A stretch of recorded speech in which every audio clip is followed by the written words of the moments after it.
Queens. So we're going to do something throughout the day. It's a call and response, right? So when I say Queens, even just the word Queens, you're going to say, that's who we are. So let's start from the top. Good morning, Queens.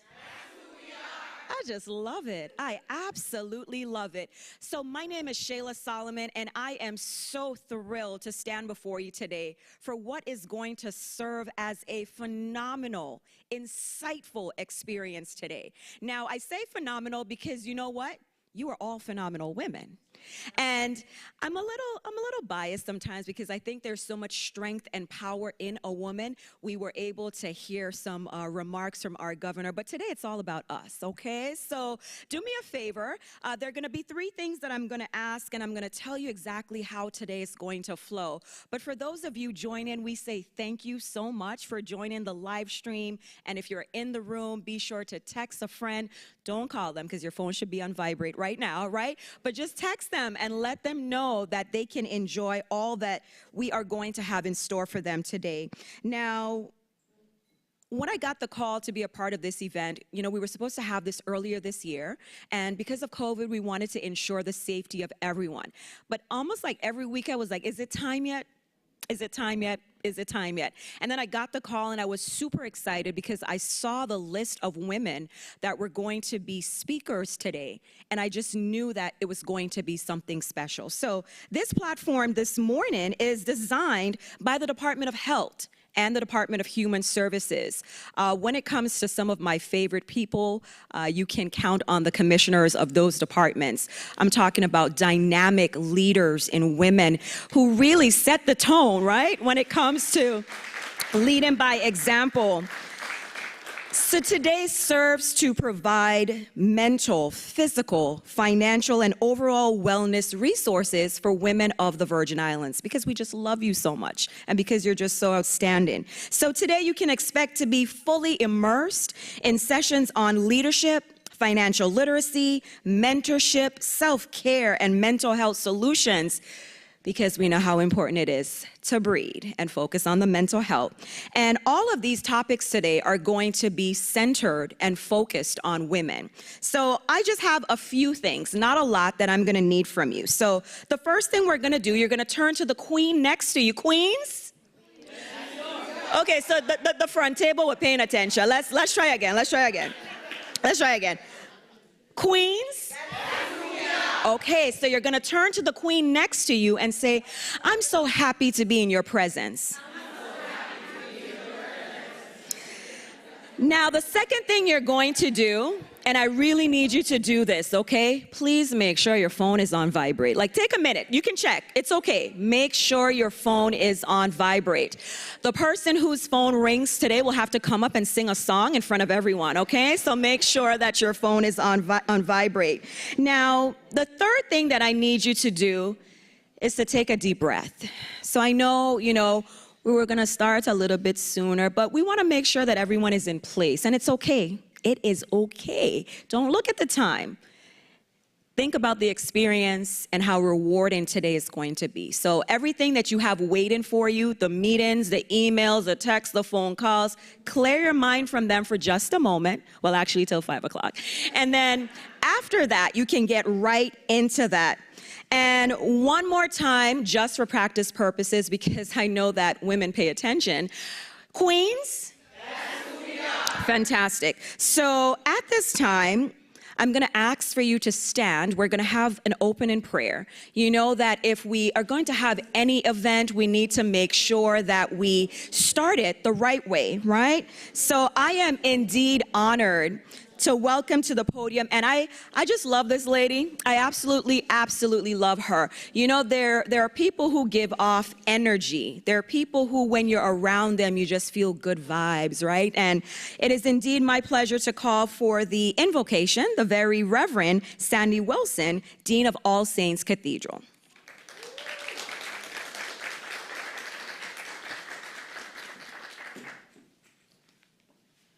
Good morning, Queens. I'm going to ask you to be seated because this prayer might take a few minutes, and I don't want you to be frustrated about your feet and not hear the prayer. It is such a joy to be here with you today, and it's such a joy to celebrate us and to celebrate who we are, who we can be, and to celebrate all that God has done with us. And so let's take a moment to bow our heads for a moment of prayer. Oh God, we are fearfully and wonderfully made, and yet we are so fragile. Our dreams get broken, our relationships get broken, our hearts get broken, our bodies get broken. What can we believe except that you will not despise a broken heart, that old and broken people shall yet dream dreams, and that the lame shall leap for joy, the blind see, and the deaf hear? What can we believe except what you taught, that only what is first broken like bread can be shared, that only what is broken is open to your entry, that old wineskins must be ripped open and replaced if the wine of new life is to expand? And so we believe, Lord, help our unbelief, that we may have courage to keep trying when we're tired and to keep wanting passionately when we are found wanting. Oh God, we are so frail. Our life spins like a top, bounced about by clumsy hands of demands beyond our doing, fanned by furies at a pace but half a step from hysteria. So much to do, our days so few and far spent, and we mostly unable to recall just what it is we're rushing after. What can we believe except that beyond the limits of our little prayers and careful creeds, we are not meant for dust and darkness, but for dancing life and silver starlight? Help our unbelief that we may have courage to dare to love the enemies that we have the integrity to make, to care for little else save our sisters and brothers of the human family, to take time to be truly with them, to take time to speak, to take time to learn with them before time takes us, and to fear failure and death less than the faithlessness of not embracing love's risks. God, we're so frantic. Somehow we've lost our gentleness in a flood of ambition, lost our sense of wonder in a maze of videos and computers, lost our integrity in a shuffle of commercial disguises, lost our gratitude in a swarm of criticisms and complaints, lost our innocence in a sea of betrayals and compromises.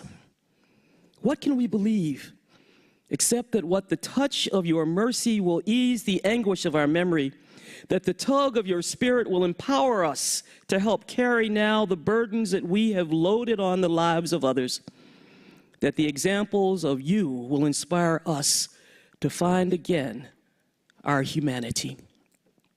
And so we believe, Lord, help our unbelief, that we may have courage to cut free from what we have been and gamble on what we can be, and on what you might laughingly do with trembling us for your incredible world. May this be a wonderful day of empowerment. Amen.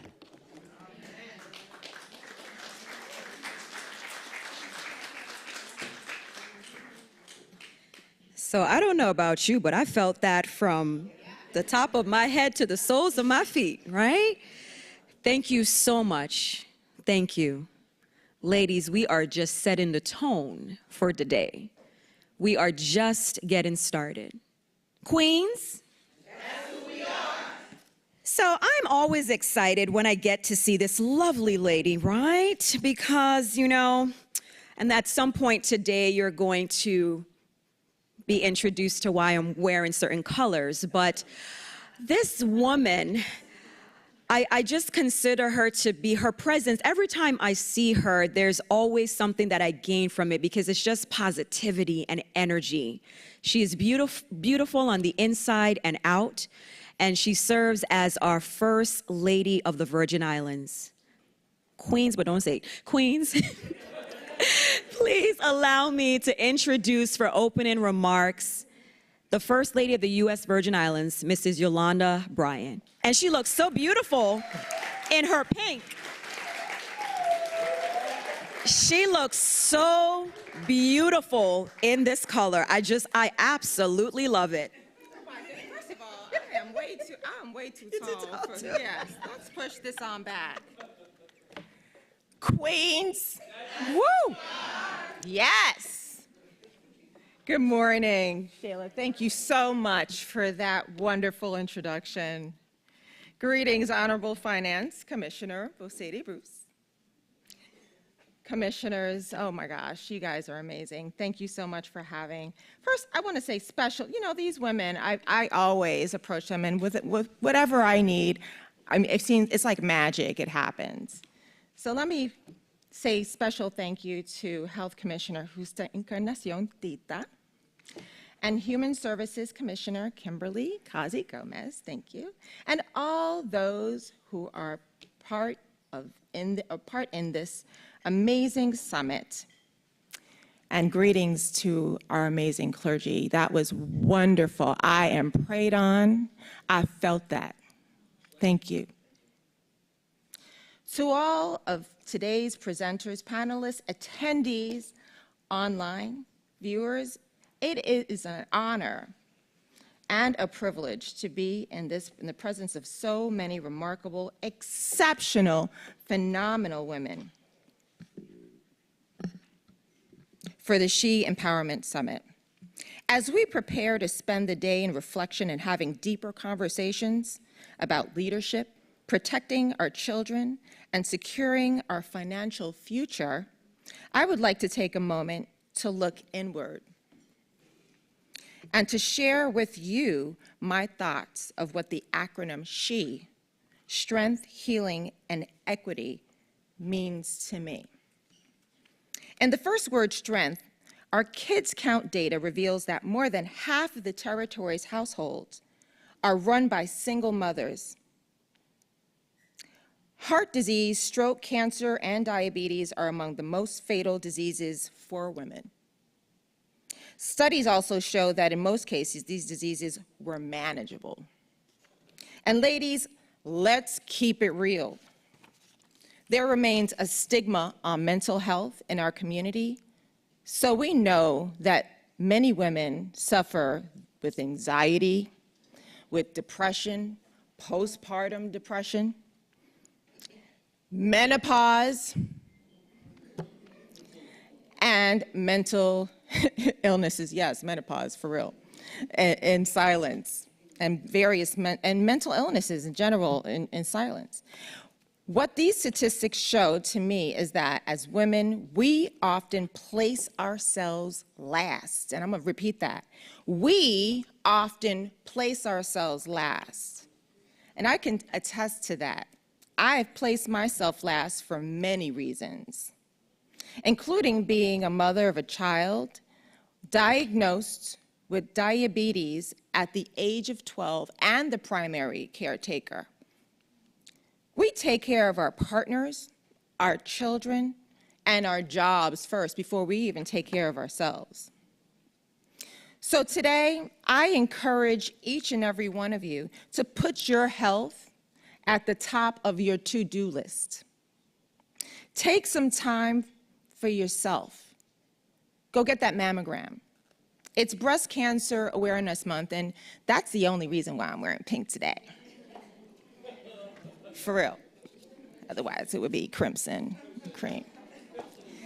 It is free at our local hospital, so yes, it's free. And early detection saves lives. Ladies, get your annual checkup. And you must get your annual checkup. Make the time.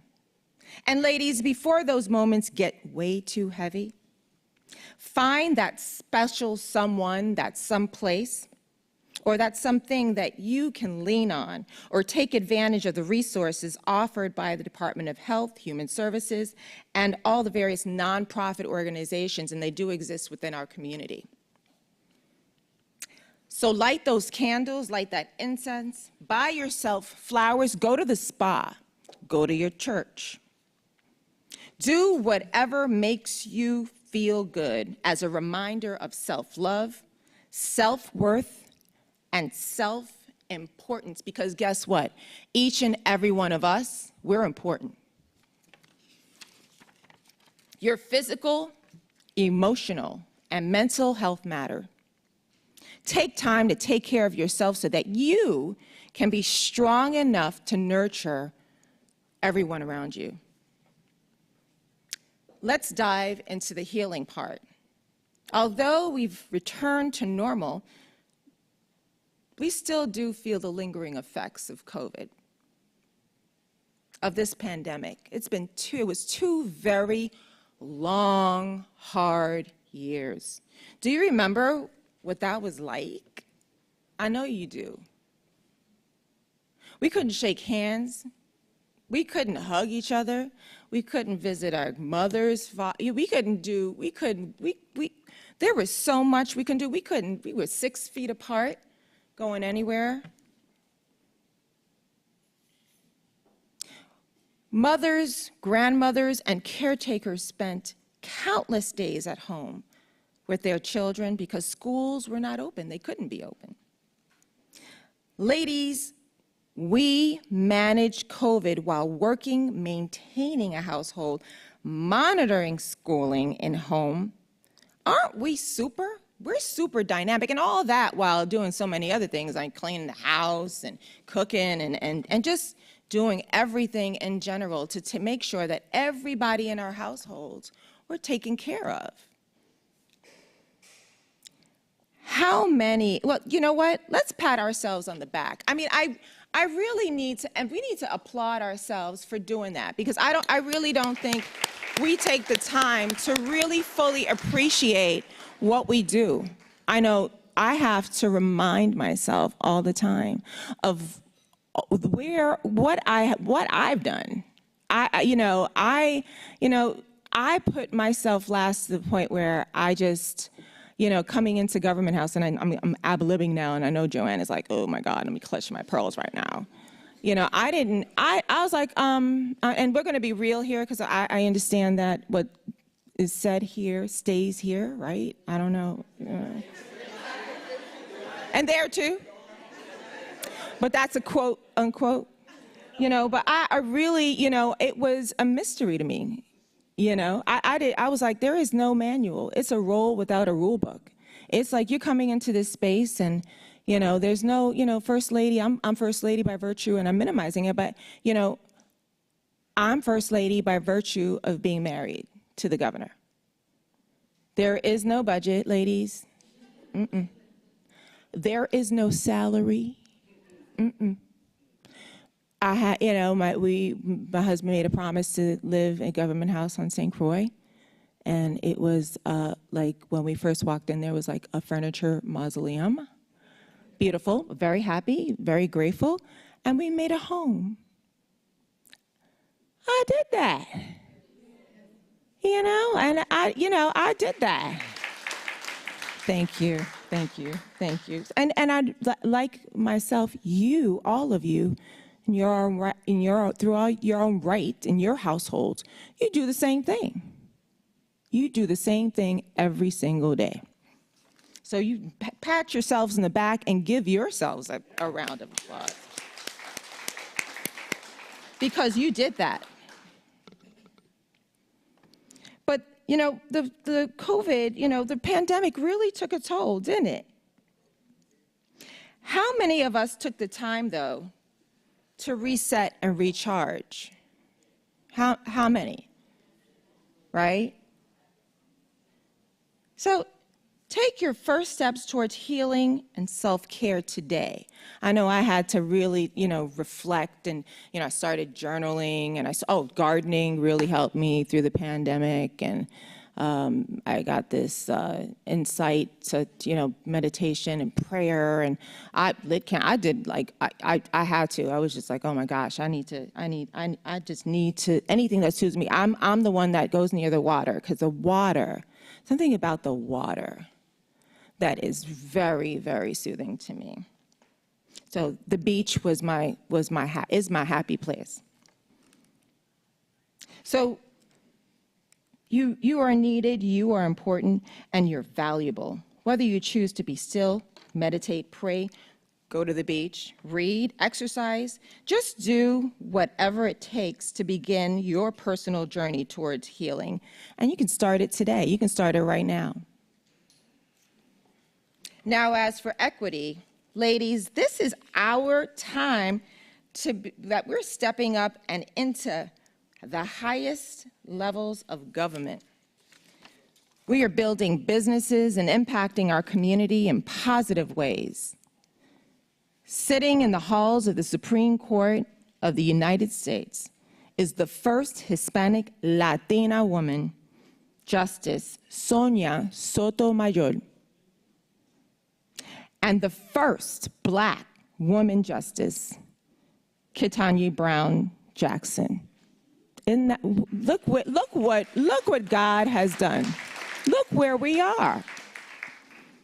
From Queen Mary, Queen Agnes, Queen Matilda, to Congresswoman Donna Christensen and my soror Stacey Plaskett, to Virgin Islands native Dr. Marcella Nunez Smith, who was appointed by President Biden to head his Health Equity Task Force, to Virgin Islands native Adrian Todman, who was appointed as a Deputy Secretary of HUD, and finally, to our very own Aaliyah Boston, a powerhouse in women's college basketball. Ladies, yes, we are doing some things.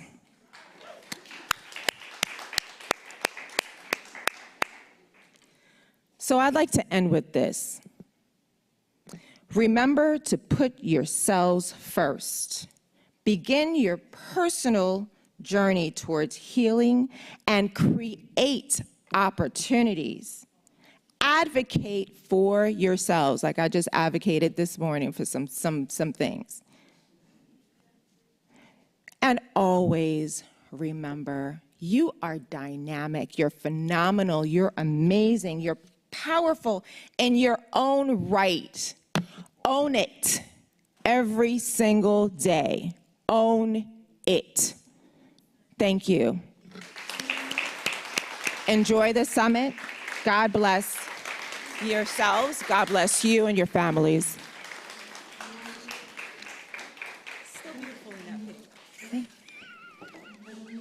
You're going to keep teasing me about this pink. All right.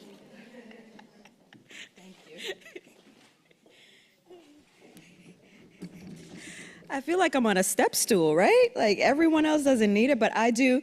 Ladies, queens. Let's give our First Lady another round of applause, please. Thank you so much. And like I said before, her presence and her energy is always such a pleasure to have. But I do have to take a moment to recognize the women of Alpha Kappa Alpha Sorority Incorporated. And of course, even though she already got ahead of me, but the women of Delta Sigma Theta Sorority Incorporated, the women of Zeta Phi Beta Sorority Incorporated, and the ladies of Sigma Gamma Rho Sorority Incorporated. Yes. So we are indeed represented here today. We thank you again for all of you that decided to be a part of this significant summit. Now, when I talk about visionaries, it is indeed my pleasure now to introduce the Commissioner of the Department of Health, the Honorable Justa Encarnacion, and my Sora, a member of Alpha Kappa Alpha Sorority Incorporated, and also Commissioner of the Department of Human Services, the Honorable Kimberly Causey Gomez. Now, they came up with this brilliant idea. No, you can come, I'll talk while you walk. They came up with this brilliant idea, and it really took a lot to put this together. They had an outstanding team, and they're going to tell you the reason why they decided that this was necessary at this time. So please, let's give them a big round of applause. Thank you.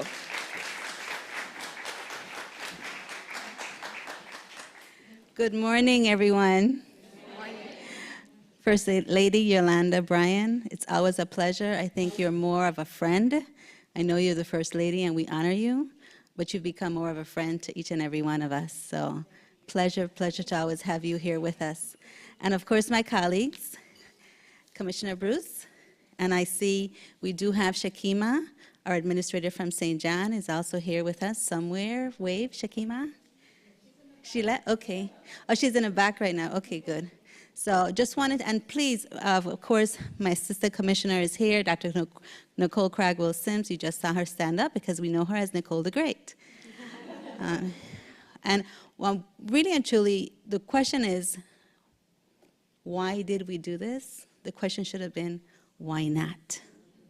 And I think that it's something that we spoke about. Everyone that's spoken so far spoke about the fact that women don't take care of women. We take care of others. Some little women, some older women, but ourselves, we don't take care of others. And one of the things that Pastor Sandy Wilson from All Saints spoke about, first of all, I've only heard her speak a couple of times. It's always been at a funeral, but it was so welcoming being able to hear her speak to us as women here today. But one of the things that she spoke about is the fact that we sometimes lose our softness. Did you hear that? We are so, and it's not eagerness. We welcome and we embrace leadership. We embrace authority because it allows us. And let me just say, speaking a little bit about me, I'm a nurse. And as a nurse, you get to be a leader at the bedside, taking care of your patients. And I always teach little young nurses that you are a leader from the beginning because you have the responsibility of someone in front of you. However, nurses have the opportunity very early on to take leadership roles because you become a charge nurse sometime the first day you step on the floor, depending on how many nurses are there, right? But then you expand upon your leadership. And so we grow with our thought processes and our emotions and what we want to do and what we see for ourselves in the future. So we do that because a lot of times it's just because it is who we are. Sometimes you don't choose. Janice and I were talking this morning. I call her Janice because she's also a friend, Dr. Valmont. You don't choose your career. Sometimes your career chooses you. But at the same time, we go into very strong leadership positions. True? And sometimes we do forget our softness, our soft side. And so that prayer this morning was a good reminder that sometimes we're broken. And as we break day by day, we become, like you have callus. Like you scrub something and then you build callus, so you get a little tough, but you also get a little hard.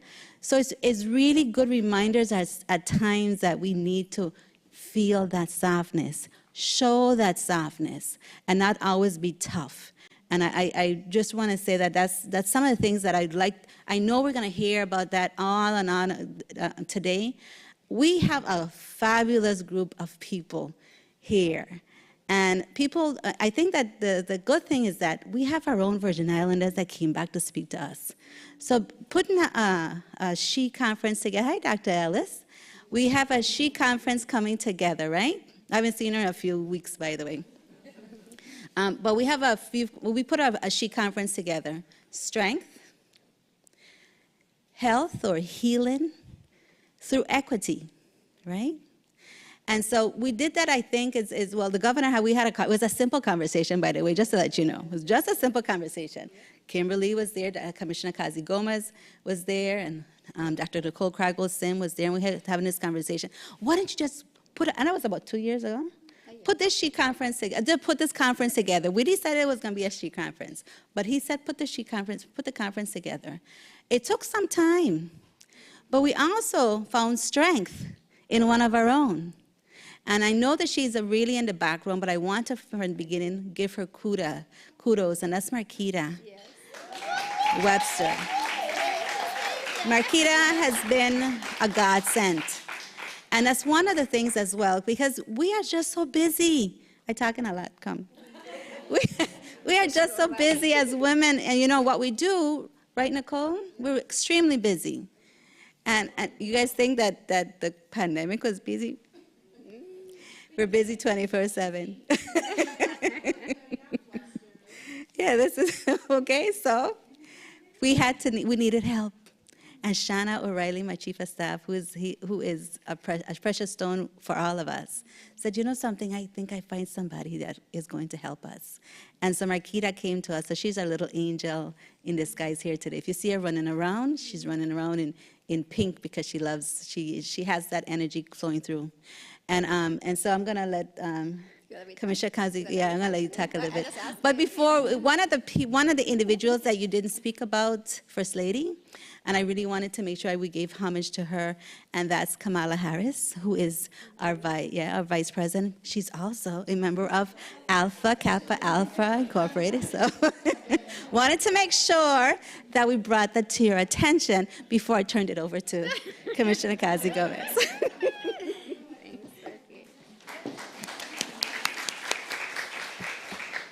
Good morning, Queens. Yes, we are. All right, y'all doing really well. Thanks for that setup. We did the warm welcome already, and last night, Dr. Nicole Sims, Assistant Commissioner, told me that we are leaving our titles at the door today. So for me, Tita. Kimberly. Okay. I always call her Kimberly. She wants me to call her Kim. She calls me Kimberly, and I feel like I'm in trouble when she calls me Kimberly. And I'm in trouble a lot, just for the record. But as a woman, Kimberly, KCG, Gomez, Bonet, I've called a lot of names: Mommy, Madre, and Ma. Okay? So, and my Kim. So as you all know, I have a daughter that when I first moved here in 1992, her name is Kadishma, and I'd be remiss if I didn't mention her. The reason I am who I am today is partly because of her and her spirit, her resiliency as a woman who's married 10 years, just had her third baby, and her own business, an entrepreneur in Jacksonville, Florida. My own daughter, she's amazing. I was trying to get her here, but she was like, I got the child, I got the baby. I said, I'll hold the baby the whole time. It's okay, it's okay. We are here today for one purpose: to come together as women. Not any other reason, but as women. Together we're stronger, better than ever, because we're women. Now, this is not that time when we're doing the competitive things, because we've talked about that. This is time to lift one another up. I see my DHS crew in the house. Okay. We do a lot of work for a lot of people, and we serve every single day. And I'm so incredibly proud of my Assistant Commissioner, Michael Reimer-Brown, and my team for doing that unconditionally without asking for anything in return. Every morning I get up and meditate, and I'm going to close this out because I think this is an important thing. Every day I get this little calendar thing, right? I thought this would be an appropriate thing to share this morning. I'm not going to tell you what type of calendar it is because we are live. But it says, up your confidence. You can tell them. Okay, you're a badass. That's what it says. That's my calendar. You're a badass. So that's what okay. But up your confidence. And this is October 7th. This is what happened today. This is why y'all are here today.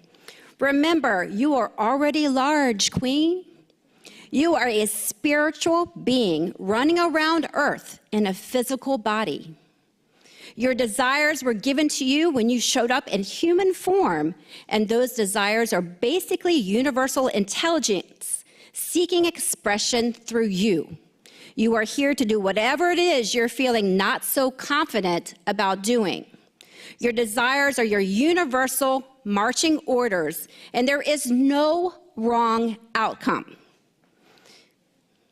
No wrong outcome. If you can wrap your mind around who you really are, and that means hint, hint, meditate, really wrap around your mind about the fact that you are a universal energy, and think of it often, you will understand why you are a big freaking deal, okay? So when we're here today, meet somebody that you don't know, connect with somebody and share that love and that energy, because whatever energy you bring will be taken away from this room.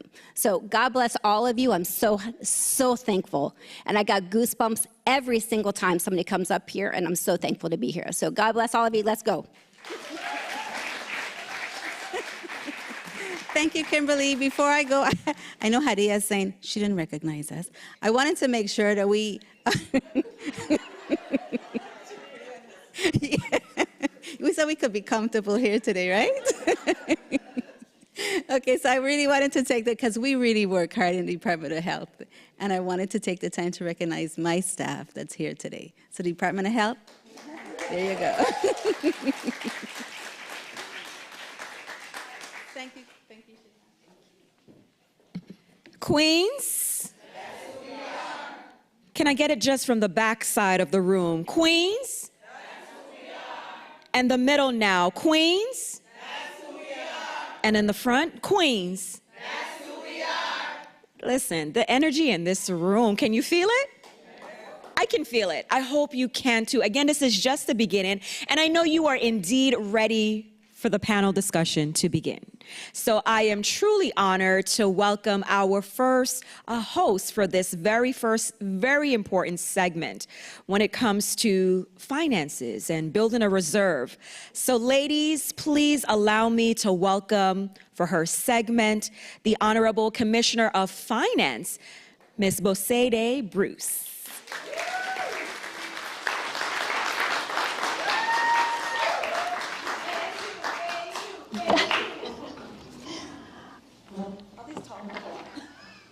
Queens. That's who we are. Queens. That's who we are. Queens. That's who we are. So when I was coming in good morning. Good morning, First Lady. Good morning, commissioners. Good morning, assistant commissioners. Good morning, she empowered women in this room. I was so happy to see everyone. I was like, I could feel the energy. Everyone looked so good. And my father is a singer. All his sister's kids are singers, but I am not. But there was one song that I was thinking about when I was coming in. So I'm asking the St. John administrator, a queen in her own right, to come and help me with this. And you all got to get up and give her some energy. So I need you guys to do so. So I see you.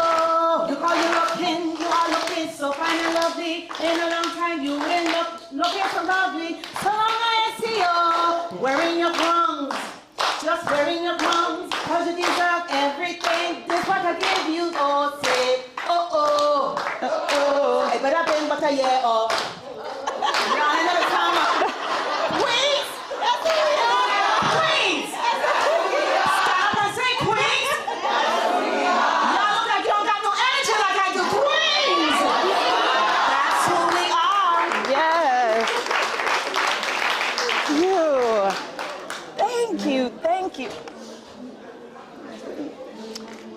So I had to do that because I wanted to feel some energy. I wanted you all to feel my energy. I am talking about a topic that is normally very hard to talk about, especially for women, and that is financial matters. So when they asked me to come and talk about financial literacy, Makita the Great, she boiled it down to emergency fund. But as I look around this audience, I believe the women that I'm looking at here, you all have an emergency fund. Tell me that you have an emergency fund. Does everyone in the office, does everyone in the room have an emergency fund? Raise your hands. Is there anyone without an emergency fund? I see one person back there. I have my business card for you because I need to talk to you, okay? But your emergency fund is, what they call it in Trinidad, me vex money. Your vex money, you know when you go to put your vex money right there for when you act up, but we need another kind of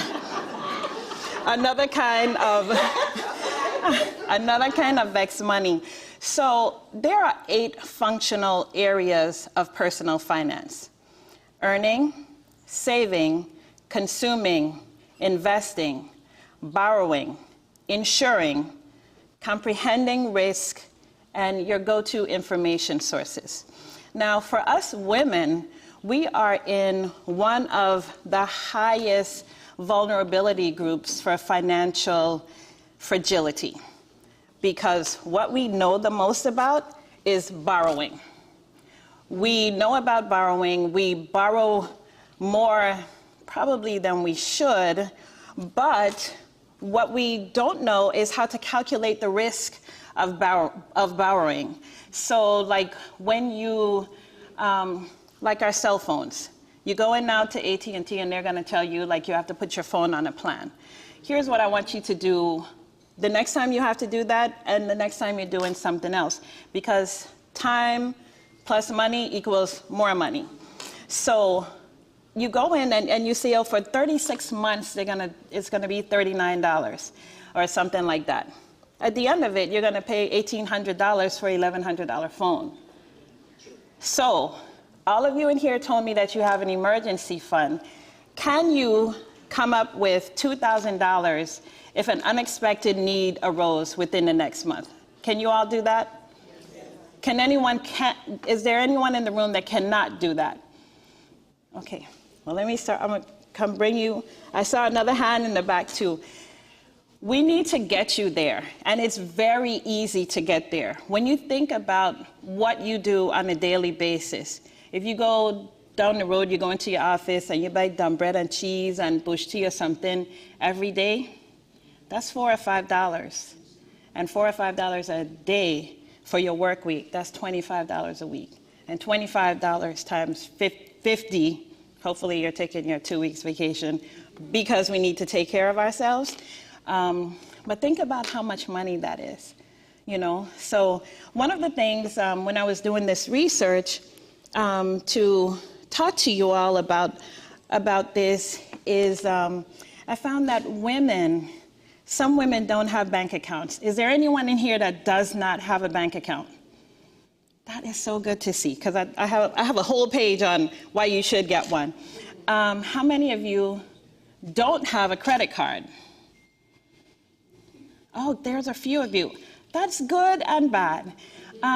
It's good because then I'm hoping what you're doing when you make purchases is planning that purchase and saving and then paying cash for it. But sometimes, you know, when you're getting ready to buy a home or a car or something else that you do need to finance, a credit card can help you to build your credit score.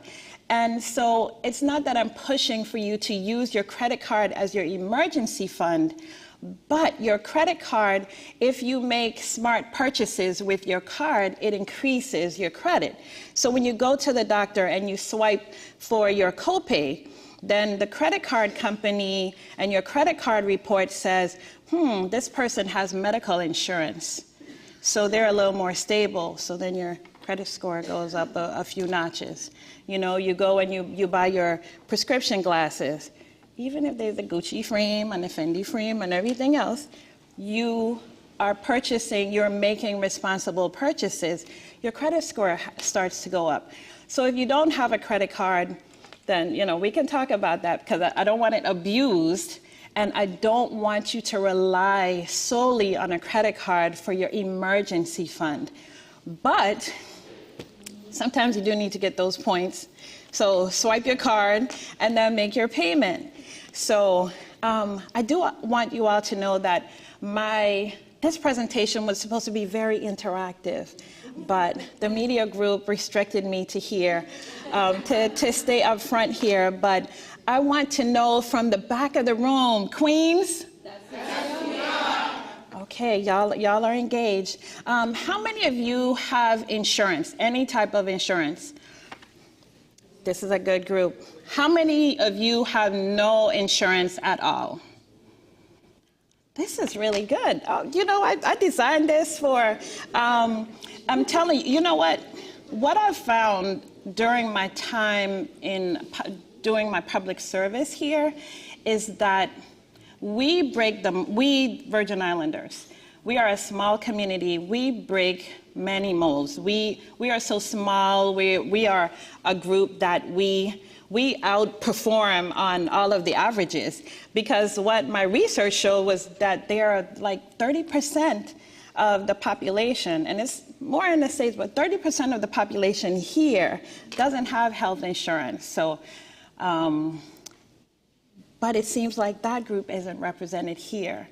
And that leads me to the next thing about emergency fund and our finances, and that's financial literacy. So one of the things I found, we're here at the Empowerment Summit put on by DHS and Department of Health. And so as far as your health goes, do you all know that we can spend up to 12 hours a week thinking about our finances and financial problems and taking off time from work to deal with financial problems because we did not plan properly? So that's another thing about this emergency fund. That's the thing about getting insurance. And I'll tell you all my insurance story. So my mother has this famous smothered chicken recipe. And so it's Christmas Eve. I'm going to make my smothered chicken. I put that little bit of oil on to brown the chicken and walk off. And then somebody called me, and I stay on the phone. And then when I go back in the kitchen now, I forgot every lesson learned. George gonna kill me, mostly gonna kill me for this fire thing. But I took the pot off. I took the top off the pot, and it said whoosh. And that's when I was like, now I see why people are arsonists, because the sound was so beautiful. The flames are beautiful. And it tore up the whole kitchen. All my clothes had soot on it. All my furniture and stuff was destroyed. But I had paid $124 for renter's insurance. And they covered the whole thing, all the remediation, all the appliances to clean all my stuff. Now they wouldn't insure me again because I was a new customer. But that $124 for that insurance, I realized was an investment.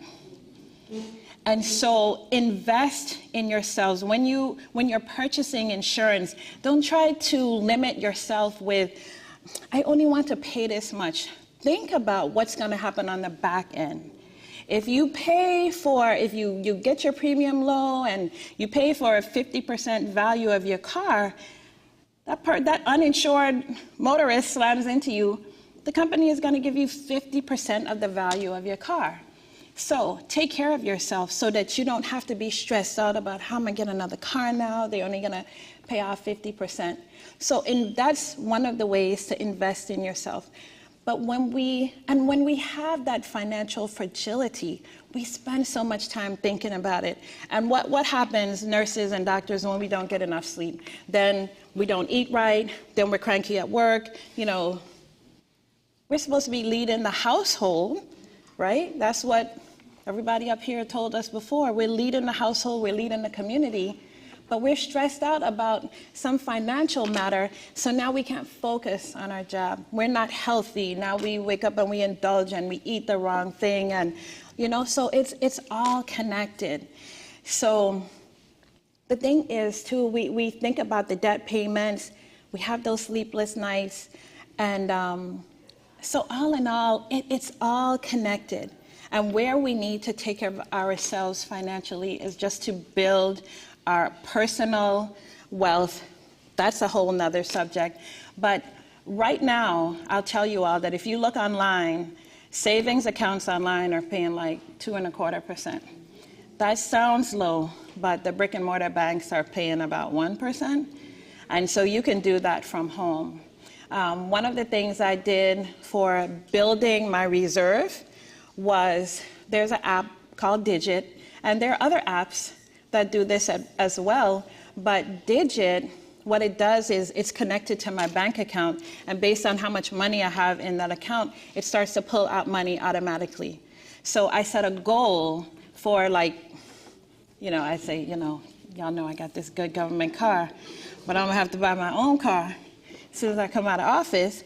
So that's the goal that I have on Digit. The first goal I did was for me to, when I move here, I spend all my money. I get no more money. So I build up my reserve using Digit. If I have $100 in my account, it'll pull out like $5 or $6. When I get paid, then they're gonna pull out the $100. But then, so it fluctuates that way, and then there's a guard on there so it doesn't go below a certain amount. But there are many apps like that. I can send you the link to it, you can look it up. But the thing is, I knew I needed to do that. And so in building up my reserve for my emergency fund from last May when I got home, and for this car that I'm gonna need to buy for myself, I ended up using the money because I was fortunate to be able to purchase property, and I needed, I'm not gonna talk about, loans available in the Virgin Islands, but I was like, okay, I'm gonna need this money a little later on. I need this bulk of money now for my down payment for my home. And so now I was living in the space, so what I'm paying now for my mortgage is less than I was paying for rent. And that's why it made sense to spend that money right then, because it's getting that little bit of percentage, but not to outweigh what I was paying in rent. So when you hear the term calculated risk, don't be afraid if you're not a mathematician, or just the word calculation sometimes, will turn people off. Just think about it. I just had to calculate in my mind how much interest I'm getting on the money that I'm saving and the difference between the rent payment and the mortgage payment. That's calculating your risk. So one of the things I found with doing, even with talking to women, is that if you have an option to say, I don't know, sometimes you'll just rest on that. But if there's no option to say you don't know, you'll think about it and you'll come up with the right answer. Or you'll start to even say, okay, maybe, and what is right for you might not be right for me. In another situation, it may not have been the best thing for me to spend that money to purchase the home, to make the down payment, but sometimes it is. And that's the next thing. We are so afraid to talk about our finances. We don't know, we think we're the only one suffering. Sometimes we think we're the only one that have no money in the bank. And I'll tell you, you are never broke. When you live in the Virgin Islands, you can never be broke, because somebody always gonna look out for you. Somebody is gonna always look out for you. So when they talked about coming back home, man, it's about 40 degrees in Chicago right now. It's about 40 degrees, but Chicago is beautiful and Chicago is lovely. They got everything. I was there the other day. I ordered some batteries on Amazon around 10 o'clock. They delivered them at 5 a.m. My dad is there now. I need a blood pressure machine. I ordered it like 2 o'clock. It came to the house 8 o'clock. All of that is fine and well, but I know if I don't have it in Chicago, you just don't have it. I know if I get to the ferry in Red Hook, right, Juanita? They know we from St. John. They're gonna be like, you ain't got no money, but come on the boat. What are we gonna do, leave your hair?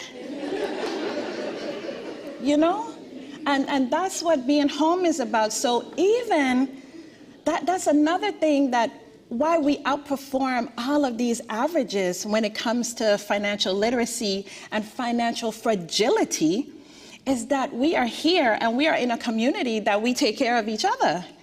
So, every now and then we act up a little bit, somebody gets a little selfish, but we know that if we go in a store and it's like, oh, I forgot this, somebody gonna come behind you, I gate, right?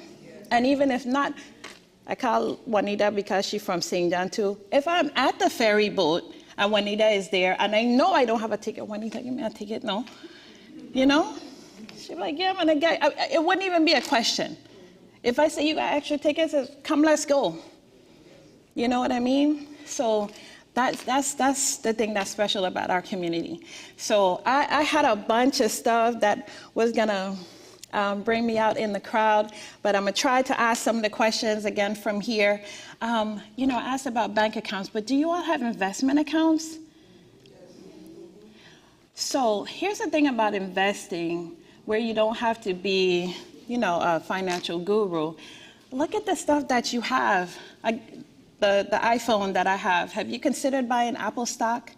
When you go to the States, you see those Starbucks lines are long, but others are just buy some Starbucks stock. You could buy one. You could start with one. You could do another one, and if you buy one stock of something that you already spend your money on, right? So you buy the stock now, so now when you make that purchase, you're investing in yourself. You'll feel good about it. You'll start to watch the stock, and then you'll start to get comfortable with making another choice. Because then you'll look at something else, and you'll say, oh, but not only do I have Apple, but, my friends have Samsung. Samsung outperformed Apple. Well, let me go buy one of these, too.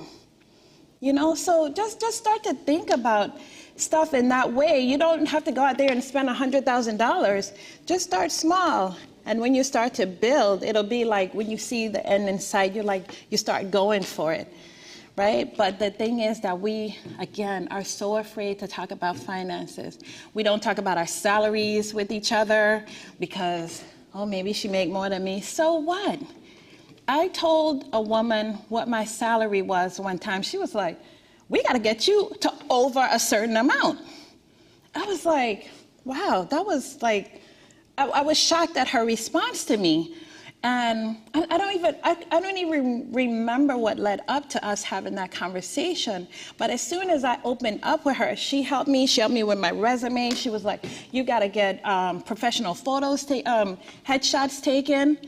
And I was like, oh, that's what happens when you start opening up? It's like when your hand is closed, you're not giving anything, but you can't accept anything either, right? So open your hands and give, and you'll accept. So, last question.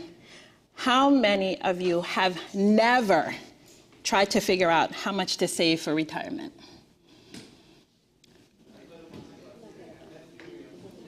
Yeah. So we have a good system here. Again, there's good Virgin Islands and these good government jobs. We have GRS that you all know that we just saved the system. But think about your retirement too. In retirement, think about what they call a 4% rule. If you think that you need X amount of money a year in retirement, divide it by 4%, and you'll get a figure, and that figure will get you to how much money you need. If you think you need $80,000 a year in retirement, you need to save $2 million, right? Here's what can reduce that $80,000 need. Think about what you're going to need in retirement. Like, I just purchased this home. I'm trying to figure out how I can pay it off before I'm retired so I don't need that in retirement. I know you're going to need a car in the long run, but in St. John, we just still catch rides. So if I can get one, I don't know, I'll get the Pace bus to come around. It comes to bring all the seniors down to St. Thomas to the store and everything. So that's the next thing about thinking about what you need. Think about what you need, right? And then start making your plans. So even with our money, if you think that you don't have money, look around at what you have. Everybody looks so nice today. Everybody hair done. Everybody got cute bags and everything else. We don't need no more cute bags. We don't. We could borrow one. Me and my best friend, we were so dumb. We were buying the same bag every year from this one high-end store. And now we're like, why did we do that? We should have bought a different bag so that we can exchange, because we exchange anyway. And that's the next thing, about financial matters and the things that we pay for. I wore this the last time I was speaking to a group of women. So this is my Women Speak jacket, right? And do you know, one of my friends said to me, girl, you can't wear that jacket again? I'm like, oh, yes, I can.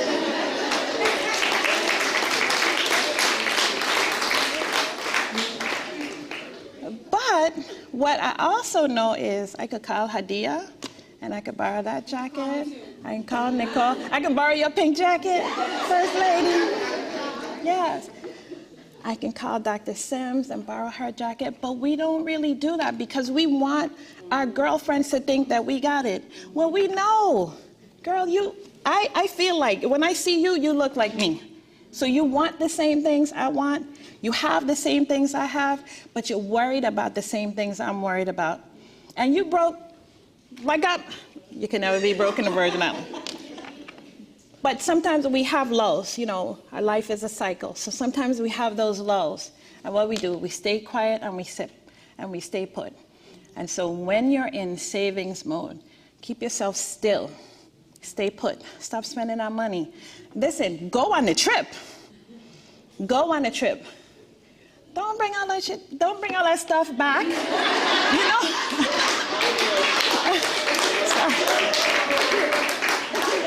Don't bring all that stuff back. I'm sorry, y'all. I'm gonna close here.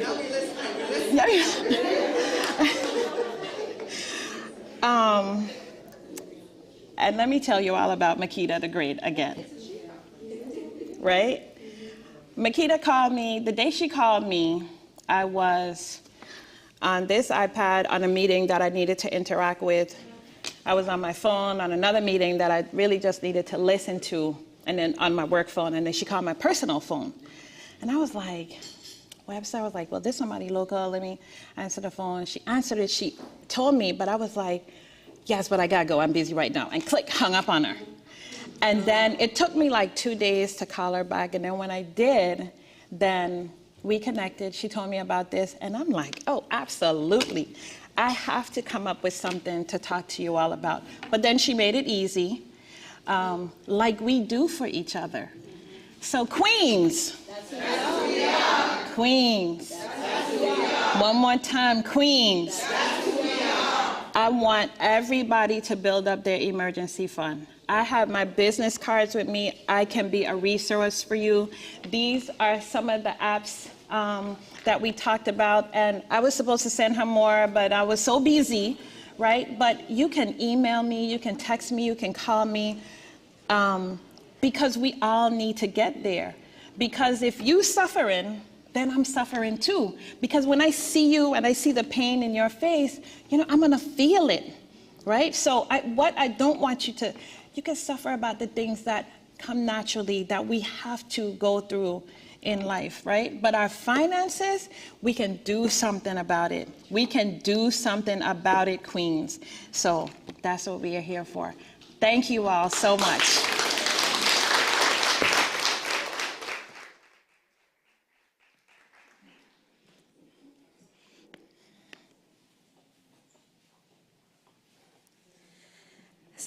So I'm just gonna go back on my step stool. All the tall people don't need to stand on the stage. Can we please give our Commissioner of Finance, the Honorable Bosede Bruce, a round of applause? You know, the information that you're going to receive today, I hope you have your notepads on your table, you have pens. Please be sure to jot down those little golden nuggets that are being shared throughout the day. And then, of course, pass it on to someone else.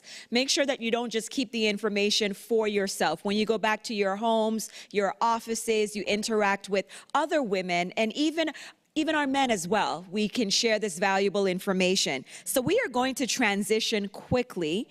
We are mindful of time, and we are getting ready for our Agents of Change panel discussion. And for this discussion, we have our Honorable Commissioner of the Department of Health, Ms. Justa Tita Encarnacion, who's going to serve as the moderator. And on this panel, we have Caribbean women owning their stake in innovating healthcare.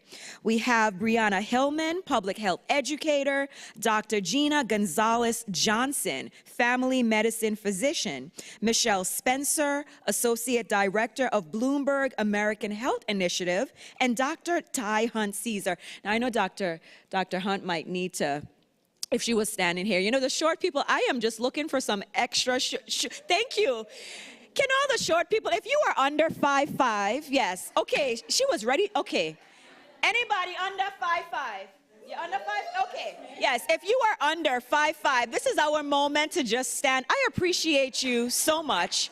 I appreciate the short people. So my dad is 6'9", and my mom is 5'7". I'm 5'3". It makes no sense whatsoever. So again, we have Dr. Ty Hunt Caesar, Dean of the UVI School of Medicine, and we are going to talk about agents of change. But what I want to do, because I know they're going to be coming out in just a minute, I know Larry is going to keep me on task. Is there anyone here today who's celebrating a birthday today? Not yesterday or tomorrow. Today, we starting with today. We starting with today. Today? Okay, great. And you said yesterday, and anyone tomorrow? Anyone tomorrow? Okay, fantastic. So we're going to sing happy birthday while our panelists, finalize their micing and everything. I can't sing. Where's our administrator? Administrator? Okay, you had it. Happy birthday to, I'm going to step back though.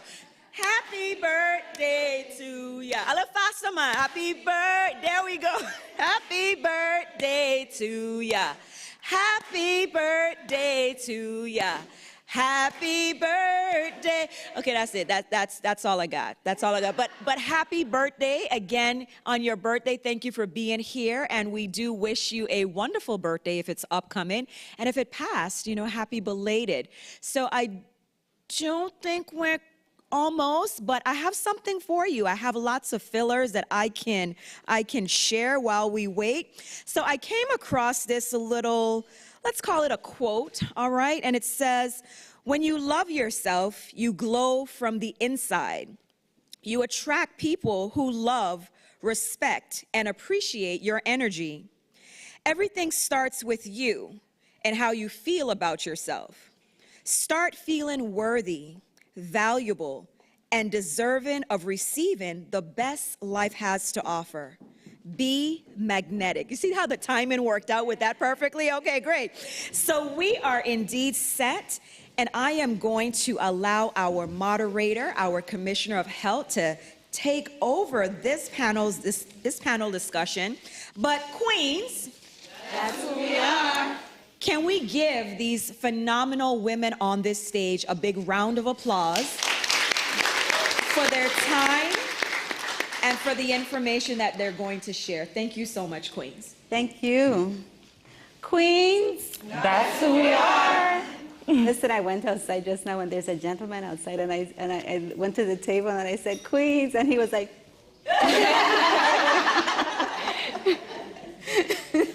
but we are all queens. Now, this group of ladies are truly dynamic. And this conversation is actually going to be focused a lot on health and public health, in essence. And what we're looking at is really and truly how we manage change. But not just how we manage change, but agents of change.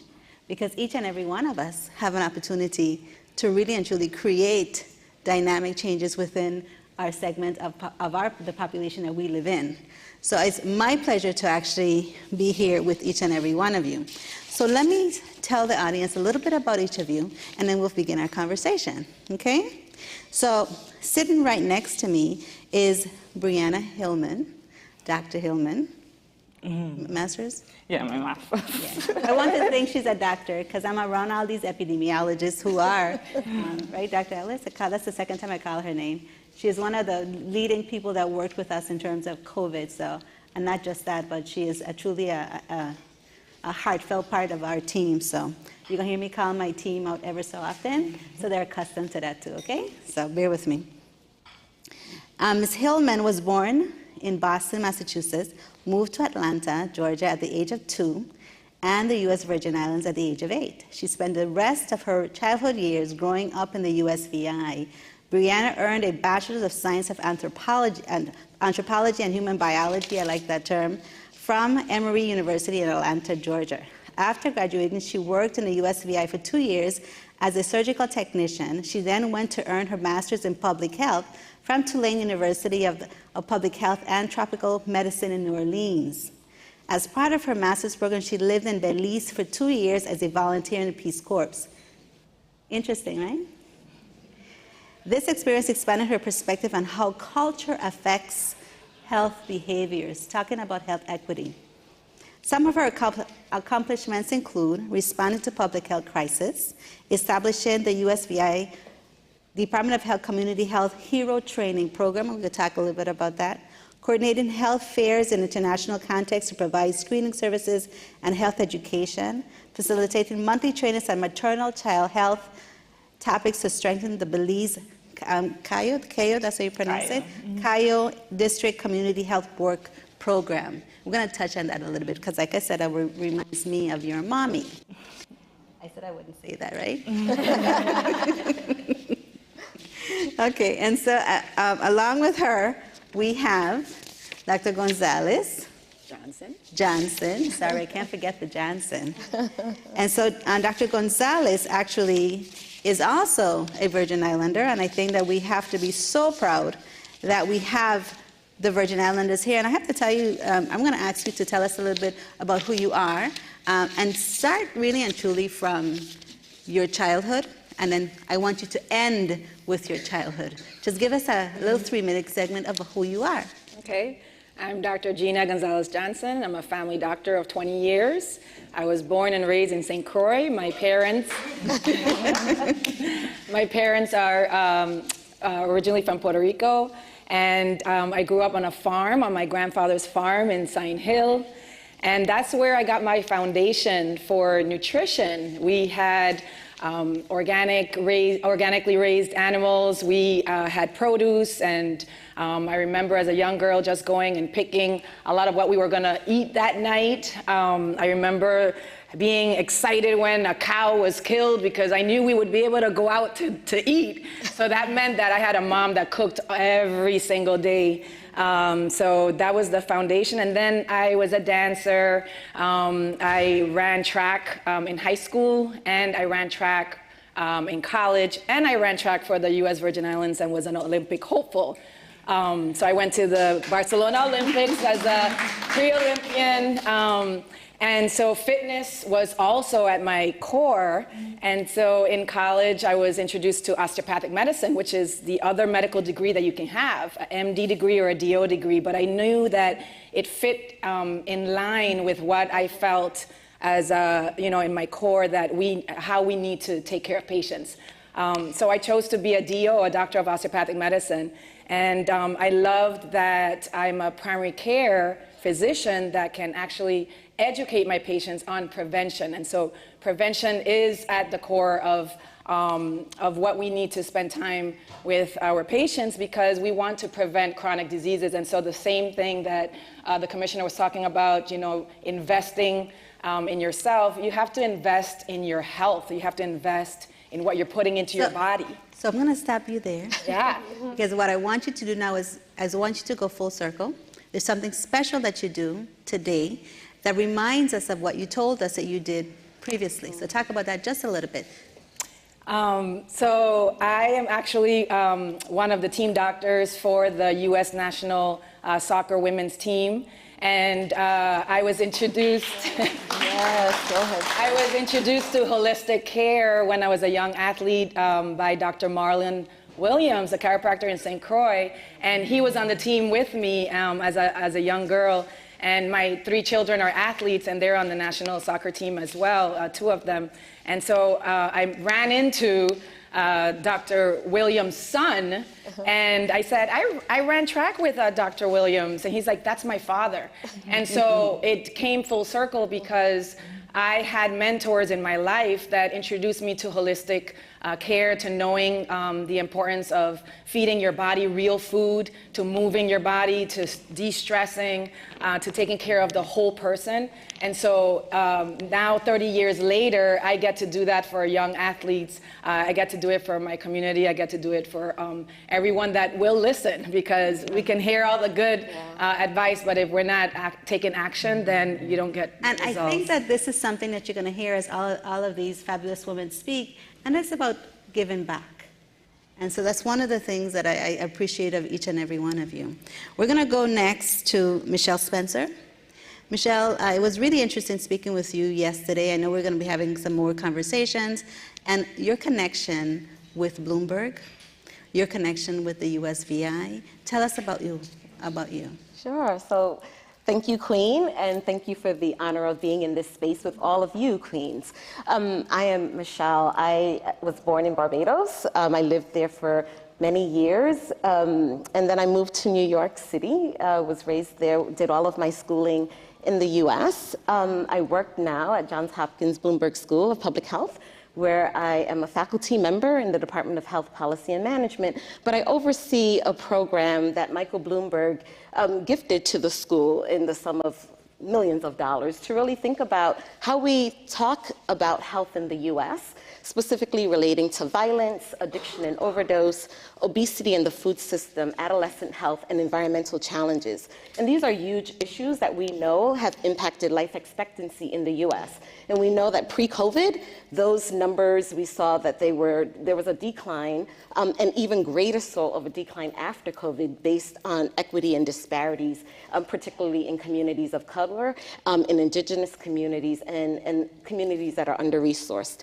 And so I spend my time really thinking about innovative programming that impacts community, always with the mindset of what are we doing in communities, what are we doing that can really lift the voices of individuals who need different opportunities, who need resources to be able to live impactful, holistic, and healthy lives. So what we're going to do is we're going to speak a little later about how we can connect with you and tap into the resources that you have. Absolutely. So do some surveys within a territory and look at how we view health in essence. Behavioral health is one of the things we spoke about last evening, but there's so many different things that I think we need to review, research, and figure out how we're going to renew within our territory. Absolutely. And next we have our own Dr. Ty Hunt-Caesar, Department of Health, you in the house. Ty. 97. I have to tell you that we were speaking about you on the way here, Janice and I, and she called you our gem. She really did, right, Janice? And you are truly our gem. Well, thank you. Ty was born and raised in St. Thomas. Dr. Hunt-Caesar earned her Bachelor of Science and Doctor of Medicine degree at Howard University. She went on to earn a Master of Science in Public Health at the University of Miami, while also completing her residency in internal medicine and global health equity at the University of Miami, Miller School of Medicine, and Jackson Memorial Hospital that same year.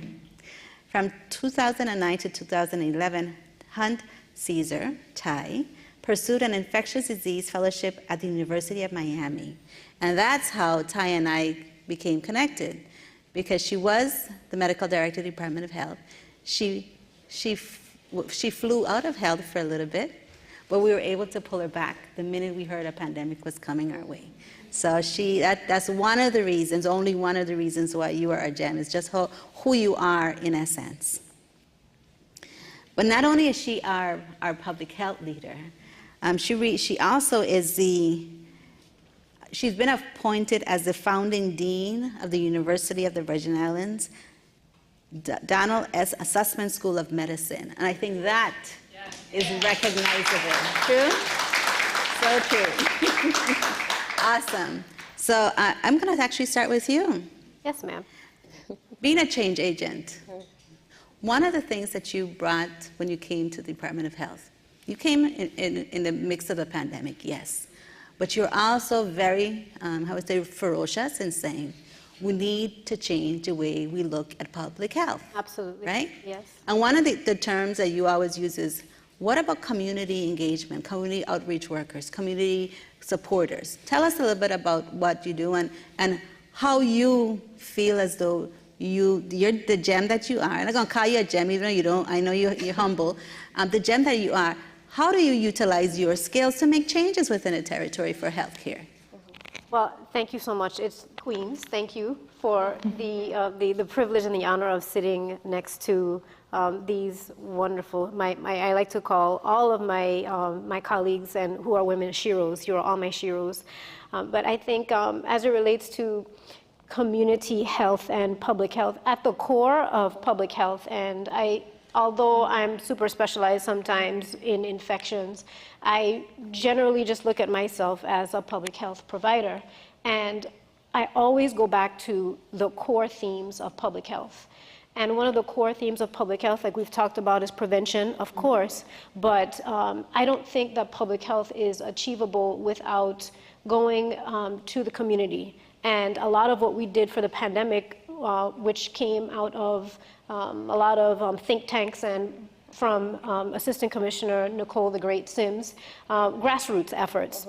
And coming out of my fellowship and my training in global health equity in Miami, we worked with community health workers in Overtown, Miami, to impact HIV outcomes in that area. The HIV virus and AIDS epidemic in the nation was hit predominantly hard in that area surrounding where I trained as a fellow. So we went out into the community and we launched a program, and we saw tremendous change that happened when just regular community health workers were trained in basic HIV education, and in terms of not only in providing them education, but also encouraging them and empowering them to navigate their care in the healthcare system that can be sometimes overwhelming, especially for those who are not just thinking about where am I going to get my medicine, but basic things like, if you want me to actually come to the doctor and go to my appointments, well, I'm going to need to get on the bus. In order to get on the bus, I'm going to actually need to have an ID. I don't have an ID. I don't have the things that the DMV is asking me to actually get an ID. So focusing on all of the things that we like to discuss and term as social determinants of health. So those are the things that are very passionate to me, and that I think that are very basic, even though it's not basic to everyone, that's what we have to address and focus on at the community level. So community health workers, I worked with them in Miami, and when I came back to the territory in 2011, that was something that I thought was a no-brainer that would be absolutely effective within our territory. So when you first came back home to the Department of Health, we spoke about what we're going to do for COVID, right? Absolutely. So the Office of the Commissioner became the community workers. Absolutely. Right? Oh yeah, I trained the OTC staff as they're certified CMAs. They are non-clinical individuals, but I will certify them today if I had the authority, because going out into the community was exactly how we were going to make change, and they were up to the task, and we had to get it done. So the entire Office of the Community Staff became extensions of our public health response. Became community health workers by definition. That's right. And we've continued that. Absolutely. Through the work of Dr. Balmawa, Janice, and her team, we now are starting our Office of Health Equity within the Virgin Islands Department of Health. So, I think that it's, we put the seed, you planted the seed, and I think the seed it's now growing, and it's going to be very fruitful. So thank you so much. Thank you. Okay, so now we're going to leave you for last because we have some conversation. Can I just respond to, of course.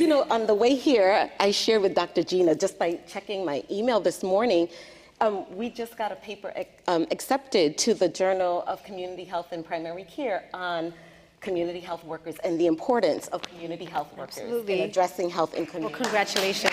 Yes. And we will continue that. So, and did you hear what she just said? So that means she's asking us to tap into her. That's right. No, she just said she just invited us to connect with her. Dr. Gina, thank you so much. I like that. I took away from your Dr. Gina, so I'm our Dr. Gina now. First of all, thank you for being here. I think that it's exciting for me, not only because when we started to talk about this, we were talking about more of a local environment and how we can get people who live here to speak to us. But I think it's also even more impressive when we bring our own people back, right? Right? And we have individuals who traveled back to home to be able to speak to about what you've done, but you can also still link it back to the Virgin Islands, and that piece is important. So tell us a little bit about some things that you have done, being a change agent, away, yes, But link it back to the territory. But tell us a little bit about what you spoke about, and I read it in your bio, and I didn't speak to it. But you spoke about how you transform you don't have control over everybody, but you have to control over yourself. So what did you do in your practice that was different from others? And so I am so fortunate to have had the upbringing that I've had in St. Croix, growing up on a farm. And so I took that and I visualized what I wanted for my patients, what I wanted for the community that I was in, for the world, but also thinking about my community in the Virgin Islands. And so I opened up my own practice about 7 years ago. I worked for 3 different doctors. First, a traditional doctor, and I knew that I wouldn't grow as a holistic practitioner there. And then I worked in a pediatric internal medicine practice that was a little bit more holistic. And then I worked for a female, another DO, who also started to do integrative and functional medicine. I knew that I wouldn't be able to do what I know was the foundational type of medicine that we should give to our patients if I didn't do it myself. So I opened up a practice, South Atlanta Integrative Medicine. It's in Fayetteville, Georgia. I see a lot of older Crucian families. They fly up to see me because they want to stay in line with how they grew up. And then inside of my practice, I built a studio, a wellness studio, where I'm a Pilates instructor, so I teach classes every week. I put a kitchen in my practice, which can hold 10 people around an island.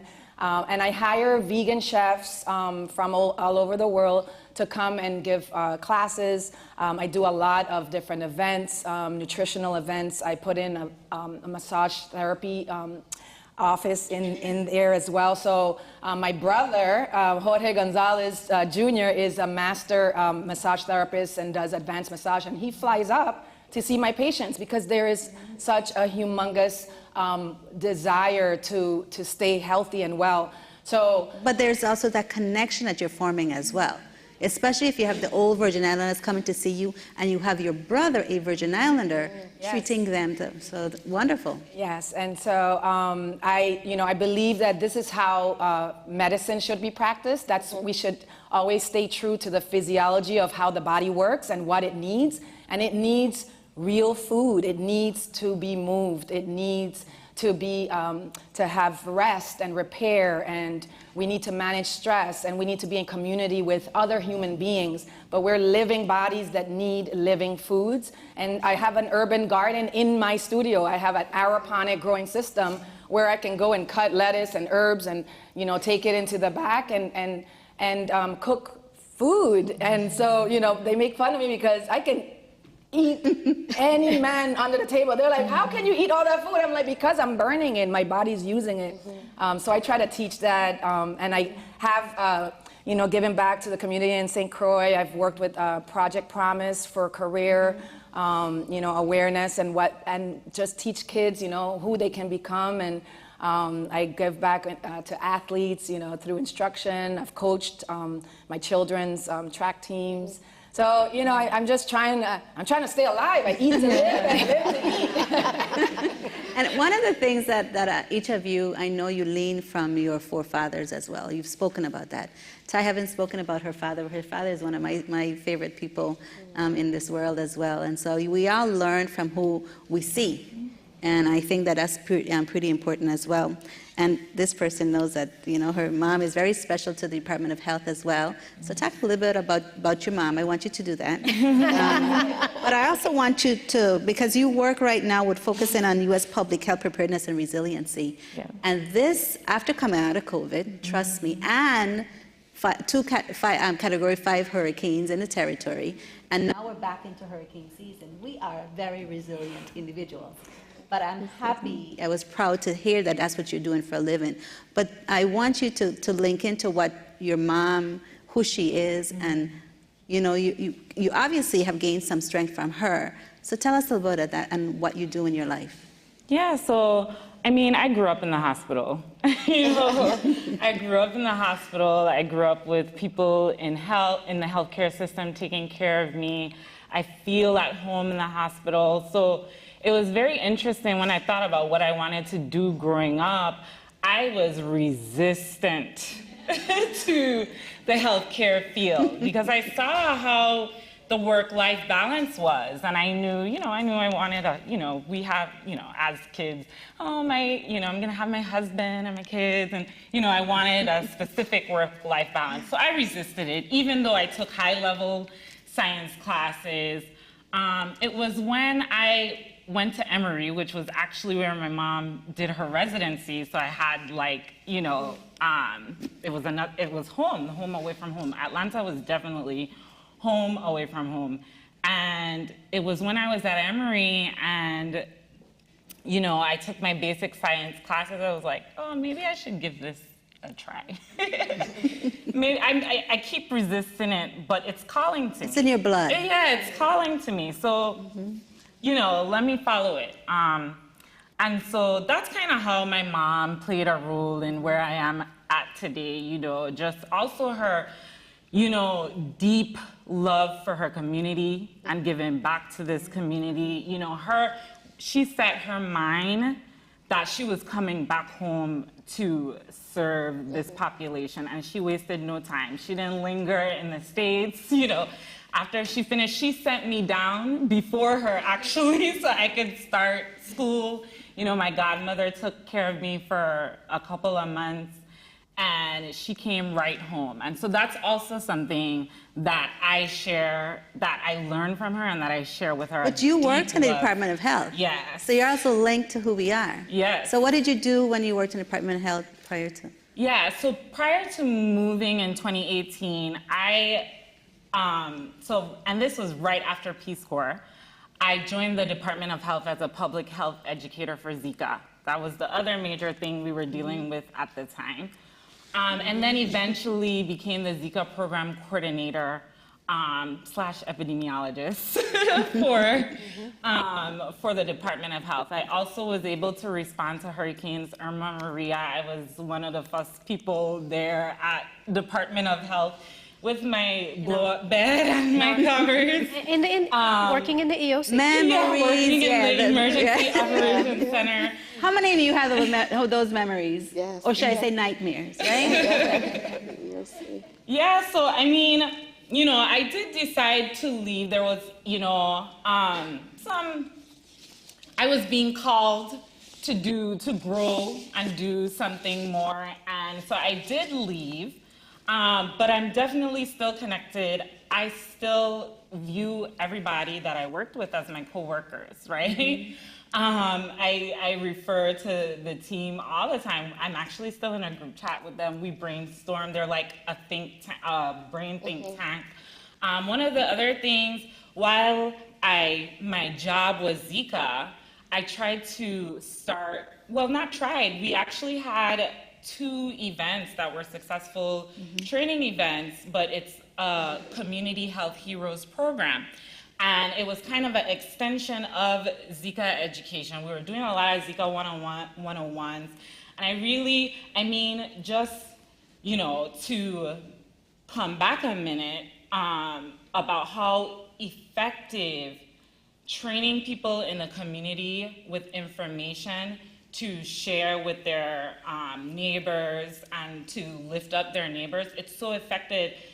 I remember, and Dr. Ellis, you can correct me if I'm wrong, but that we actually had low numbers of Zika in comparison to the population. Yes, we did. And it was because we dug into the community and relied on them to share the message. And we said, it's not just about you, this is about the future, right? This is about the kids that are eventually, gonna have to deal with the effects of it. Well, and I think that it's important at this point in time to talk about the fact that there were lingering effects of Zika. And I'm proud that our epidemiology department, MCH, as well, maternal child health, kept the conversation going. And so we are still tracking those that are affected by Zika. And there are a high number of individuals. And of course, you're looking at hearing, you're looking at neurological studies that are being done. And so we're still working on those projects as well. So it really shows that you coming back. And let me just say, I think you made the right decision going into health. I have to tell you, I have 2 children, Bobby and Stephanie, the heart throbs of my life. And they too, I'm not going to go into medicine because, of course, their father, physician, I'm a nurse, they live their lives, but they both, Bobby's in communicable disease and Stephanie is an attorney but going into health law. So I think it's in the blood, and I think that we actually see, but I'm going to speak to you a little bit, young lady. Tell us about what you do right now in Bloomberg. And last evening you asked me a question. You asked me, what was my journey like coming to be the Commissioner of Health? And that's a long story. Yeah. But you have a journey of your own, and you have dreams of your own. So tell us a little bit about that. Oh, thank you for that.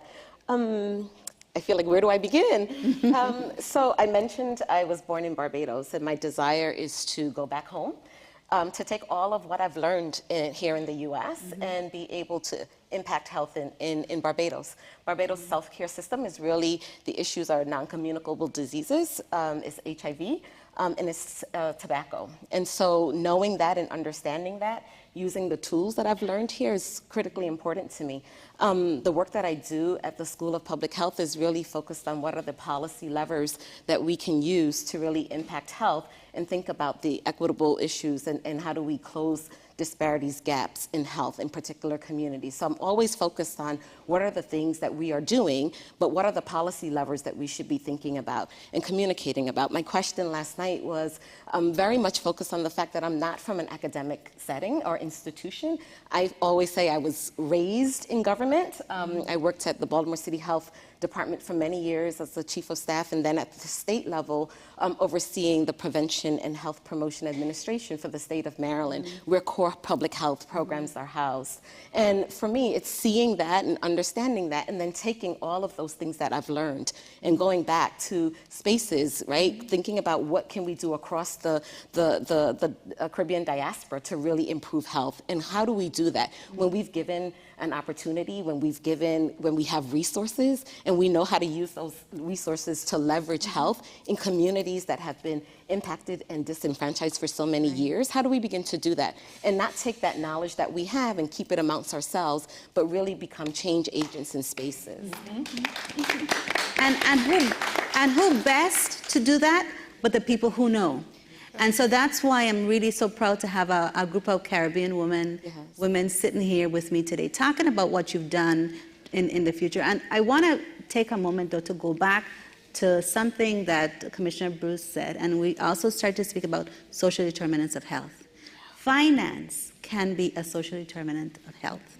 And I think that one of the things you spoke about is that we have individuals within this group today that have a little bit of means. And I really want to say that this is not the last SHE conference that we will hold.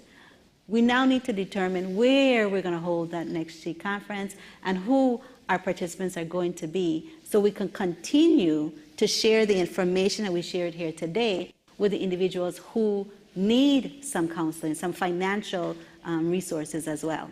And to close it up, one of the things that we've agreed upon last evening is that we're going to touch bases with each other even after today. But one of the things that we're going to do is try to see how we can actually do some studies on our behavioral health factors within the territory.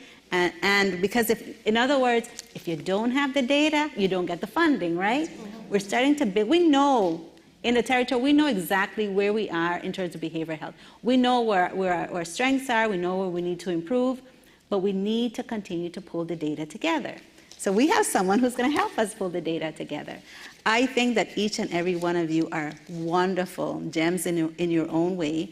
I have to tell you, I told someone yesterday, I could just feel your energy. You're such a nice person. I'm just really saying this because I felt your energy yesterday, and I just really wanted to. You guys are wonderful people. So thank you so much for being up here. I'm humbled to be here with me. Yes, ma'am. I just wanted to piggyback on a bunch of things that were said, and what resonated with me, Brianna and Michelle. Brianna, you talked about your mother not wasting any time to come back, which made me think of one of the main sort of like themes that I am very passionate about, which is brain drain and global health, right? So I didn't tinker either. I came back right after fellowship, and everybody and all my mentors were very nervous. Of course, they wanted me to stay there, but they said, "You're going back home. You sure you have a job?"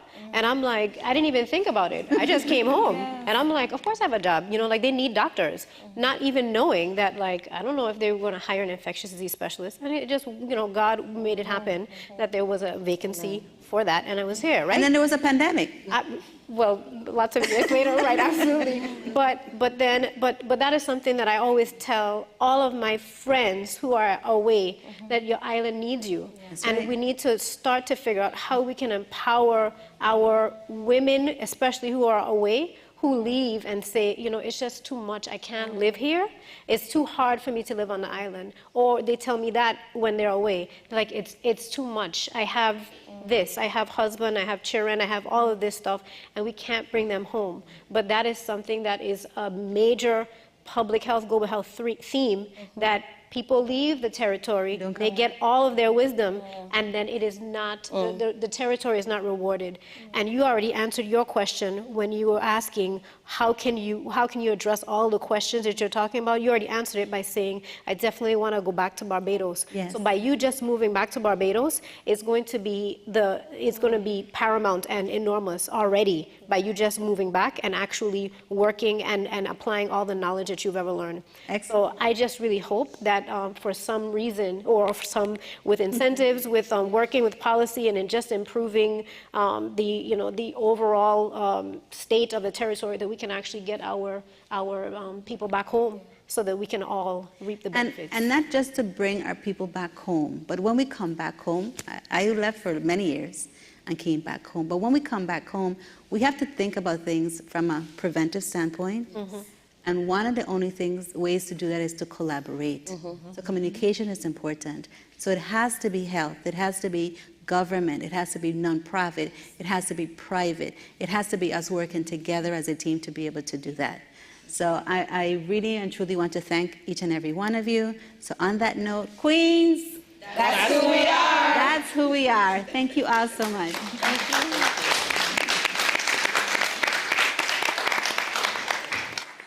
So we certainly have to give our moderator another big round of applause, our Commissioner of Health, the Honorable Justa Encarnacion, and of course our panelists, Brianna Hillman, Dr. Gina Gonzalez-Johnson, Michelle Spencer, and Dr. Ty Hunt Caesar. Please, let's give all these queens a big round of applause. Yes, we're gonna allow them to transition. Now, the energy, we've been using certain words frequently. We're talking about energy, we're talking about empowerment. It is so important to note that this is the very first, it will not be the last, but this is the very first She Women's Summit. And of course, if we're gonna do it on St. Thomas, we gotta do it on St. Croix as well. So for those of you who may be watching on the live stream, please note that next week, Friday, on October 14th, we will be bringing this dynamic event to the Big Island of St. Croix. You know, we can't forget Accrusions, right? We just one big VI. So it's just really important, again, that if there is someone that you feel you need to connect with, please make sure that you share your business cards, get an email address, at least an email address, right? So that you can network and keep in contact. I'm really big on mentorship. Yes, I am talking because we're going to transition into our next presenter in just a minute. But I'm really big on mentorship. If there is a woman that I see who I admire, I respect, there's so much that I could gain from her.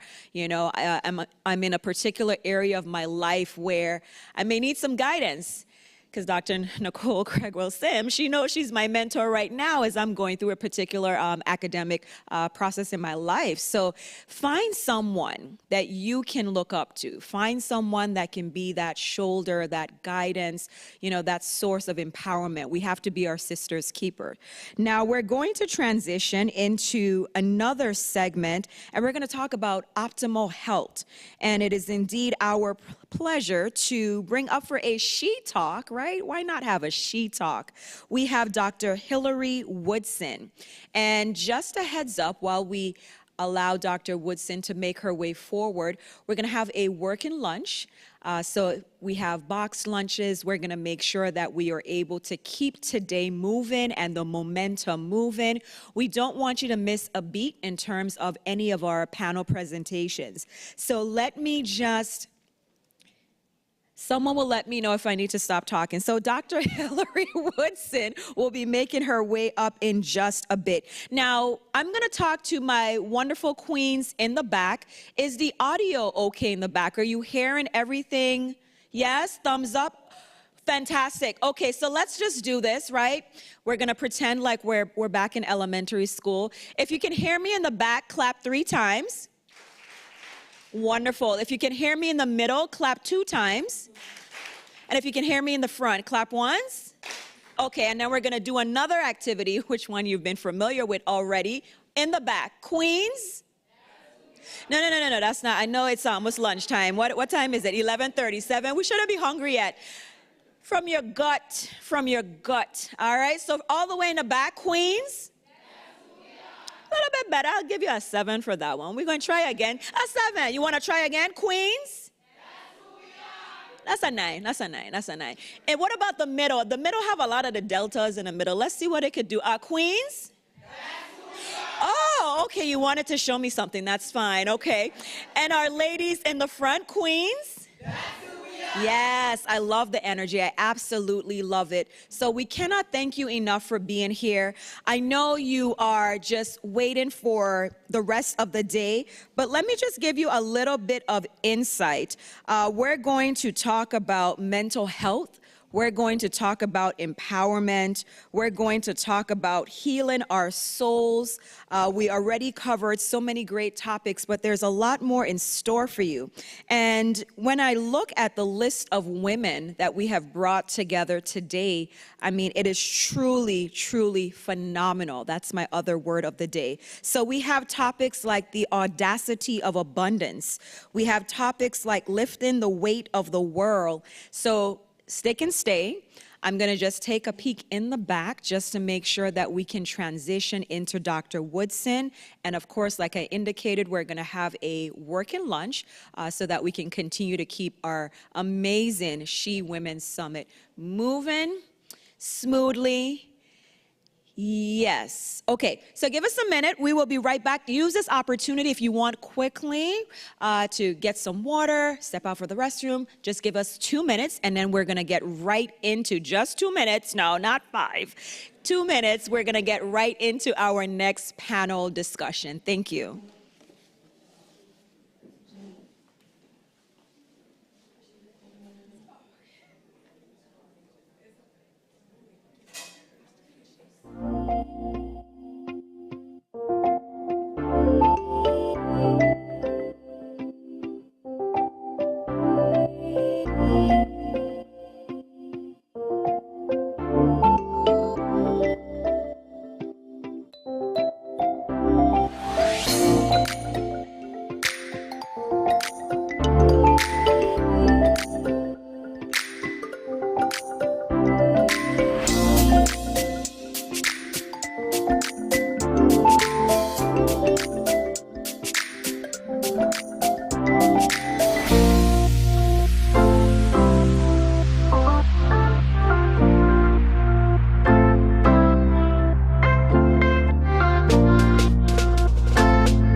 So those on the outside can come back in. Yes, it's been 2 minutes. Queens? I like to keep my promises. I said just 2 minutes, only 2 minutes. So we are, in fact, ready for our next presentation. So I will give everyone a moment just to get settled. And then it is truly my pleasure to introduce for our next panel presentation. We are going to have a She Talk, and we have Dr. Hillary Woodson. And we are on a theme of health, wellness, empowerment. So she's going to really take us to school when it comes to strategies for optimal health. So Queens, allow me to bring to you, and please give her a round of applause, Dr. Hillary Woodson for our She Talk, N=1. Thank you for having me. I'm part of the Short People's Club. Short people are going to rule the world one day. That's what I always say. To the commissioners, Commissioner Causey Gomez, to Commissioner Encarnacion, she's somewhere in the crowd, Assistant Commissioner Nicole Craigwell-Sims, both Sadie Bruce, Commissioner Bruce, and to my soror, the First Lady of the VI. I'm so honored to be here amongst all these beautiful women. My name is Dr. Hillary Woodson. I am originally from the state of Maryland, but have lived in the Virgin Islands since 2008. And one of the reasons that brought us down here, my husband, and at the time we had three children, and our last child was born here, so he's a native islander, you know. But I really, as some of the panelists were speaking about, I love community health. My father was a commissioned officer in the U.S. Public Health Service. So like some of the panelists who just spoke, I grew up listening to his talks about, you know, how are we going to house the homeless? How do we get health care to the homeless? How do we get more minorities recruited into medicine? And then how do we retain them in medicine? So I actually grew up around this sort of environment. But also, like Dr. Gina said, I grew up on a farm. My grandfather also had a farm, and I remember from a very young age, we would go out, you know, with the salt and pepper shaker in our back pocket, picking tomatoes, picking our collard greens. We didn't have animals, but I grew up just loving the taste of real food. And so as you hear, I see a lot of my patients here, so thank you all for joining in today. But as you'll hear, a lot of my theme really does center around nutrition. It centers around wellness. It centers around what can we do as the individuals that we are. So I'd like to start. The title of my talk is called N=1. And this is a strategy for health, and I will explain what this means. But first, I want to talk a little bit, well, first and foremost, I am the owner, of the Virgin Islands Center for Integrative Medicine. So I met my other doppelganger over there, Dr. Gina. Integrative medicine is the medicine of the future. It's here. It's foundational. It's what our ancestors practiced. It makes sense. It's not pharmaceuticals all the time. And our tagline in our practice is beyond a pharmaceutical remedy. Some things do need medication. Though. But as most of my patients know, I'm always working to try to get you off of medications if we can. So next slide, please. What I'd like to start with is a little bit of a timeline, because sometimes we get lost in the sauce, right?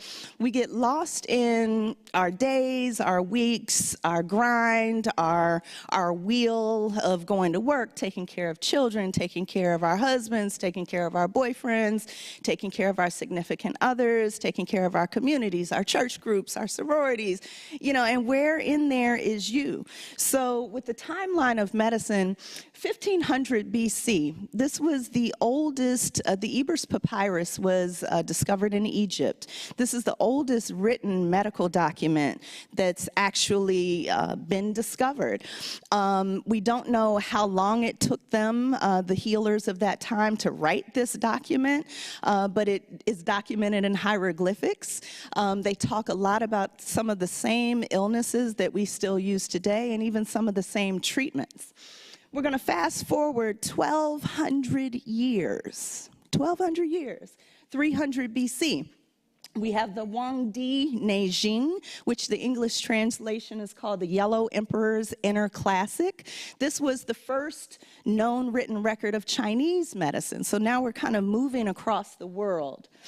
Fast forward again, 700 more years. 700 years, the first European medical school is founded in Italy. Fast forward another 700 years. Do you all get where I'm going with this?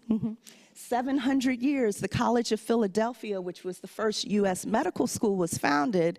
However, it wasn't until 4 years later, remember 1776, was when we got our independence, right? So this predates some of that, but in 1769, King's College, which is now Columbia University, was the first medical school to grant a North American, the first institution in North America to grant a U.S. medical degree. I am a proud graduate of that school. So that was actually one of the things that took me to Columbia, was because there was so much history, and it was in New York City.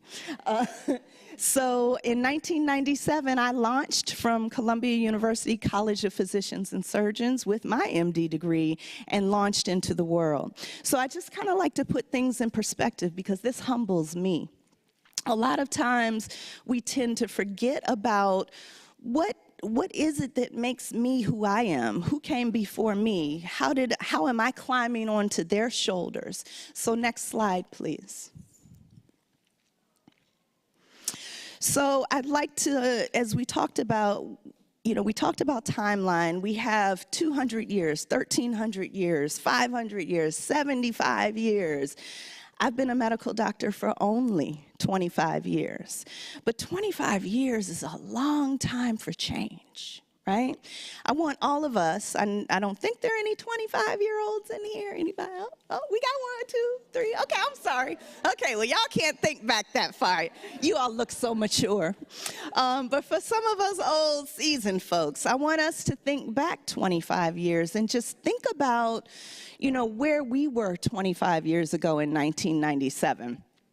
So some of you have probably seen those images where you can give a birthday card for the year that you're born, and these were all the things that were happening that year. Well, let's go back to 1997. 1997, the Food and Drug Administration approved Viagra. Right? Pfizer Pharmaceuticals, this is one of their #1, maybe #2 selling drugs of all times. Also, the Titanic movie broke blockbuster records in the movie theater. It went on to become the #1 selling movie of all times at the box office. Also in 1997, Dolly the sheep. Who remembers Dolly the sheep?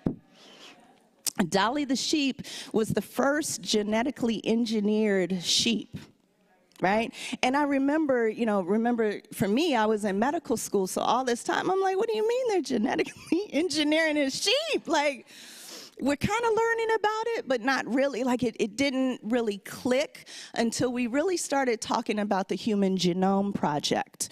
The Human Genome Project, a genome project is a technical name for the genes that make up an individual, okay? We had never in science actually mastered all the different map of the human DNA. Until this time. It took them about 25 to 30 years to figure all of this out. They got the mice down, they got the sheep down, they got monkeys down, so they're inching closer and closer to knowing exactly what it is that makes up human DNA.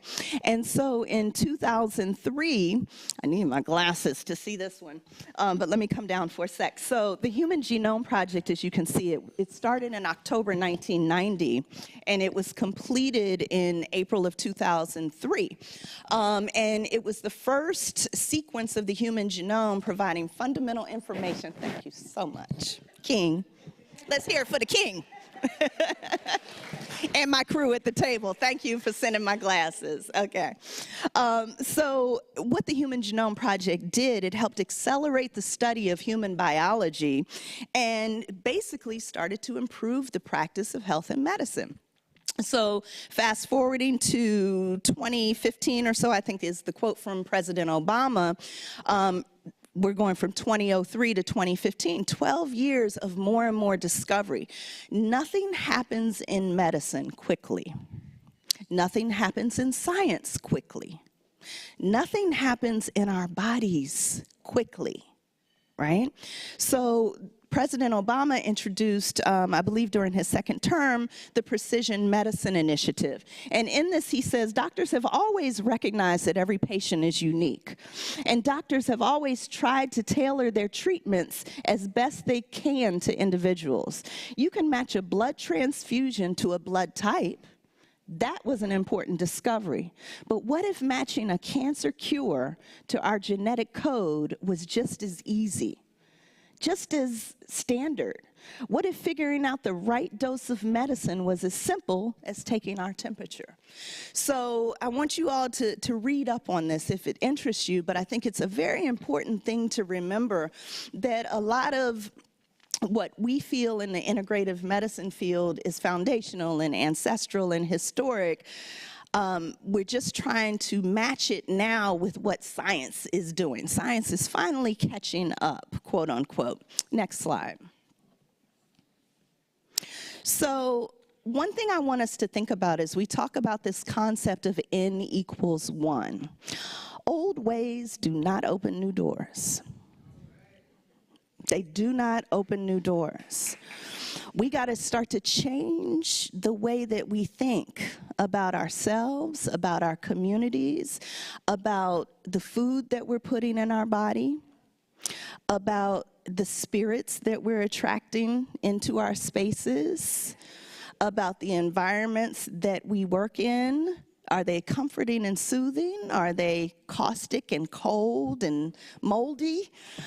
We have to think about all of these things, and that requires us to start doing something a little bit radical and a little bit different.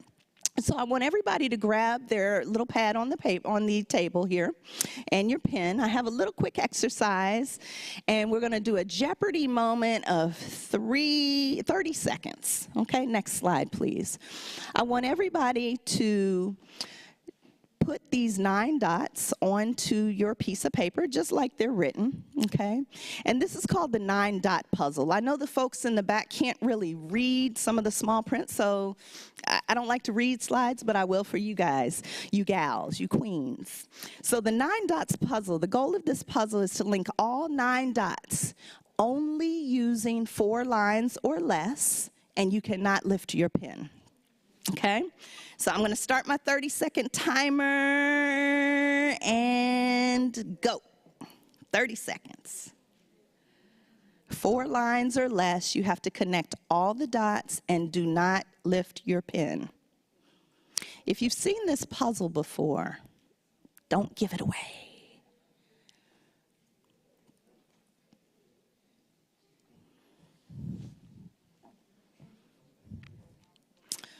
Five, 4, I see some people peeking over at their neighbors. 3, 2, 1. Did anybody get it? I see one hand in the back. Stand up so we can, and one hand up here. Who's that in the back? Stand up and wave. Yay! And Commissioner Bruce and May Leader, anybody else? So 3 out of 150 people got it. Okay? That's okay. And I say this laughingly because I grew up a block from a public library. So I was what was described as a cool nerd. Okay, there are such things as cool nerds, right? But I was always down in the library. I wanted to read every single book in that library. And what drew my attention were these sort of logic, these sort of puzzles, because once you see the answer, you're going to be like, oh. So next slide, please. This is the answer. Actually, there's more than one answer. There's more than one answer. So, this concept is called bounded rationality. We're bounded by the things that we think are true. We are bounded We are shackled, we are bounded by the things that we think are true. Why did we limit ourselves to the edges of these black dots? Why not think outside the box, right? So for those of you all who are my patients and or friends, most of my patients are my friends. I'm just that cool doctor, cool nerdy doctor, but I'm still a nerd. But those who know me and who get a chance to work with me know that I'm always challenging you to think a little bit differently than what you're telling me you're doing or what you're capable of doing. So next slide, please. So I love this slide. I saw it in one of the motivational speeches. I listen to a lot of YouTube motivational speeches. You can pull up anything. I mean, but that's typically how I start my day. And I saw this and I was like, you know what? I hear all day long in my practice, doc, I don't know it. I don't know. I can't do that. Excuses, excuses, excuses, excuses. I've had them too. Why? Because I'm human, right? Next slide, please. But what I want us to start thinking about is what this concept of N equals 1 is. Next slide. So in medical studies, Dr. Ellis, I think Brianna Hellerman, you're an epidemiologist. There's some epidemiologist folks in the house. And so in statistics and medicine and math represents a sample size. So right now, our N is about 150, right? So that's our sample size. And in medical studies, you know, when you hear doctors or talking heads on the news say studies have shown, you know, they're talking about these studies that usually have these huge N's. They're usually studying thousands of people, maybe even 50,000, 100,000 people in their study. And in medicine, traditionally in the U.S., that's how I was trained, but traditionally in the U.S., we have the double-blinded placebo-controlled trial, okay? I know it sounds boring, and trust me, it was boring to hear it from me too. I'm more of an observational person. I like to think about what can you do for yourself? I don't care if that's what the studies say, but is that really applicable to you? And that's what the N equals 1 studies are starting to really lean towards. We're starting to go more towards precision medicine, personalized medicine, foundational, integrative, functional. All of these things are similar in the context and in how you're treated as a patient. Next slide, please. So this was me, it's not me, but this was me back in the day, going to the library, reading books, okay? I love to read, that's one of my hobbies. And to me, reading has really been lost in our children. We all know I have 4 children, they're, you know, all on different screens, etc. But at the same time, we take those screens away and we say, here you go, here's a magazine subscription, here's an Essence magazine for my older daughter. Here's a Newsweek magazine for my son. Like, I want you all to read, because in reading stuff, you can start to kind of come out of yourself and start to imagine and explore different things. That's how you learn the world. But when it comes to N equals 1, I want you all to think about being this little girl right here. And what is it going to take for you to imagine your future health? What does that look like to you? Next slide, please. So, in essence, I want you all to learn how to become your own scientists, okay? Scientists are smart, but they're not just smart. We're all smart people. Scientists are curious. So if nothing else, don't stop being curious about the life that you're living. 25 years or beyond is a long time to live. A lot of change can happen in 25 years. We're not microwave doctors. A lot of times, I'm sorry, I failed to introduce, hey, Dr. Nicole Sims, I know you're walking through. She deserves no introduction. But I wanted to introduce Dr. Nicole Zapp, if you could just raise your hand. She's new to my practice. She just moved down, new doctor on the island. Made sure to invite her along because I think it's important for her to see what we do as women in this community, and then also for you all to get a name with a face. It's not that I'm not seeing you anymore, but sometimes you get to see somebody different just to get a different set of eyes on you. But overall, going back to being your own scientist, what that does, it's notice the 4 things in the bullet points. You want to collect data, you want to analyze data, you want to integrate data, and you want to examine the outcomes of data. What's the common word in all of that? Data. Right? So how many people have a Fitbit, an Apple Watch, something, you know, something on your phone? So a lot of us, if you would have asked 5 years ago, Dr. Woodson, are you going to get an Apple Watch? I would have been like, I don't want nobody following me. I don't want nobody. Just like a lot of people still do, right? But what it has done for me is helped me to collect data. The only reason I got my Apple Watch as a gift for myself was so that I could track my fitness activities. Okay, that was my, you know, I need data so I can get over my own excuses about exercise. Okay, we all have excuses. I was no different. And so the Apple Watch can collect data. How long do you stand? Do you need to stand up more? How many steps have you taken? How many beats of your heart has happened? How low did your heart rate go? So it's all about data. And so there's a lot of stuff happening in medical technology these days, and a lot of it is dealing with personalized data. We're shifting from population health, 100,000 people, 200,000 people, and shifting to smaller, groups of people and or the individual. So how can your individual data not be useful to a study or be useful to a scientist, but how can it be useful to you? So some things for the people in the back, if you can't see it. What are some of the things you wish to move toward in your life, in your health? And I want you to think about these things. When you think about your future health 25 years from now, what are some things you would like to have in it? Personally, I want to be able to bend, walk, stretch, get up off the floor if I fall down, and play with my great-grandkids. You know, like, you got to be very, very specific about what you see in your future. And then when you were a child, when you were that little girl in the book, what did you dream about doing with your life? How did you envision your health? What about now? Has that changed?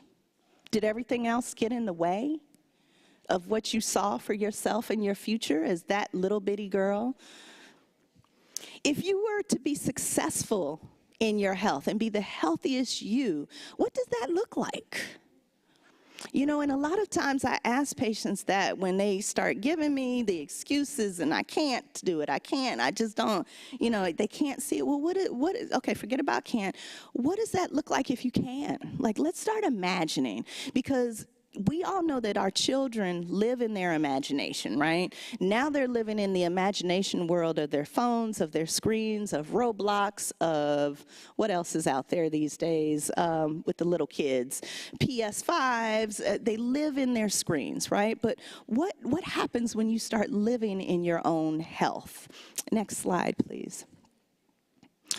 So the framework that I like to work with my patients on is, you know, I don't say, hey, patient X, you know, we're going to work on your SMART goals today, right? That's not what I say, but it's always in the back of my mind. And I love this acronym because it becomes very specific, okay? So you want to be specific. Let's set a goal for health, since we're talking about health. Commissioner Bruce spoke about wealth, but guess what? Our health is our wealth. Do you know how many people that I see? I won't name names. This is not a breach of confidentiality, but I saw a young lady, youngish, who is in what we call that sandwich generation. Has a young child who's maybe high school, but also has a mother who's suffering from Alzheimer's, severe Alzheimer's, and, you know, just struggling to maintain. You know, how does health look? How did health look for her mother 25 years ago? You know, I'm dealing with my own health issues with my mother, you know, and some of the issues that she's having now were preventable because she was a heavy smoker. you know, and now she's on oxygen. You know, so you don't berate them and get mad at them for making the choices that you do. But I say to my patients all the time, what you do now is going to matter in 20 years. Every single thing that you do for yourself is, or don't do for yourself, it's going to show up regardless of whether you wanted it to or not. So let's want for ourselves these specific goals. So in this exercise, again, for the folks in the back, the SMART goal is about exercise. So S for specific. So I want to exercise more. Okay, what does that look like to you? Let's be more specific, because just saying I want to exercise more, that's just wishful thinking, right? It becomes a goal when you are specific. I see a few of my E2M folks in here. So we know about the SMART goals. You have to say, I'm going to wake up a minimum of 5 days a week and do 30 minutes of exercise. That's very specific. M means measurable. You got to be able to measure data, right?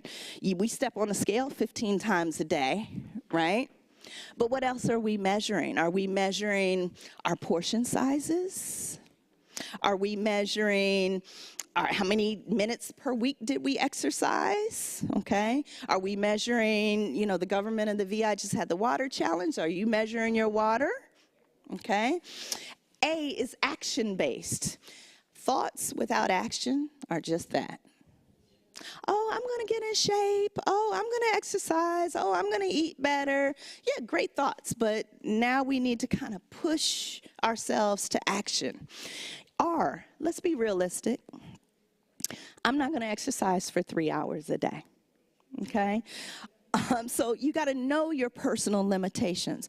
Every single one of us in this room is busy, busy, busy. Whether it's busy with the job or busy with family or busy with small children or elders that we're caring for or a spouse that we have to manage or, you know, a team that we have to manage. We're all busy, so you got to be realistic in your goals. You can have a stretch goal. Okay, I may exercise 60 minutes 5 days a week, but if you don't, that's a stretch. But if I don't get there, at least I got my 30, okay?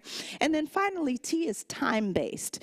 You got to give yourself something to measure against. Remember, we went through that whole timeline of world medicine.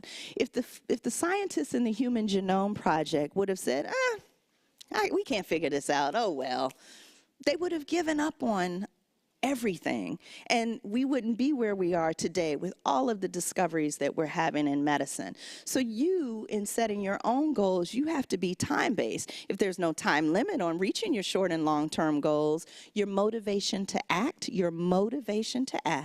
is limited. Okay? So 30 minutes, 3 times a week, that's a time-based goal. Okay? Next slide, please. So in closing, I just want to share, a lot of times people will come to me and say, you know what, Doc, I can't do, you know, that's just not possible for me. I can't do that. It's impossible. Nothing's impossible. Because what happens when you take that word impossible and split it up? I'm possible. Each one of us, when we say, you know, and I'm being part of the Amen Corner. I don't have time to exercise because I have to go home and cook. Well, I'm working late, and then I have to go home and cook every day, and then I have to make sure the kids get what they need, and we watch a little bit of TV, and everybody's set for tomorrow. I got to make sure that all of that happens. Guess what happened when I stopped doing that and when I stepped back from that? It still happened. It still happened. And my husband said to me one day, he said, you know what, you've been doing a thing for about 10 months. Like, who's this? I said, you know what, that's because I got to be possible to you all. Okay, what I'm building for myself and my health is just as important as what I'm doing for you all. But guess what? You can't get a crispy fried Hillary. You got to get the whole person. And so I just challenge each and every one of us to think about the possibilities beyond what you think they are. Because you can live, you can think outside of the box. We can enjoy good health. And guess what? Seasons of life are going to come. We're going to have winters. Things are going to be cold. Things are going to be devastating. Things are going to be, uncomfortable. Things, we might be shattered emotionally. We might be shattered physically. We might have some health challenge that's just, it feels impossible to surmount. But guess what? If you continue to just say, you know what, I'm going to focus on my one today. I'm not going to worry about what Google said about my symptoms.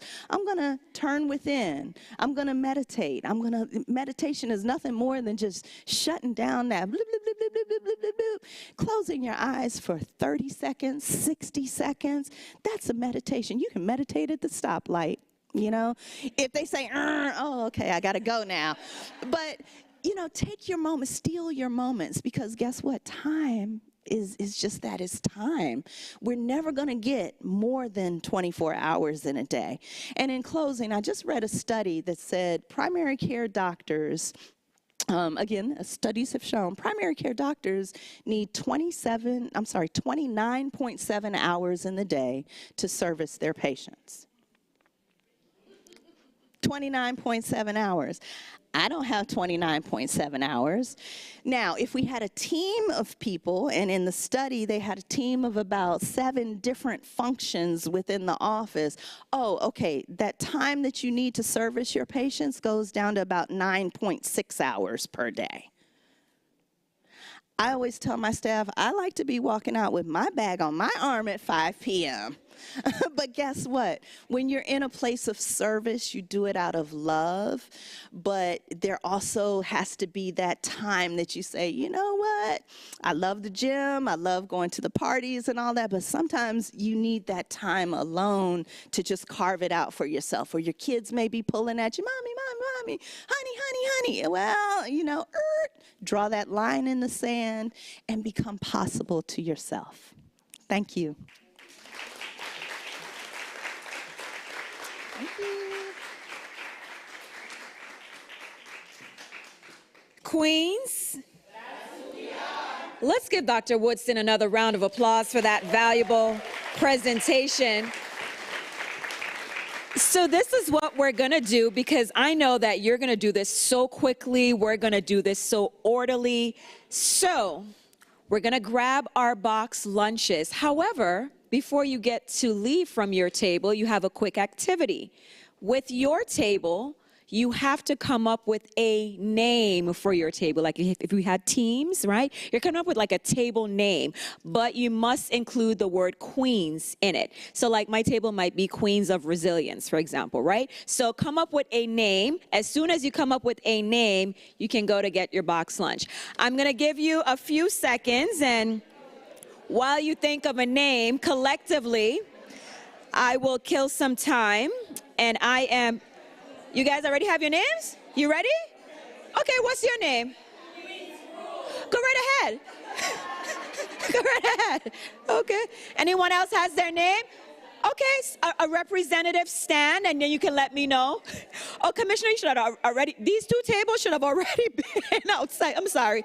We're gonna have our two tables with our panelists. Oh, you have a name? Okay, let me get a box. I thought you guys wanted to go. Tell me a name. Queens. Go right ahead. Tell me your name. Is that Tanya? That's Tanya? Queens of the Caribbean? Okay. We may have to wait a second, but I would like to still hear the names, even though we're going to have to wait a second. What's another name? Caribbean Queens. What's another name? Do you guys have a name yet? Come closer to me. Come closer to me. Someone come to me and just tell me the names. Do you have a name? Oh. No. Queens of Paradise? Okay. Any other names? Come closer to me, man. Could the table representative come closer to me? Queens of Positivity. Any other names? The Queens of Possibility. I love it. I love it. I love it.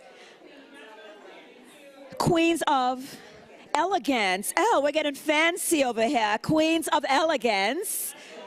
Natural queens. Any other queen names? All we're doing is grabbing our box and coming right back in.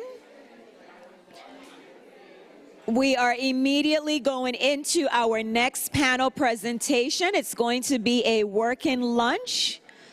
So please grab your boxes and come right back in.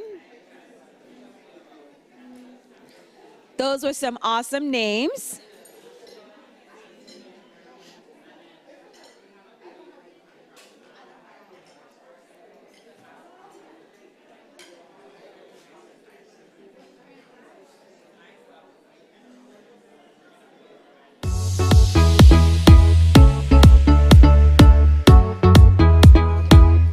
Did all of the tables in the back provide me with the name?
nombre es Cira Emilia Escoto Burke y represento las mujeres latinas.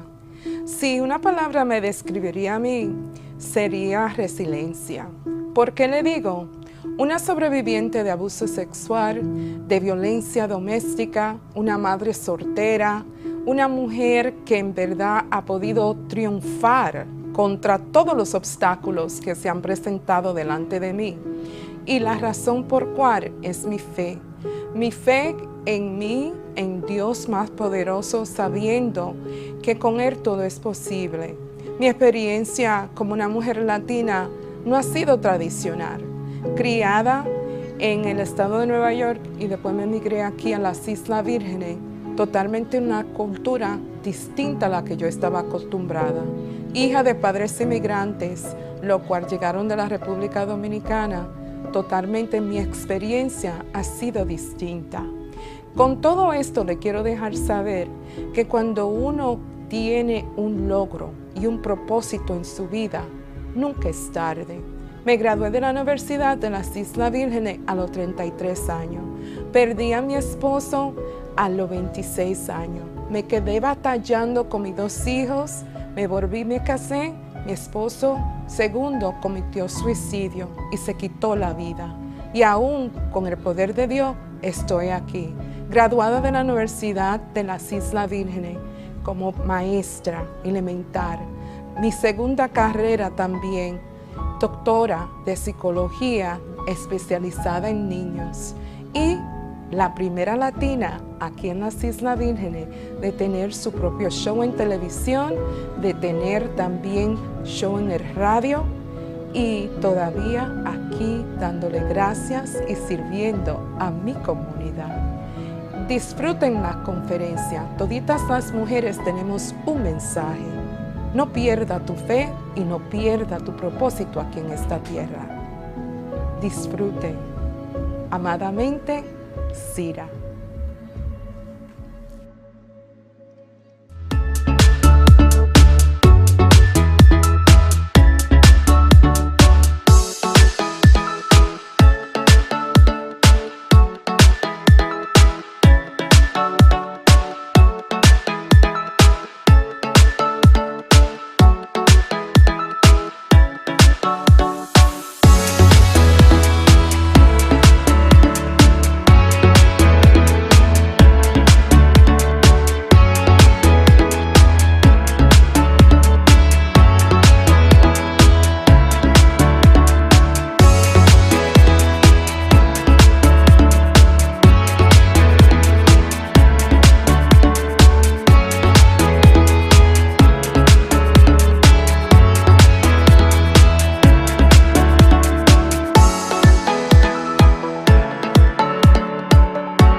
into our next panel discussion.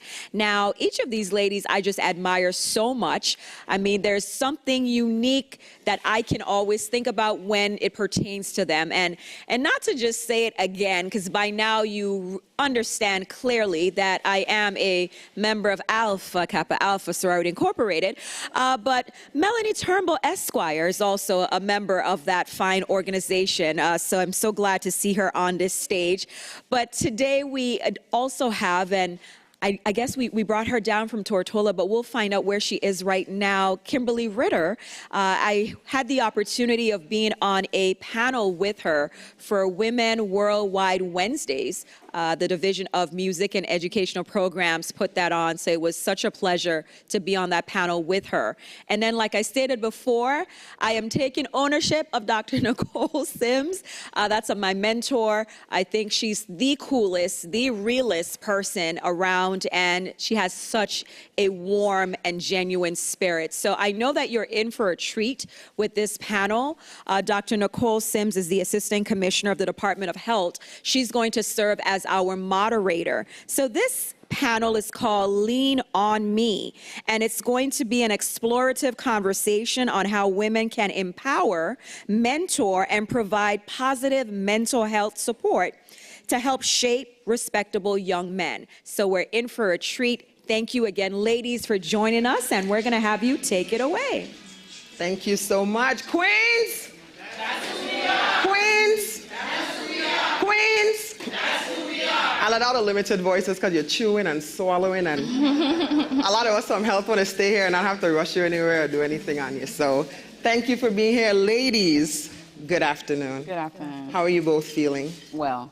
So this discussion is going to be something, and I actually spoke with them. I have no paper or anything. I really feel this is a vibes discussion. The topic alone is something that women are combated with almost every day. So before we go there, I'm going to give you both an opportunity to give everyone the beautiful surface information about yourselves, and we'll dive right in. Greetings, everyone. My name is Kimberly Ritter. I'm a former guidance counselor. Currently, I actually am an assistant manager at a concrete plant as well as an asphalt plant.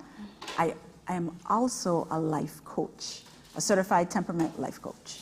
Nice, nice. My name is Melanie Turnbull. I am a native Virgin Islander from St. Thomas, and I am currently an assistant federal public defender, so I do criminal defense work.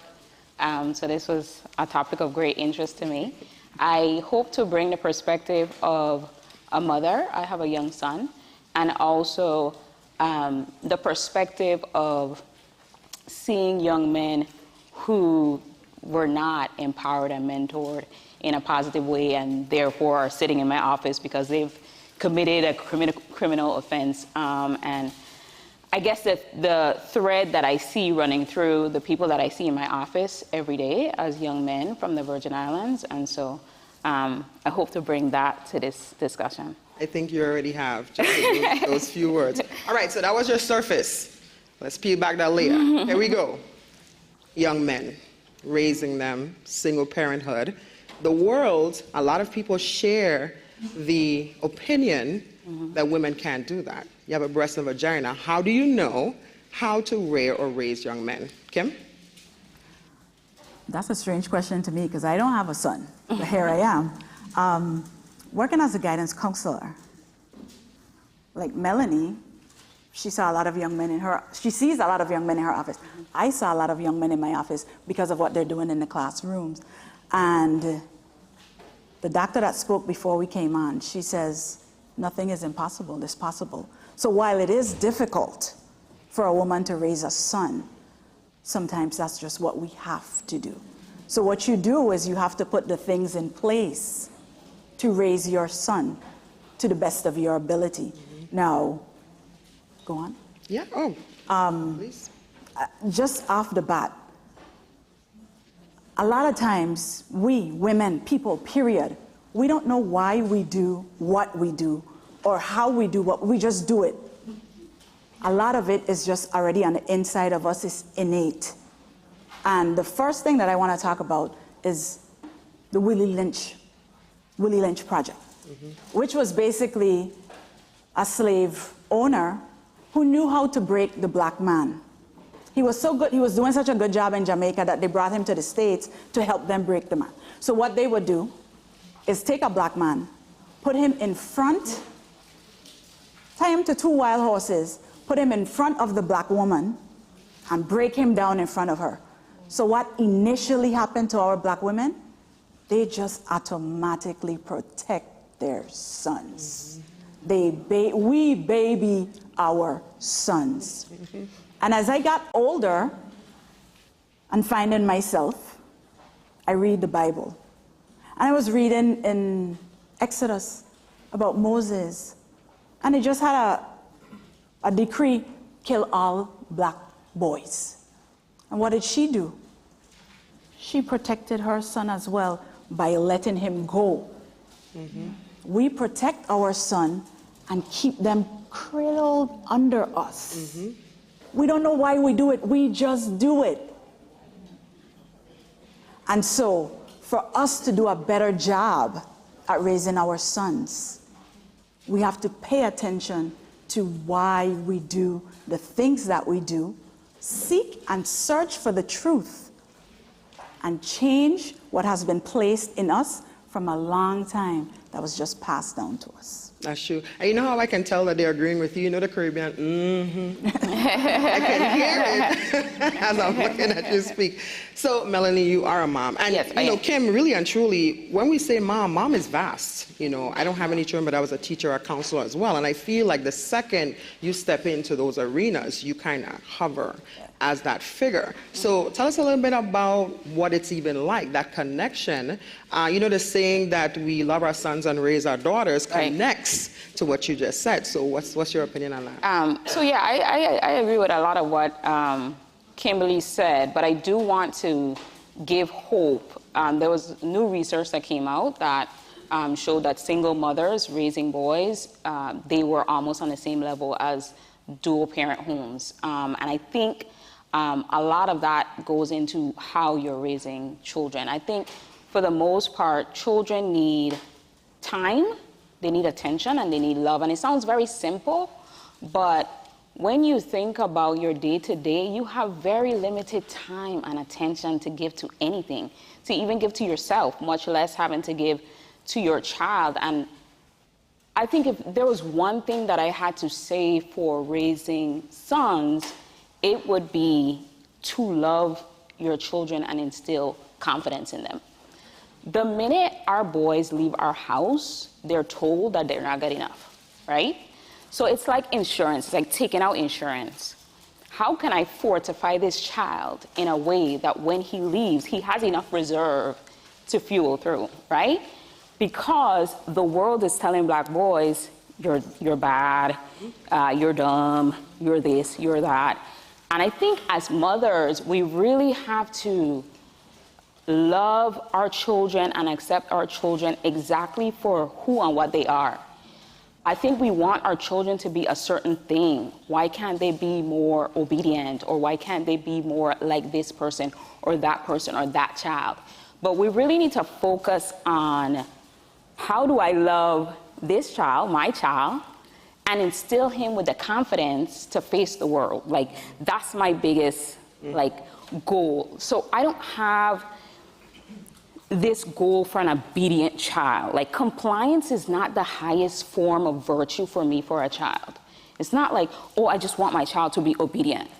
I want my child to be emotionally regulated so that he can really face the world in a way that he needs to. Because when you raise overly compliant children, you're really raising children who cannot express themselves, right? They are so scared because they're going to get in trouble from mommy or daddy. So you raise all of this compliance, so when they leave your house, they can't speak up for themselves because they can't speak up to you. Right. You know? That's true. And they then become victims, or they then victimize. Because you never create an environment where your children are confident enough to express themselves, right? And black children in particular, our culture in the Caribbean is that children should be seen and not heard, and I think that is destructive. And a lot of that, you know, not to cut you off, is safe space. Establishing safe space in the home for discussions and emotions, which is kind of where I want to go, right? Because all of you moms who are moms of little boys who turn into teenage boys, who turn into wonderful men, who ladies like myself see, and we're like, oh, he's so cute. He's going to be my husband. We're going to have cute babies, right? And then we talk in our relationship And something is wrong. It's a breakdown. They can't communicate. They cannot communicate. Yeah. It's like talking to a wall. You might as well throw clothes on the wall and speak to it. So you both have, seriously, like really. I mean, I know you can share, right? Okay. It's true. But you both have vantage points that are unique. Guidance counselor, right, in your line of work. Tell me if you've ever thought, and if you have, what was that thought, when you looked at a situation and maybe said, if you had a little more of, things might be different. What do you think some of those gaps are for these young men? One, for young men, I think in a whole, the world has created a concept of what a man is that is actually so wrong or different of what a real man actually is. So, as a counselor, I provided this different type of counselor vibe. Like, I'll just be real here. All the gangsters and that type of stuff, they came to Miss Rita because they know they're going to get a real deal right here. So it's a matter of us to the point where they still call me today, and I haven't been in the school for 8-9 years. So they still call me today when it's time for decision making. They still call me today when it's time for a decision making, whether it's girlfriend, whether it's career, and things of that sort. So we have to be real. And I'm going to take it a little further, if you don't mind, right? For us who are in here, you said it. Take it. There you go. How many of us could honestly raise our hand and say that we didn't stay in a relationship with a man that we know we should have been out of 2 months ago? All of us could raise our hand, 2 hands, feet, everything, right? We add into the problem. Because if we get to know ourselves better and realize that we don't have to accept this and leave at that moment, at that point, we're forcing them to become who they should be rather than us trying to not be who we were created to be to suit their needs. So we have to start, okay, we can't go back and bring them from a baby to bring them back up. So where we gotta start working with them from who we are. We have the ability to help change the concept, but if we continue to be the side chick, and if we continue, and I'm not here to say what's right, what's not right, da-da-da-da-da. But if you know you don't want to be a side chick, then don't be no side chick. You know what I mean? If you don't want to be the other one. So we in ourselves, as grown women, with the men next to us, we have to do a better part at helping them become who they should be as well by not tolerating the things that they well know aren't correct. Nice, nice. So let me ask this question on that. Let me ask this question. So February 15th is a no? You know, it's that side chick thing. Okay. That's what you are. For the moms who are in the audience, I notice it's channeling a lot of thought, especially when we speak about safe space. And you guys could just raise your hand, yell it out. But do you create safe spaces for your boys? Right? Good. So now that is a start to what Kimberly is saying, that union of understanding from here that brings them in. Now, before they come to you, attorney, what are your thoughts about that need, that gap? What could have probably been done? So I think the gap is the safe space we're talking about. Just the inability for young boys to express themselves and to have a space to express themselves. Because when you think about it, even from a young age, when a boy cries, we tell him don't cry. Or when they're misbehaving, we send them away. Go to your room. When you get yourself together, come back. And if you had a rough day at work and you came home and you weren't in the best mood and your partner said to you, shut all of that up, go in your room and don't come out until you get yourself together and I want to be around you again. That's a tough feeling. That's a tough pill to swallow.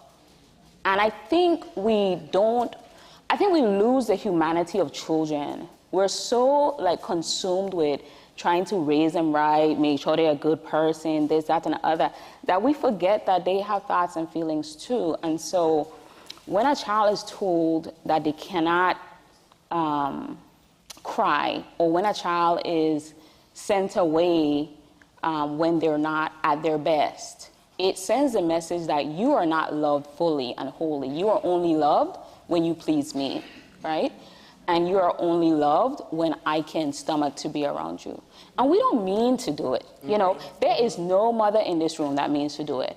It's just that when you have to cook and you have 2 more kids and you have homework going and then you're thinking about what happened at work, like that crying, you really want it to stop. You're not maliciously sending somebody away.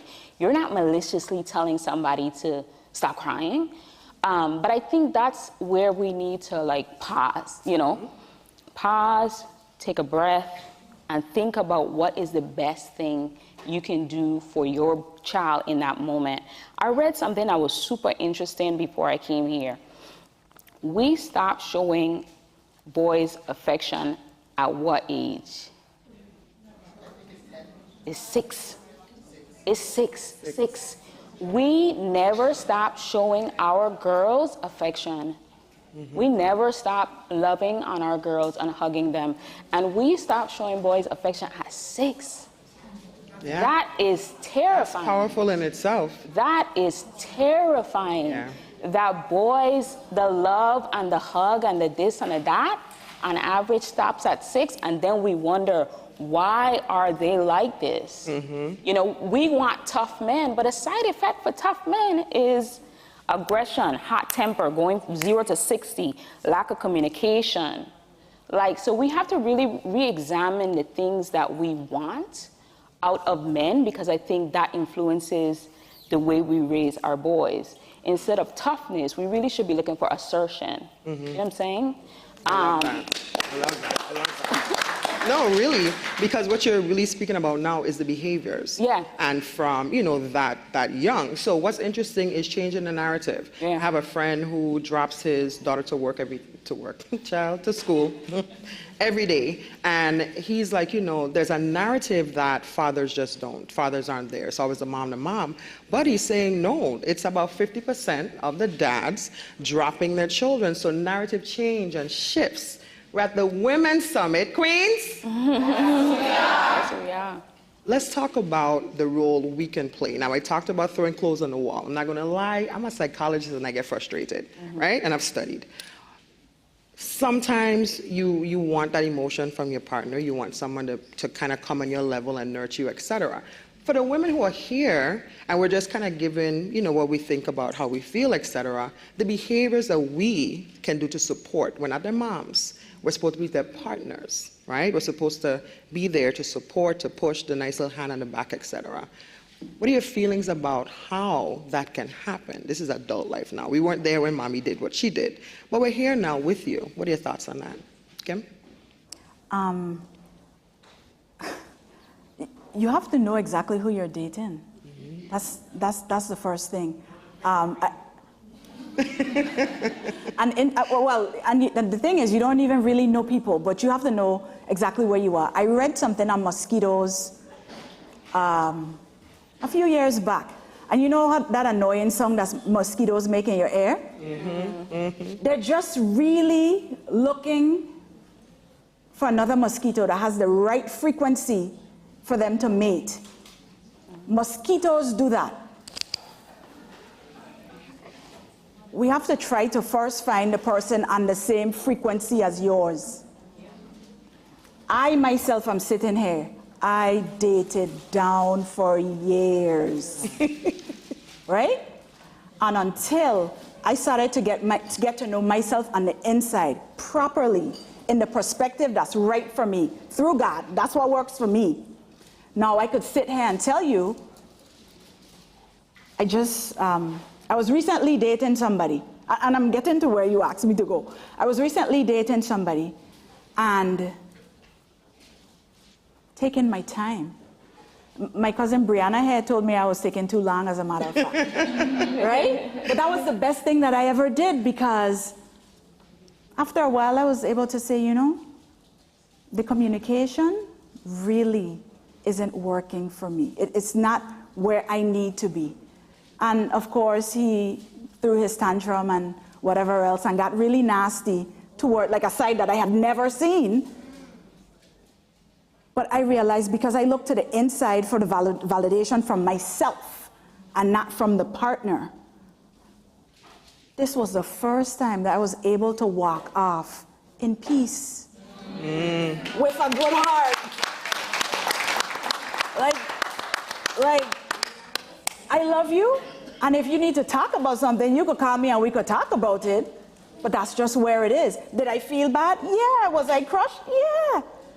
But I'm able to walk off. And sometimes the best thing that you could do for your relationship is get to know you. And what's the V word that was used just now? Validation. Validation.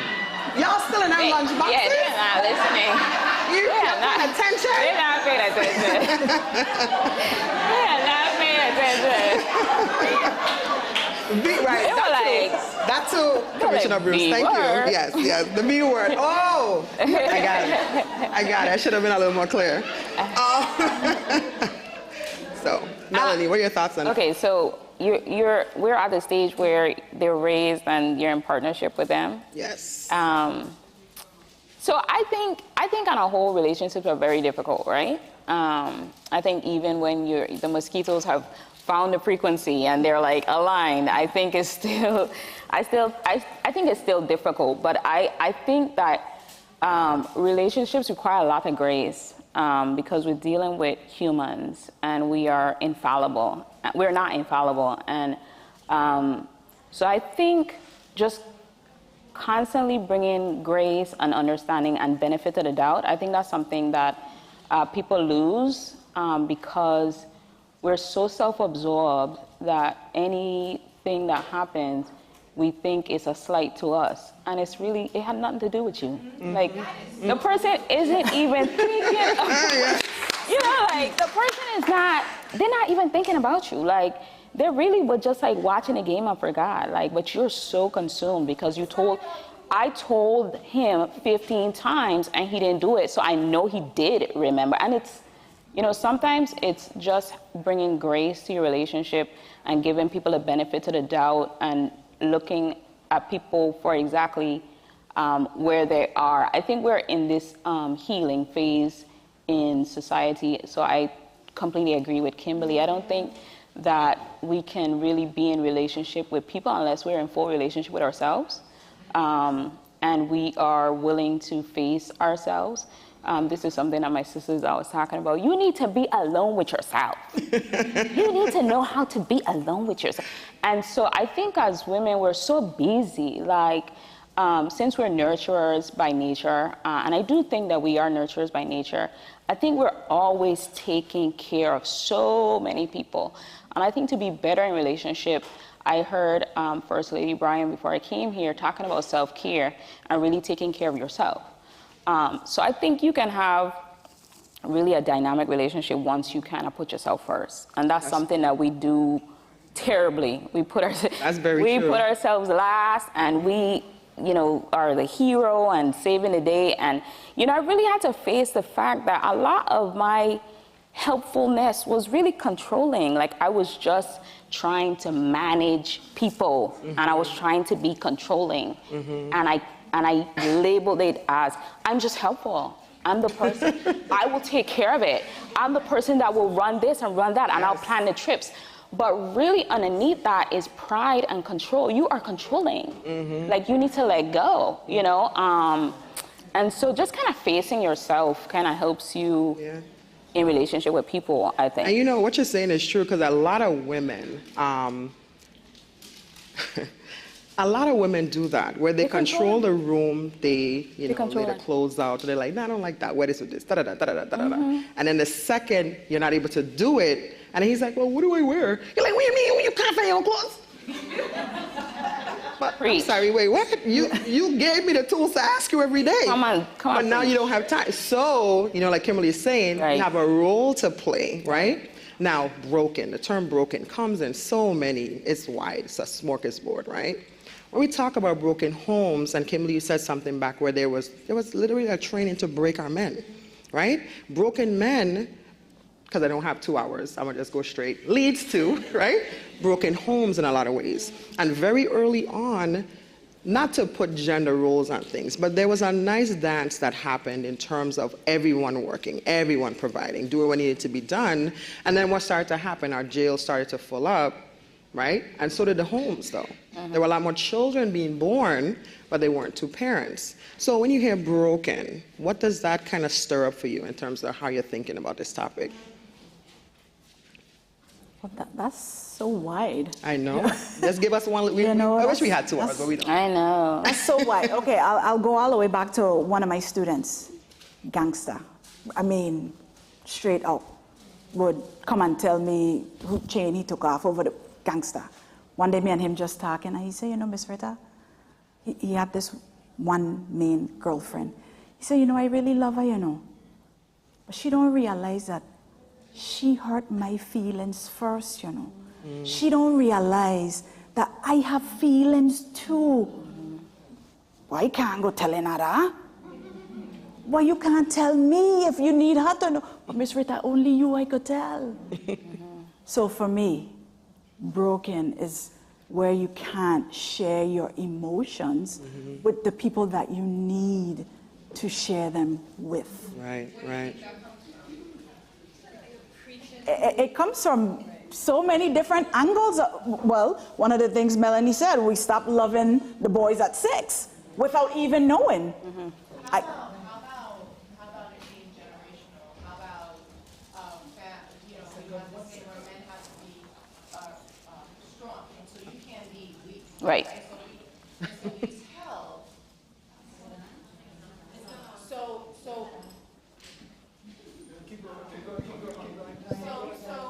we tell the next generation. Can you hear me? So we tell the next generations of our children that, you know, the same thing, that they're weak. You know, that you can't be weak. You can't display. You can't say. Right. You can't say you can't show your emotions. Essentially. Right. So whether a man or I agree a boy with, or a girl. It's all of that. Right? That's what I was touching on earlier, First Lady. It's just this idea that we have created what a man should be, right? And a man should be strong, and a man should provide, and a man should do all of these things. And when he can't, what happens is this explosion, this pressure. And so the people that I am representing, right, are people who have felt as though they can't express themselves and they can't do these things. And so what happens is they respond in violent ways, right? The only acceptable emotion we allow from men and boys is anger. There is nothing else that we accept. And that is men and women. That is mothers and fathers. We only allow our boys to be angry. So when they come home and they're pissed about something at school, we don't explore the emotion underneath. And really a lot of times the emotion underneath is rejection, hurt, disappointment, but you know, we don't really allow them to fully express that. We leave it at the anger stage. And if you talk to any psychologist, anger is a secondary emotion. It's never a primary emotion. It's never a primary emotion.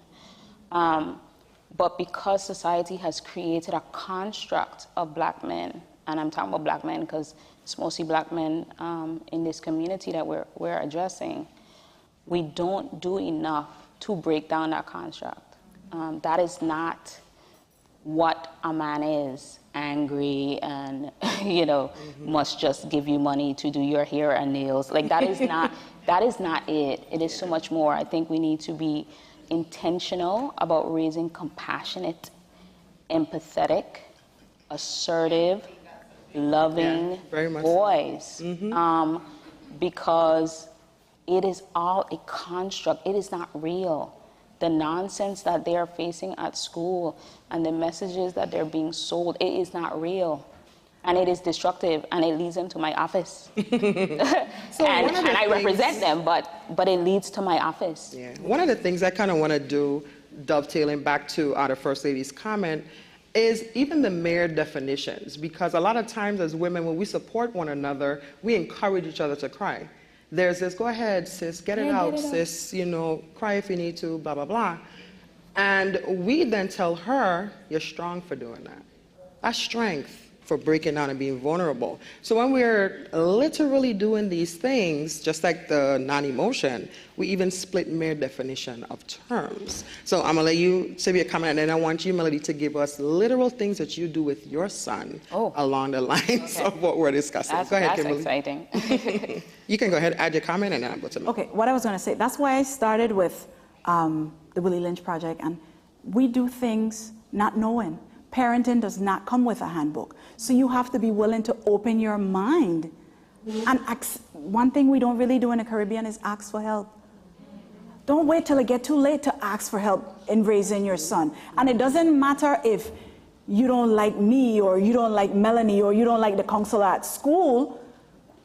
Our job is to help you help just in any capacity, just as people of the community, people of the Virgin Islands. That's what we do. That's why we're here. So you can't be afraid to ask for help, to get the help that you need, even if it means that I connect you with a young man that I know who's a positive male role model that could help you guide him or put him in this, you have to ask for help. You can't think that the only thing you know, the only way you know is right, because a lot of things passed down to us, just innate, that we don't even realize or recognize why we're doing what we're doing. So it's okay to ask for help. Absolutely. Positive messaging, though, because that's already planted. That seed is already, that's a full-grown mahogany tree. Yeah.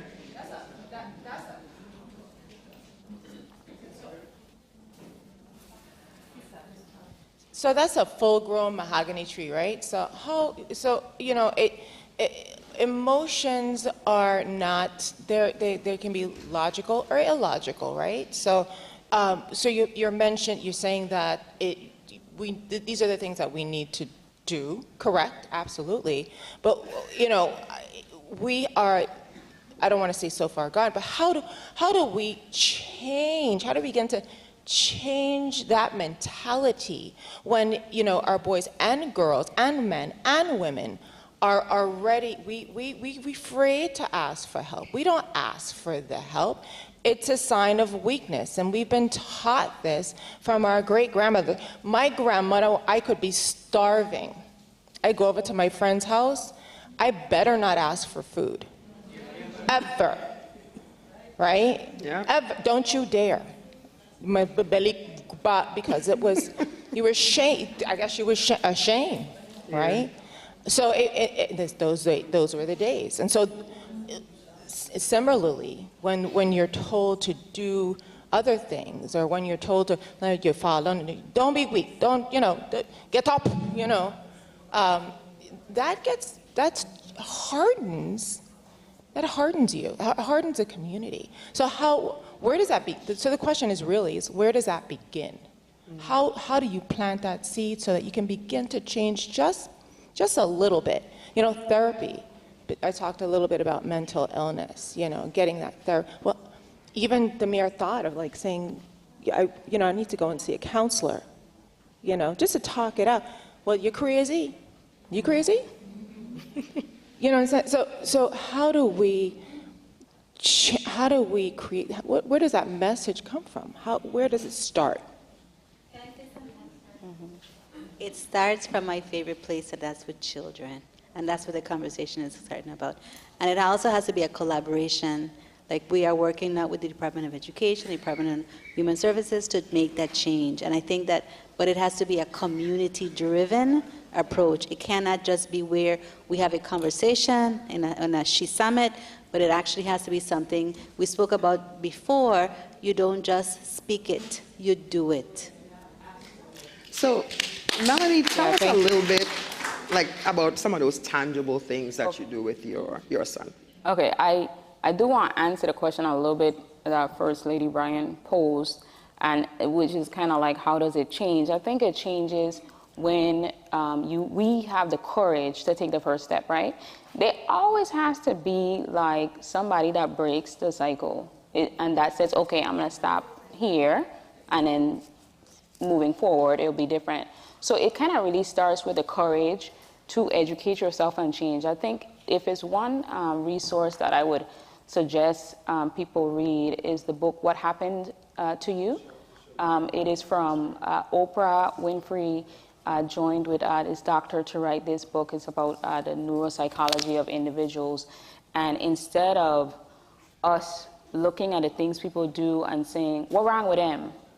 They change the question to what happened to them. And that brings more compassion to the situation, because we will realize that the majority of things that people are doing that are dysfunctional is because of trauma that was introduced in their lives. Mm-hmm. As far as what I am doing, first, I follow a lot of like psychology, parenting type Instagram accounts, Facebook pages. I read a lot, actually, because I have such an interest in this particular topic, and I did not want to be a mother. The irony.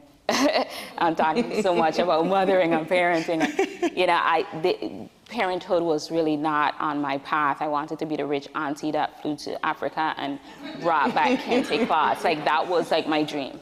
But, you know, I had Mosey and everything changed. Some of the things that I'm doing with Mosey now, even from a young age, is naming the feeling and approaching situations with compassion. So if he falls, I don't necessarily rush to pick him up, but I name the feeling. You fell and hurt your knee, that hurts. Mm-hmm. You're sad and you're crying.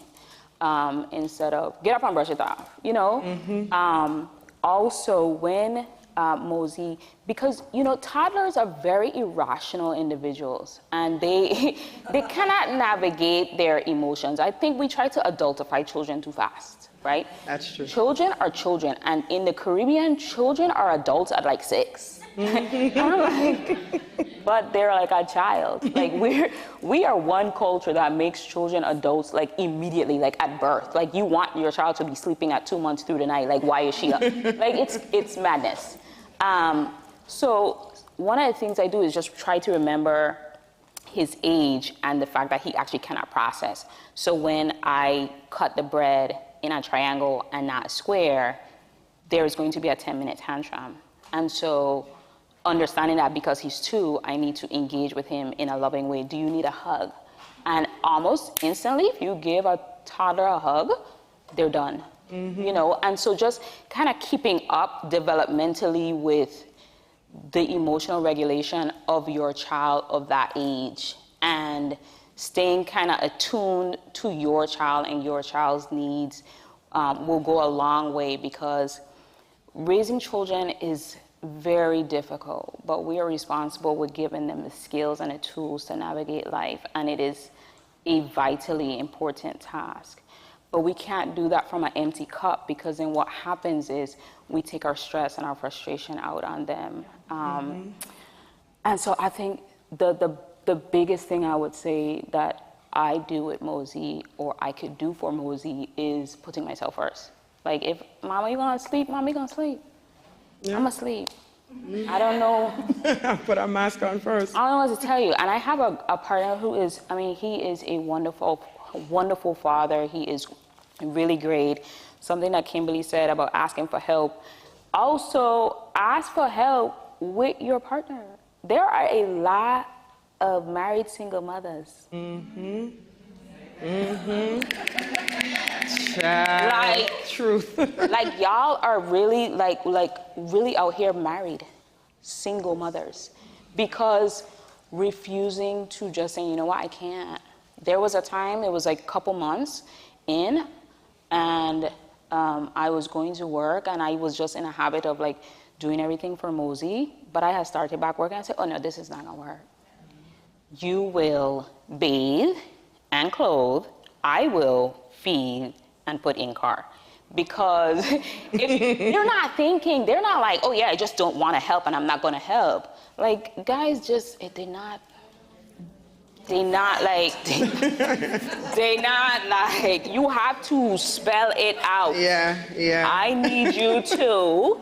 So the help that I think Kimberly was talking about, I think we also need to seek that help in our homes. with our partners, especially individuals, and especially if we have partners and husbands who help raise our boys. Ask for help and spell out the help, because they don't know. They don't know.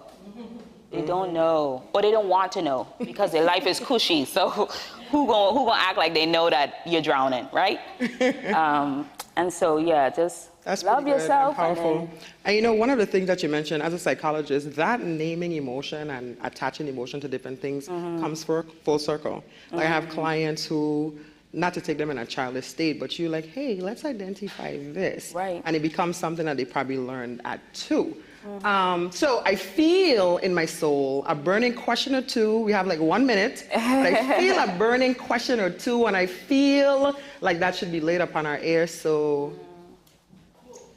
I think they're going to give you a mic, and then we're going to hit, and then I see Miss Francis in the back. Right here, Miss Webster, and then we'll go to Miss Francis. So mine isn't a burning question, but I just did want to bring back something you said from the beginning. When you ask for help, it's also important to release control. Girl. Because the way he's going to do it may not be the exact way that you would do it, but at least you're getting the help. Right. But us releasing control is important. Nice. That was good. They're gonna do it wrong.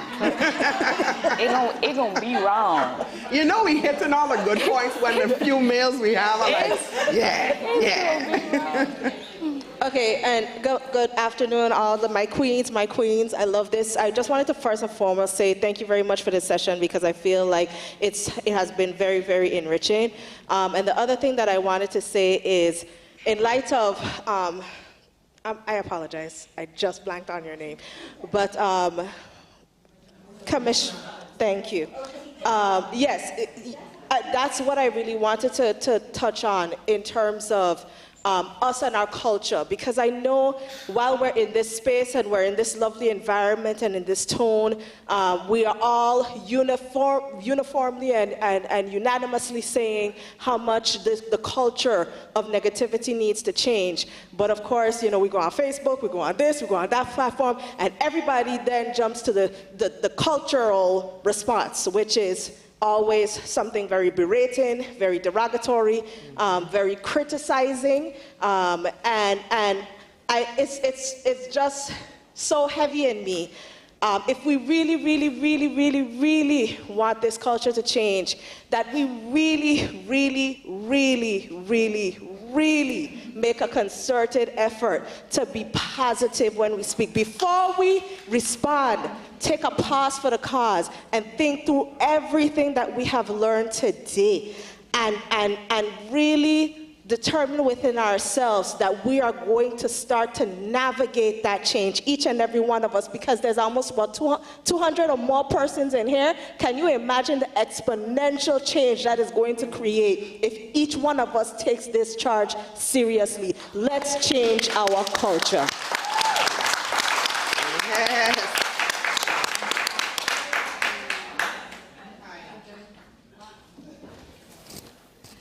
Good afternoon. I wanted to respond to the question about where it starts, because I don't think it starts with our kids here in the Caribbean.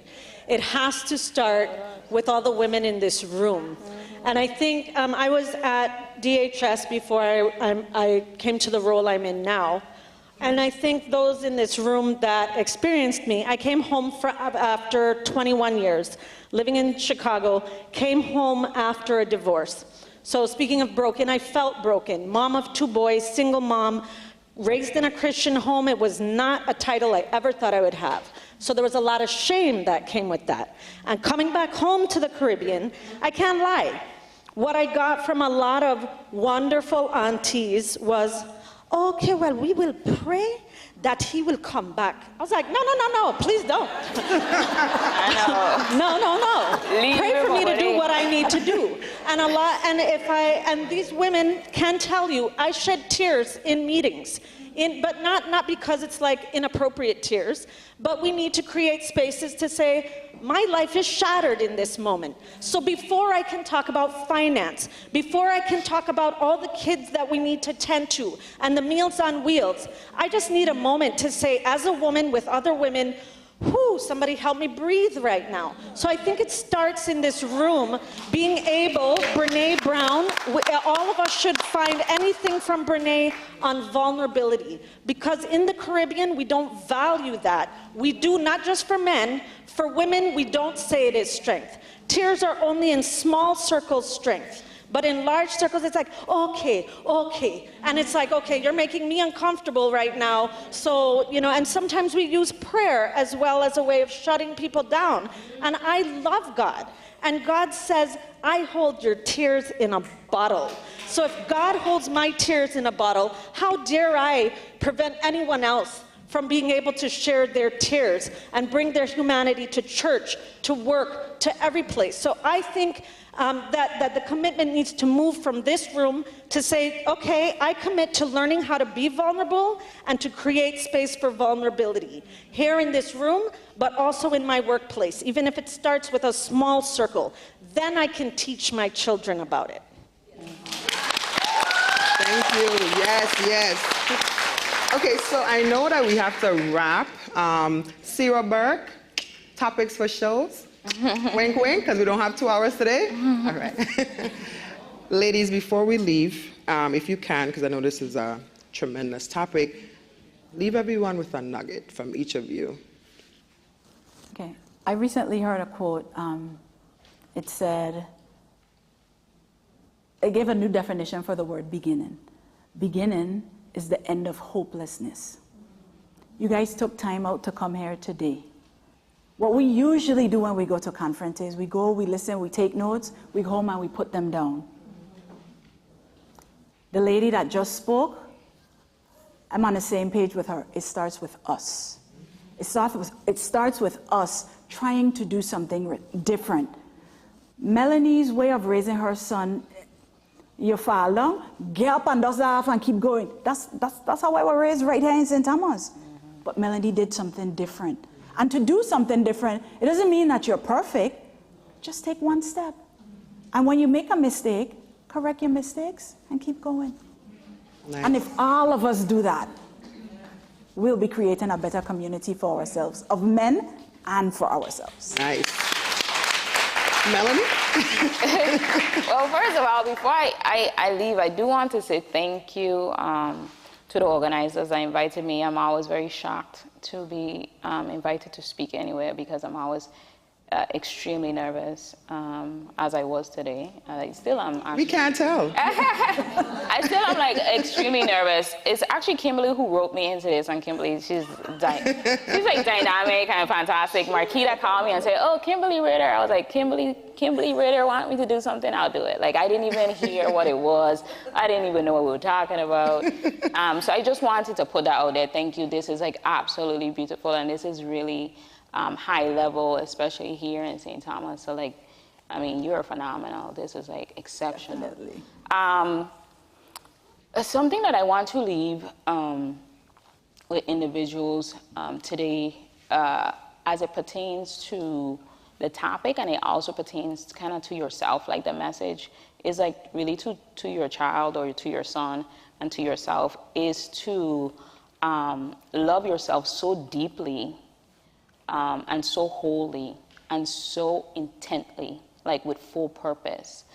And it always sounds so simple, but I just can't stress it enough, because I do think that self-love is a catalyst for change. And I do think that then loving your children is a catalyst for change. My sister said something to me today. She said, we were grounded in love, and that is the truth. We were raised in just the most peaceful, calm, we didn't get beat. It was wonderful, right? It was a fantasy world.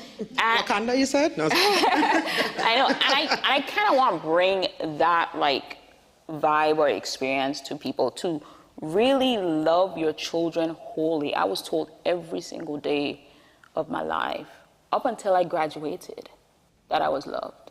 Like every day, hugged every day by my mother and father. And that simple act, it just does so much for a child and a person.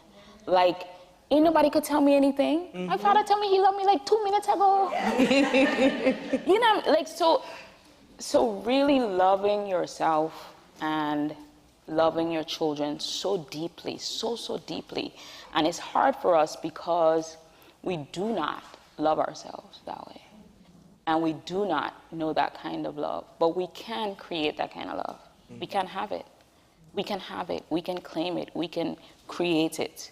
And so I'm super nervous, but love yourself. That's perfect. That's perfect. Ladies, I want to thank you both so much for the topic, the discussion, for allowing us to kind of dive in to the audience. Queens? Yes, we are. Nice. So we're going to wrap this panel, but Ms. Burke over there, I see her already. So thank you so much. Also, I love this topic, so like anybody want to talk about parenting, like just hit me up. Like I love it. Listen, normally I'm never speechless, right? But wow. A round of applause for our panel, please. Just to let you know, the love that you are receiving on the live, I mean, you said 2 hours, we're gonna need a whole day. Today is the very first, and I said that before, this is the first She Women's Summit. It's not going to be the last. They're asking for this to be a whole week and not a day. I mean, listen, it's gonna expand. But ladies, Kimberly Ritter, Melanie Turnbull, Esquire, and Dr. Nicole Cregwell-Sims, let's give them a round of applause.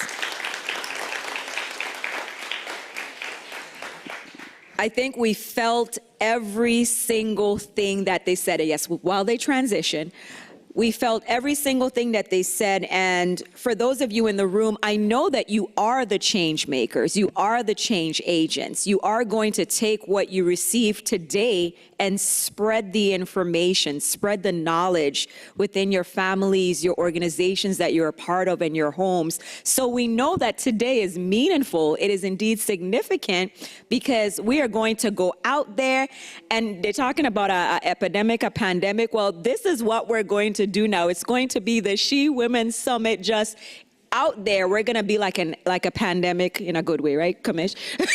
So I'm just so grateful, again, that you took the time to be here.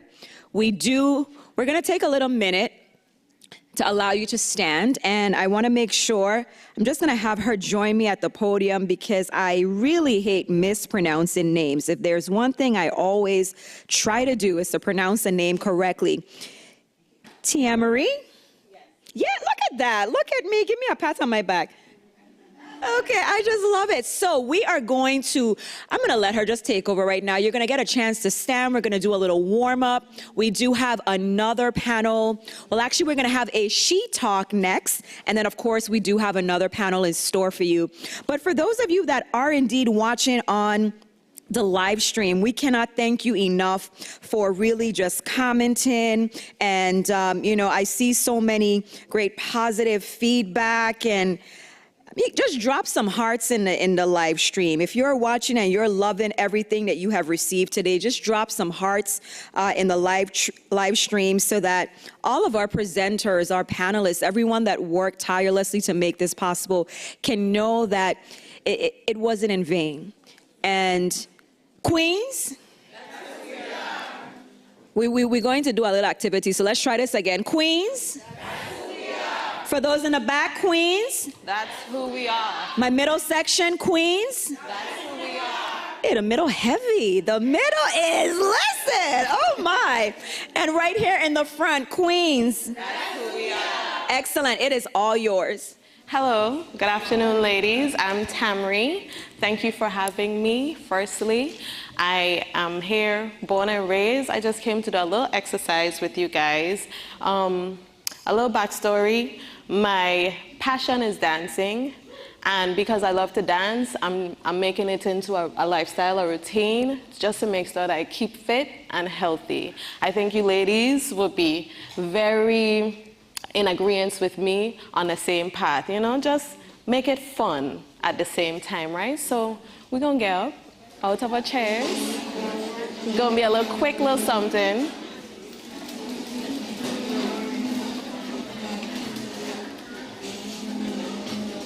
Yes, start stretching. I already see you start stretching back there. I saw your hands. Start stretching. Let's reach to the clouds, because that's where we're going, right? Past the clouds, past the sky. Reach to the clouds. Okay, let's stretch out to the sides. And let's stretch our necks around this way and bring it around the next way. Okay, let's wiggle that out. Do we have some music? Do we have some music? Okay, just stretch it out a little bit. Is that Tamra? Hi, darling. Beautiful. Hi, you're so lovely. Okay. I'm waiting for the music. Yes. Okay. 1, 2, 3, 4. Let's say the music. 5, 6, 7, 8. Then we're going 1, 2, 3, 4, 5, 6, 7, 8. Let's push forward. 1, 2, 3, 4. Push back. 1, 2, 3, 4. Let's swing our arms. 1, 2, 3, 4, 5, 6, 7. I don't know who's in front of you. We're gonna push out, up, out, up, out, up, out, up, out, up, out. Then we're gonna stretch it out. 1, what we're gonna do in the beginning. 2, 3, 4, again. 5, 6, 7, 8. And then we're gonna do our shoulders one more time. 1, 2, 3, 4, 5, 6, 7, 8. Push forward. 1, 2, 3, 4, 5, 6. Push back. 1, 2, 3, 4. I see how you feeling it. Yeah. 1, 2, 3, 4, 5, 6, 7. Again. 1, 2, 3, 4, 5, 6. Push out. Push out. Up. Out. Up. Again. 1, 2, 3, 4. Y'all looking good. Yeah. Again. 2, 3, 4. Okay, so we're gonna rotate our arms. 2. Oh, sorry. Okay. Let's go, Marquet. Let's go, Marquet. Yeah. Just a little pick me up. Again. 1, 2, 3, 4, 5, 6. Then we're gonna stretch it out again from the beginning, okay? 1, 2, yes. 3, 4. Again. 1. Just stretch it out. 2. Yes. 3, 4. 8 shoulders. 1, 2, 3, 4, 5, 6. Push forward. 1, 2, 5, 6. Push back. 1, 2, 3, 4, 5, 6. Side to side. 1. I like the groove. Again. Oh, that was it. See? We were having so much fun, okay? Thank you so much for having me. I'm at Rock City Pole Fitness on Tuesdays and Mondays, and then I'm in Nikki's in Yacht Haven on the lawn Thursdays afternoons, okay? So follow me on Facebook, Tamri Canonaire. Thank you again for having me. Tamri Canonaire. Canonaire. Yes, ma'am. Thank you. Be sure to follow her on Facebook, Tamri Canonaire. Make sure that you follow her on Facebook. Give us 1 second. How'd I do? Okay. You come right here. You look like you. Okay.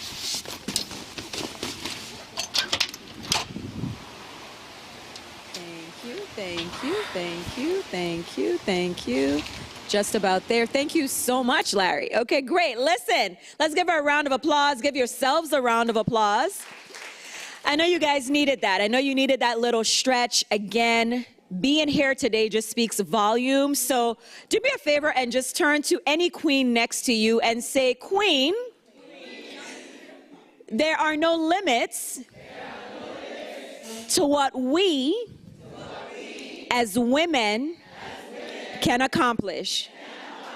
And if you remember what I just said, just say it again. Say it again. Say it again. Queen, there are no limits to what we as women can accomplish. Wonderful. And then just one more time before we transition to our next speaker. Queens? You know this lady in the red right here? Who is that? Is that Miss Blade? No, who is this right here? This lady in the red. Yes, the middle. Yes, you. Listen, I just love your energy. I have been looking at you the whole day, okay? So one of the things about being an MC or even hosting, so nonverbals speak loudly. And sometimes people don't know what their faces are saying, but there's always that face in the audience that you can gravitate to that makes you feel comfortable because they're smiling and they're engaged and they're happy. And like, you have been that for me today. Like, seriously. So I've just been looking at you. I mean, not to say that nobody, but you have just, yes, the energy. So what we're going to do right now, speaking about energy. You know, we have heard a lot about self-care and wellness and meditation. So right now we're going to talk about healing for the soul, Reiki healing for the soul. And I am really excited to introduce for our She Talk session right now, Miss Jatim Cherie. And the inheritance and legacy of energetic healing is what she's going to focus on. So through the use of ancient symbols and spiritual phenomena, we channel the flowering of consciousness and human potential inherent in women. So again, we're in for a treat. It's been treats all day. Like, we don't even need these cookies. I mean, the cookies were good though, but we don't need the cookies because we have just been enjoying all of these treats from our very first presentation all the way through. Have you been enjoying it? Okay, now, you're embarrassing me with the people on the live, okay? Let them know that you have been enjoying today. Okay. Let them know that next year, or I have a feeling, you know, well, we're in October, so next year, right? We'll give them some time to plan. That next year they should be here in person. Make some noise so they know that next year they should be right here. But even though they can't be here in person, and even though we're enjoying all of this great energy, we're still very thankful that they were able to tune in. And there's still much more, so please share the live, share the live, share the live. So I'm going to ask Jatim to join me. I believe she is behind me, yes. And we're just going to turn it right over to her. Good afternoon, Queen. Which side are you on, Queen? There you are. Good. How you doing? Good. Thank you. Good afternoon. Goddesses, empresses, midwives of magic, and doulas of destiny. Thank you for being here today. This moment, it really just makes my heart soar. This moment that we have all come together in community, in collective, in our feminine fierceness, and also our soft surrender. This moment is so special, and it's a moment in time that we are all going to remember because it starts now. It starts now. I'm going to invite you all to take a deep breath in and exhale with an audible sigh. I'm going to invite you to close your eyes and place a hand on your body wherever you feel called to.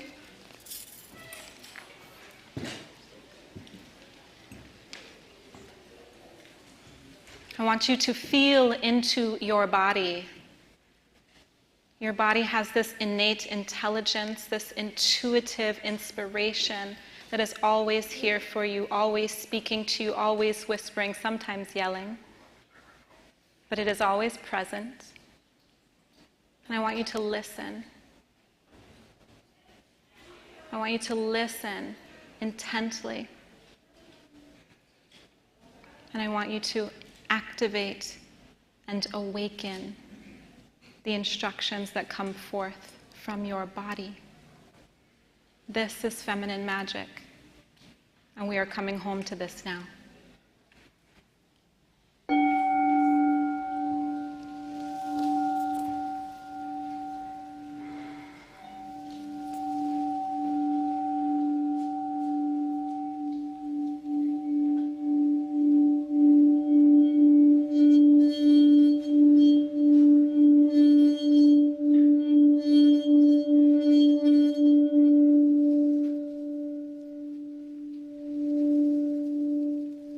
What do you feel? What do you hear? What whispers within your blood that speaks of holy and beautiful things? What is your birthright? What is your blueprint? What are you being asked and invited to architect in this life?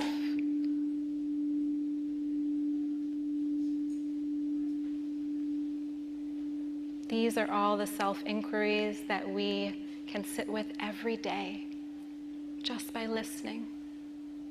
I've heard so many beautiful women today speak on meditation and the sacred, all the things that I was thinking, oh, I might have to tone down my talk. It's a little woo. But what's woo is true. And for all of us in this room, this is the sacred. This is the remembrance. This is the activation that is here for us now, that has never left, has always been present, but it's now coming to the surface and is saying, I am here. Let me in. Let me in. Let me in.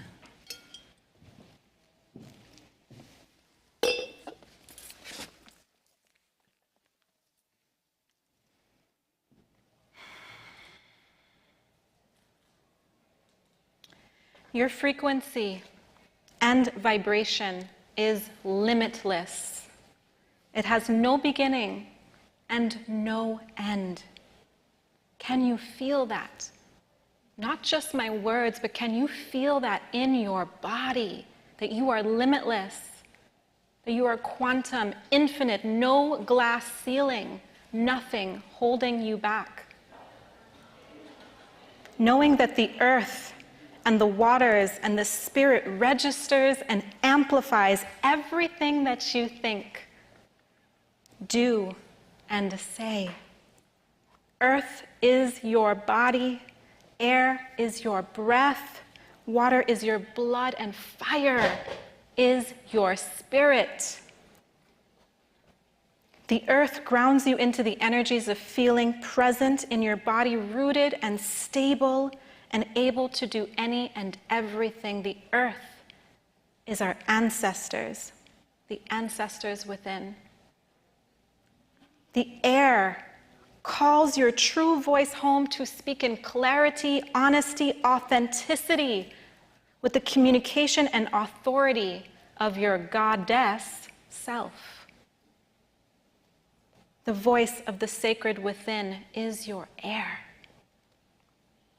Your water is the DNA spiraling through primordial dimensions while also activating your keys and codes of divinity. Your water are the cycles of consciousness swirling in every part within. Your fire, ooh, and there is some fire here. It's the ignition of life that encompasses and embodies the passion of your spirit. The wild, raw, untamed force that propels your unique notions forward into existence. Your fire is the phoenix of resurrection, rebirth, and reclamation within. With these elements that are present in every single thing in the natural world, within our body, within nature, within the planets, within the universe, within goddess herself.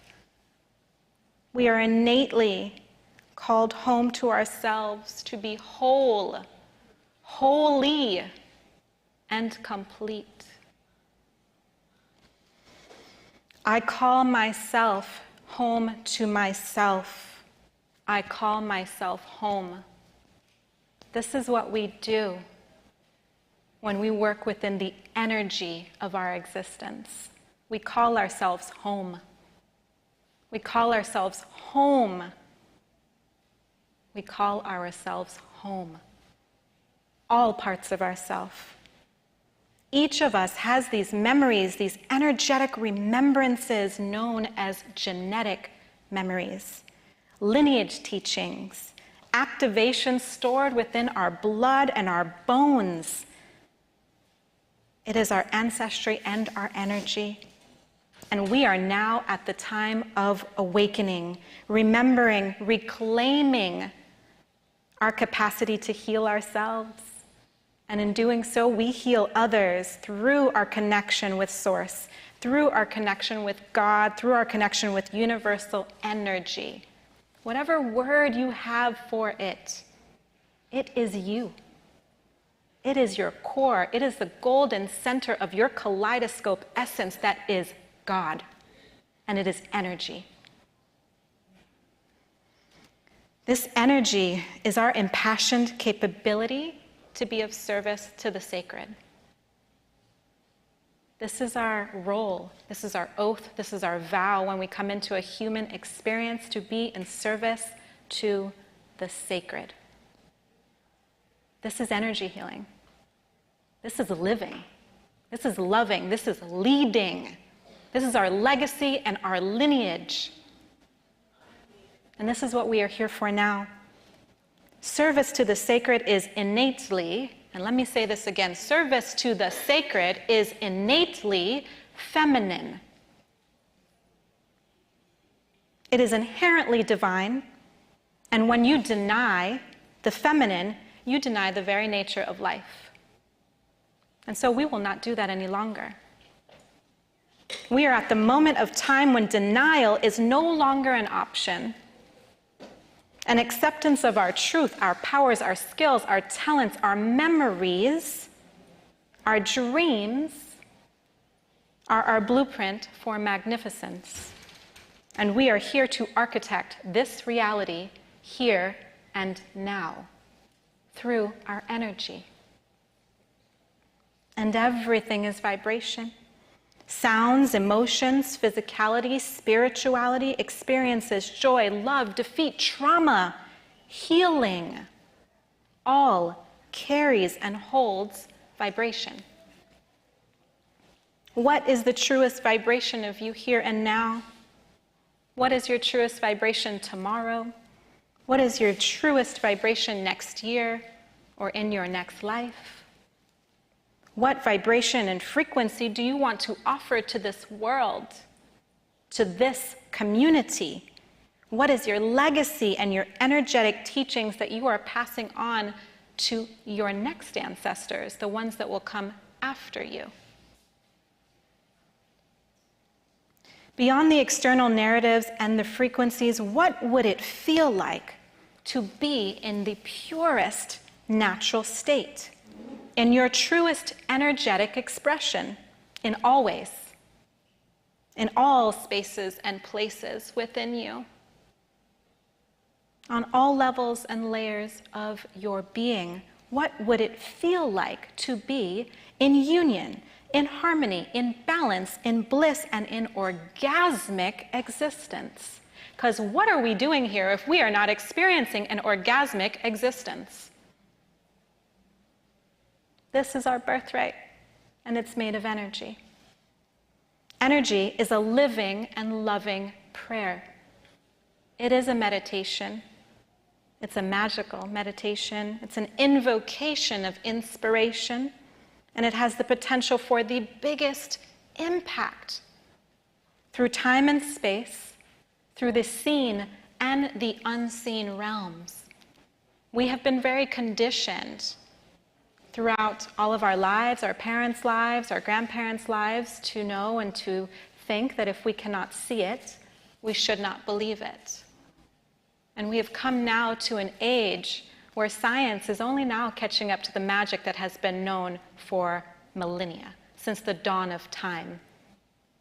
And it is the magic that lives within women that we have never forgotten. And even if we did forget for a moment, we are remembering that which it is that we have forgotten that we forgot now. Our energetic connection to the everything and the no thing is our intention of this life. It is the intention to connect to all that there is. It is our purpose, our human experience. It is our passion. And it is what gifts us the path of our highest and our fullest expression. It is our embodiment. What are we embodying? What is the energy that is our fullest expression of embodiment? We can heal that now through our thoughts, our words, our interactions, our lensings, our stories, our narratives, our timelines. That is the way that we energetically heal ourselves and show up as an example and as a permission slip to others to do the same. And so weave this into your everyday. This is your reminder and a remembrance of your energetic blueprint, and it is a blueprint of brilliance. Share it with everyone. Your neighbor sitting next to you, your coworker, your mentee, your children, your partners, the person in traffic who doesn't press gas when the light turns green. Give them a pass and send them some energetic healing. And say thank you for actually allowing me this moment to pass on a piece of me to you, a piece of my example of permission, of passion, of purpose and path to you. We are so much more powerful than we can ever realize in a conscious mindset, but in our heart, in our feeling sensational body, oh, we know. We know how powerful we are, especially as women. We know. And someone said it earlier, I don't know how I know, but I know that I know that I know. We know how powerful we are. And so we are on the verge of integrating that power, rooting and rising the potentiality of that power that has come home to us. We are in this moment of open arms and hearts cracked wide open, and the knowing that we are worthy of such energetic power. And it's the worthiness piece that we are enlivening right now. It's the value. It's the permission that we can be and have always been that powerful. And we share that power as women. We are the blueprint. We are the dream. We are the manifestation. And I've heard several women today speak about how it is us who needs to raise up our men. And this is how we do it, through our energy. We are the initiators. We initiate ourselves. No one initiates the goddess. That's us. We bring ourselves up. We grant ourselves permission. We say energetically, we are full. And so we exhale so that we can share that fullness, so that we can empty our energy into this world, and so that we can inhale to be filled again, and the cycle starts over.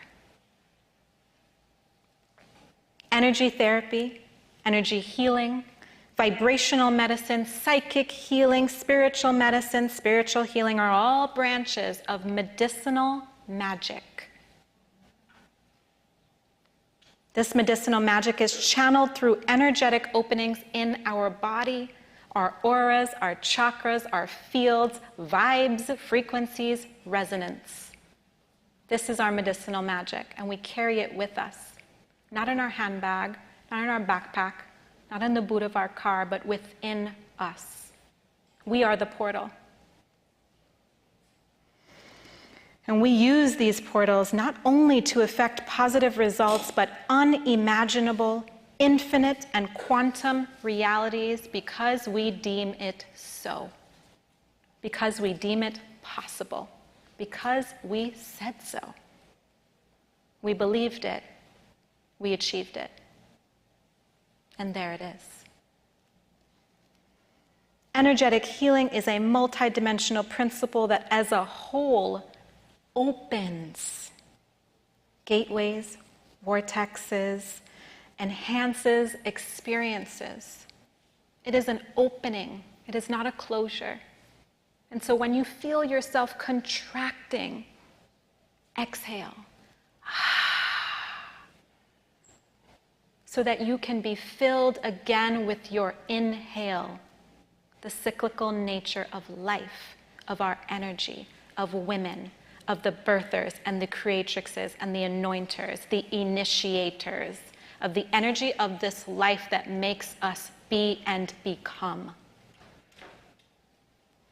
Energy healing is feminine, folkloric medicine. It is about evoking mystical and spiritual phenomena, all the true woo, in every day-to-day experience. Through the use of directional intuition and our intelligent language of light, sound, natural elements, breath, meditation, intention, attention, and inspiration, we open the door to the unconscious, to the subconscious, to the sub-rosa, what lies beneath, what is hidden, what is archaic, what is occult, what is esoteric, what do the higher ups don't want us to know, believe, reinvoke, reawaken, resurrect from the dead? Too late. We've already done it. We're here to stay. We're here to become, we're here to evolutionize the ascendancy process of the woman, of the feminine, of the goddess. And so we don't need to ask if we're ready, because we were born for this. And we are the ones that we have been waiting for. And our time is now. Thank you.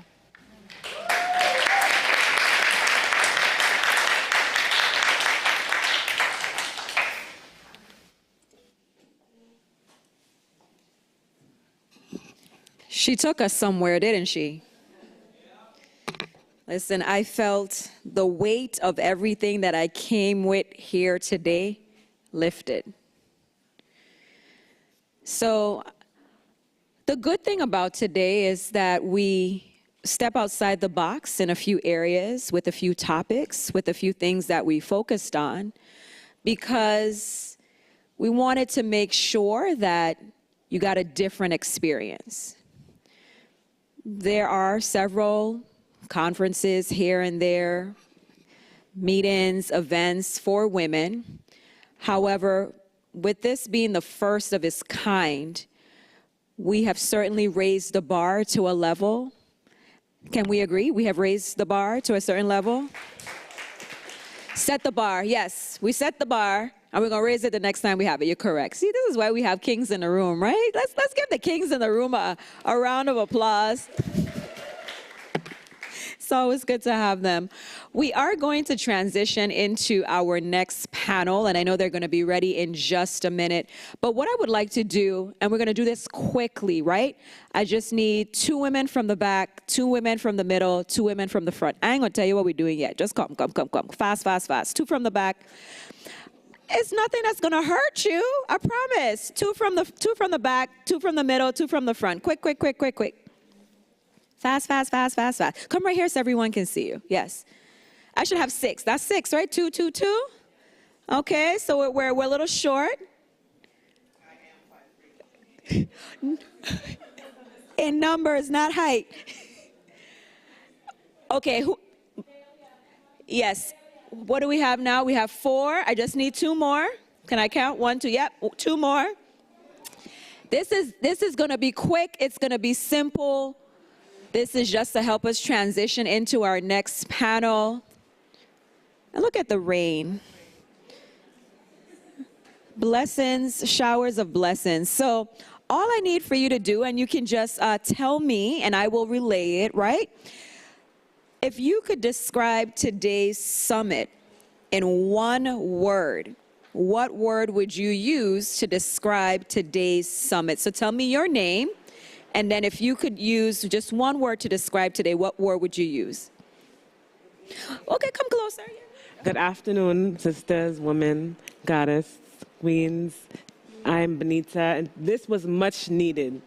This was so needed. This was needed beyond measure, because on island we don't have any of this that we can go to. So I needed this, and I encourage all of my sisters who are experiencing, this, needed. She was providing a summary for her word, but her word was needed. Okay, great. Thank you. Thank you very much. Okay. This conference has been inspiring.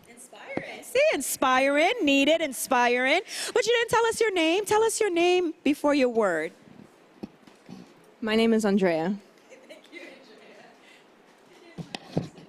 Thank you. Yvette Henry, phenomenal.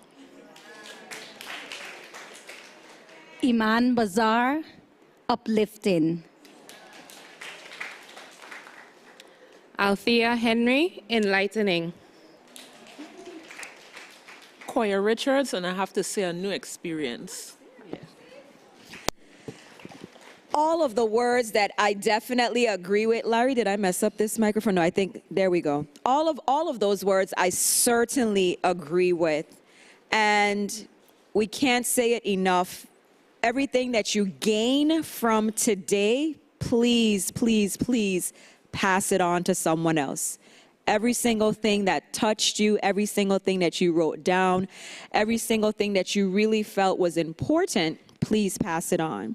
So now we are going to introduce our next panel discussion, and I just love the title. It is called The Audacity of Abundance. Doesn't that sound lovely? The audacity of abundance. And this is going to be a guide to honoring your desires personally and professionally to discover and maximize your purpose. This is going to be great. Our panelists this afternoon, we have Zulema Webster, we have attorney Elizabeth Broden, and our moderator will be our Commissioner of the Department of Human Services, Kimberly Kazi Gomez. We're going to call her Kim today because, again, it's just love, it's just vibes, it's just energy in this room today. So we can let the hair down for a minute, we can breathe, we can be our sister's keeper today and really just take in all that it has to offer. So the audacity of abundance, and the ladies are going to make their way out to the platform in a minute. But I always have something just in case, right? Just in case. And they're going to come out when they are ready. So I saw this, and it says, being calm allows your mind to find solutions. Calmness is also a state of trust. Instead of overthinking and overreacting, you just surrender for that moment and allow yourself to receive guidance for what doesn't make sense. We've heard a lot of our panelists just say sometimes you just need to stop for a minute. Even if it's just 30 minutes, 20 minutes, whatever, take a breath. I often have to reset. Sometimes the brain can get fried. You can't think, you can't process. There's so much going on. So just allow yourself from time to time to be calm. And I do have one more. And this says, you can rise up from anything. You can completely recreate yourself. Nothing is permanent. You're not stuck. You have choices. You can think new thoughts. You can learn something new. You can create new habits. All that matters is that you decide today and never look back. So ladies, we're looking ahead, correct? Yes. We're going to be the change that we want to see, correct? Yes. We're going to take all of the knowledge and the information. We're going to break cycles. We're going to be change agents for what the Virgin Islands need, correct? Okay. Now, one thing, I have one homework assignment for you, right? And I also teach. And when my students don't do their homework, they know how I am. So please do your homework. Make sure that you leave here with at least 5 telephone numbers and email addresses for women in this room. Just 5. I'm going, it's 5, right? So pick your 5. It can be our panelists. They have been very open in saying that you can contact them, you can call them, you can email them if you need information. So make sure before you leave, it's really all about networking. That's the beauty of events like this. So if you have your business cards, pass them out. If not, just put them in your phone, right? And make sure you put She Women Summit so you remember where you met them if you don't know them. And 5, please secure 5 names and numbers and email addresses. I am going to take a look in the back. I'll be right back just to see if we are ready to transition, because I do have another activity in case we're not.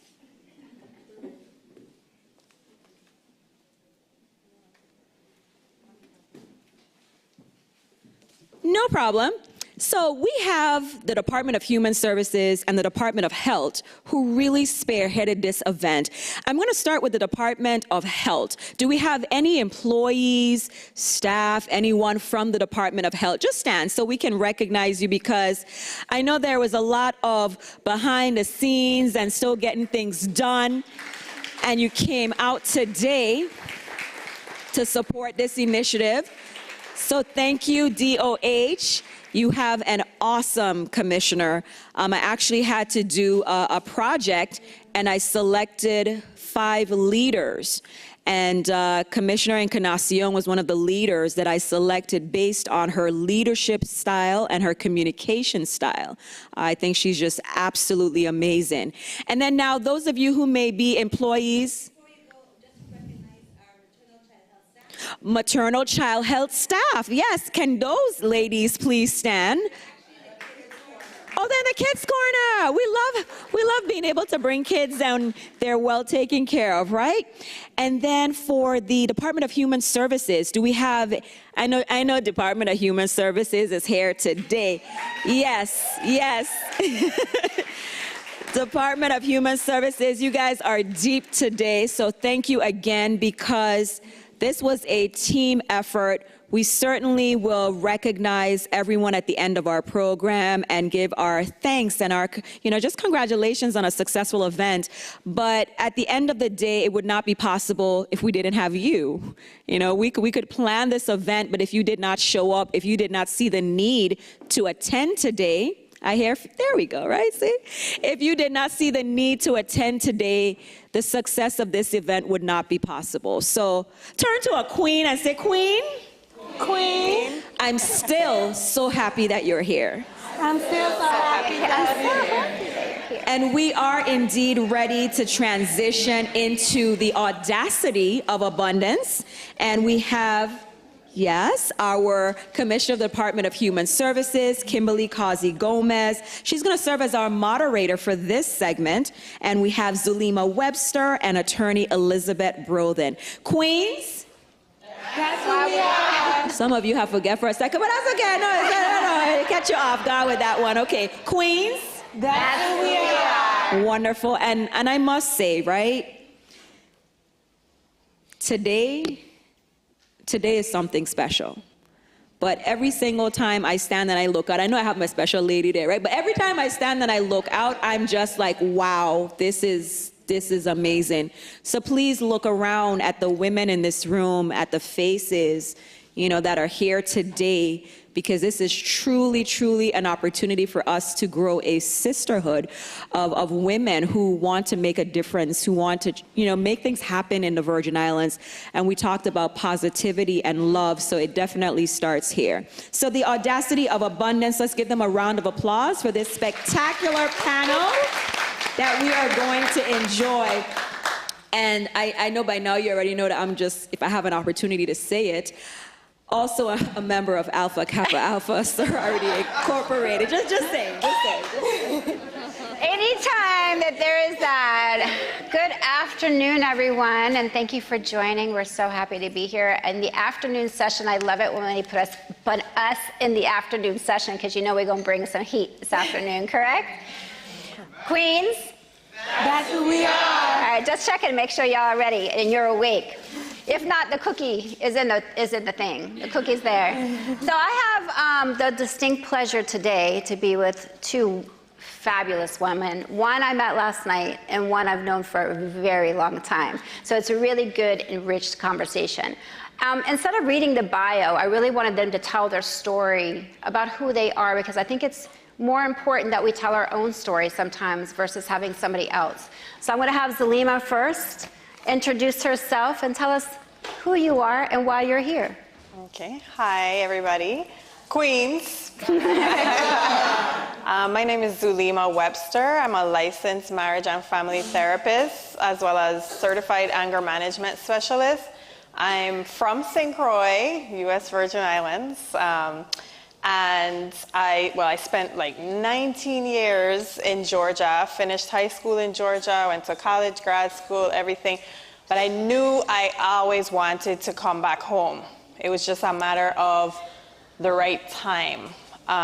So I obviously gained a lot of experience in that amount of time, and knew that I had everything that it took to open a business back home. So I moved home in 2019 to start my private practice, which is called Jade Family Therapy, on the island of St. Croix. Thank you. Yes, and I think okay. Yeah, we're going to go to that next. Okay. Elizabeth? Hello, everyone. My name is Elizabeth Broden. I am a Texas girl with a Flint swag, so I thank all of you all for inviting me in. But that being my background, I know how to share and express love, and I also know how to secure the bag. So I do that professionally as an attorney. I have a law practice that specializes in entertainment law, helping creatives. It's something I'm very passionate about, and I couple that with an MBA to provide them information that's able to impact their creative ability to produce revenue. Well, hello. So 2 women that have their own business. That's amazing. So we're talking about the audacity of abundance, and I was like, what does that mean exactly? I'm leading this and I'm moderating. I'm like, what does that mean? So I'm going to allow from their perspective to talk about what that really, really means to them, and then we're going to get into that rich conversation. So Elizabeth, we'll start with you. What does that mean for you? Of course. So breaking down the 2 key words there, when we're looking at what exactly abundance is, for me, abundance is an action. That is something that you're doing. You're going inside yourself to find your divine talents and then share those with the world. If you're able to do that, then you are projecting abundance. Next, audacity is exactly how you do that act. So when you're doing something with power, when you're moving with grace, when you're moving in authority, then you're acting, right? You're really acting with audacity. So when you couple those, you have the ability to express audacity with abundance. All right. Zalima, what do you think? Okay. I feel like Elizabeth said it all.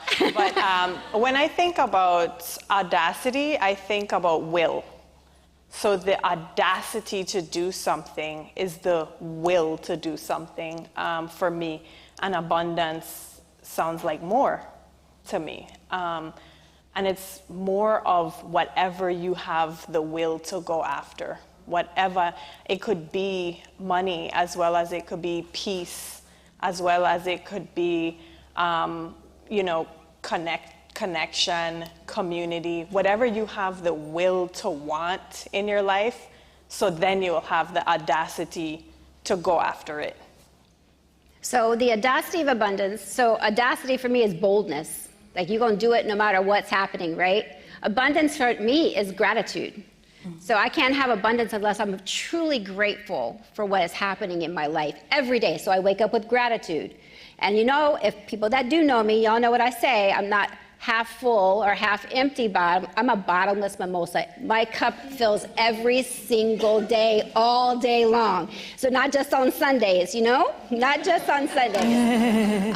Well, we were having a conversation last night about how do we balance it, right? How do we balance that self-love and that self-care? Because I was like, and I'm moderating a session about self-love and self-care and taking care of ourselves. How do we do that with you're running a business, and then you have families, and there's so much expectation when we're trying to balance it all. So how do we do that?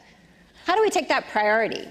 I think the first step for me, and I teach this to my clients and in my self-care workshops, is to identify your support system. There's 4 levels of support, which is family support, social support, community support, and professional support.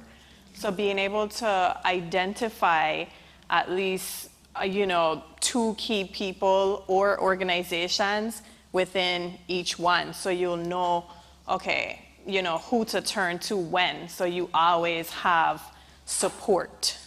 So I think that's the first step in initiating self-care for me. So knowing who to turn to. Right. Okay, not feeling alone. Right. Okay.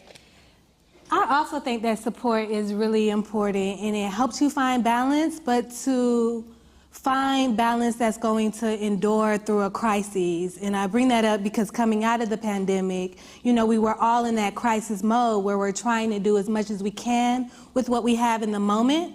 But to be able to sustain that, we have to be introspective, and we have to look within, and sometimes that requires a pause. So we need to slow down and oftentimes stop in order to speed up. And we can't always be on the wheel. Sometimes, as hamsters in life, we have to jump off and just give it a moment to pause. What happens if you can't pause? What happens, your life is going all day, but how do you take that pause? Yeah, for sure. If you can't pause, you shouldn't worry at all, because life is gonna pause for you, whatever that looks like, whether you find yourself in a hospital bed or whether your business falls, you missing meetings, whatever it is, whatever stage of life, you're gonna find a pause, whether it's ill-defined or not. So what I try to do is find moments where I can actively meditate. So it might be washing the dishes and you're in a meditative state where you're doing that. In business, for me, it might be calendaring.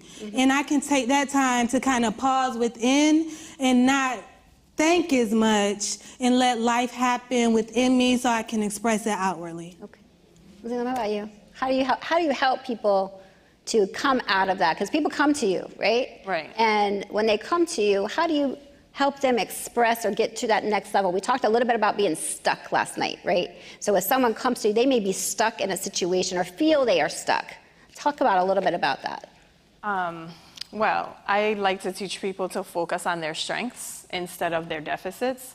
Don't focus on what you don't have right now, what you're lacking, what mistakes you made. Somebody mentioned mistakes earlier when they were up. You make a mistake, just correct the mistake and be able to, move forward, and don't dwell on the deficits. Don't dwell on the negative. There's so much power in the tongue. So you have to speak positivity into yourself first so that you can be able to come out of whatever it is, because I think sometimes we strive so much for perfection that ends up being our detriment.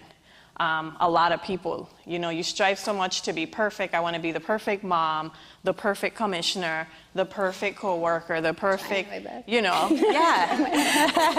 You want to be the perfect everything for everybody else.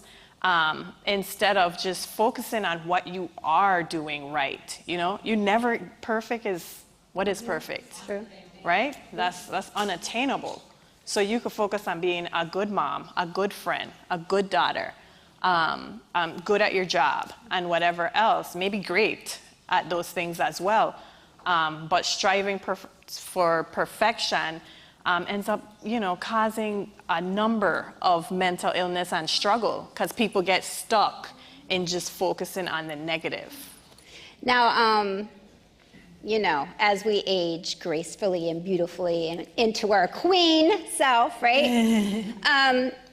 I know ebbs and flows for me. I was different than I was in my 20s and my 30s and my 40s. The 30s for me was having babies and breastfeeding. That's all it was. Like, how much can I do? Is there a difference in taking care of yourself at the different stages as you're moving through life? Oh, most certainly.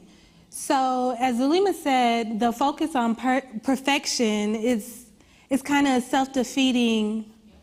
It's a self-defeating activity with the knowledge that perfection is a moving target, right? It looks different in every phase of life.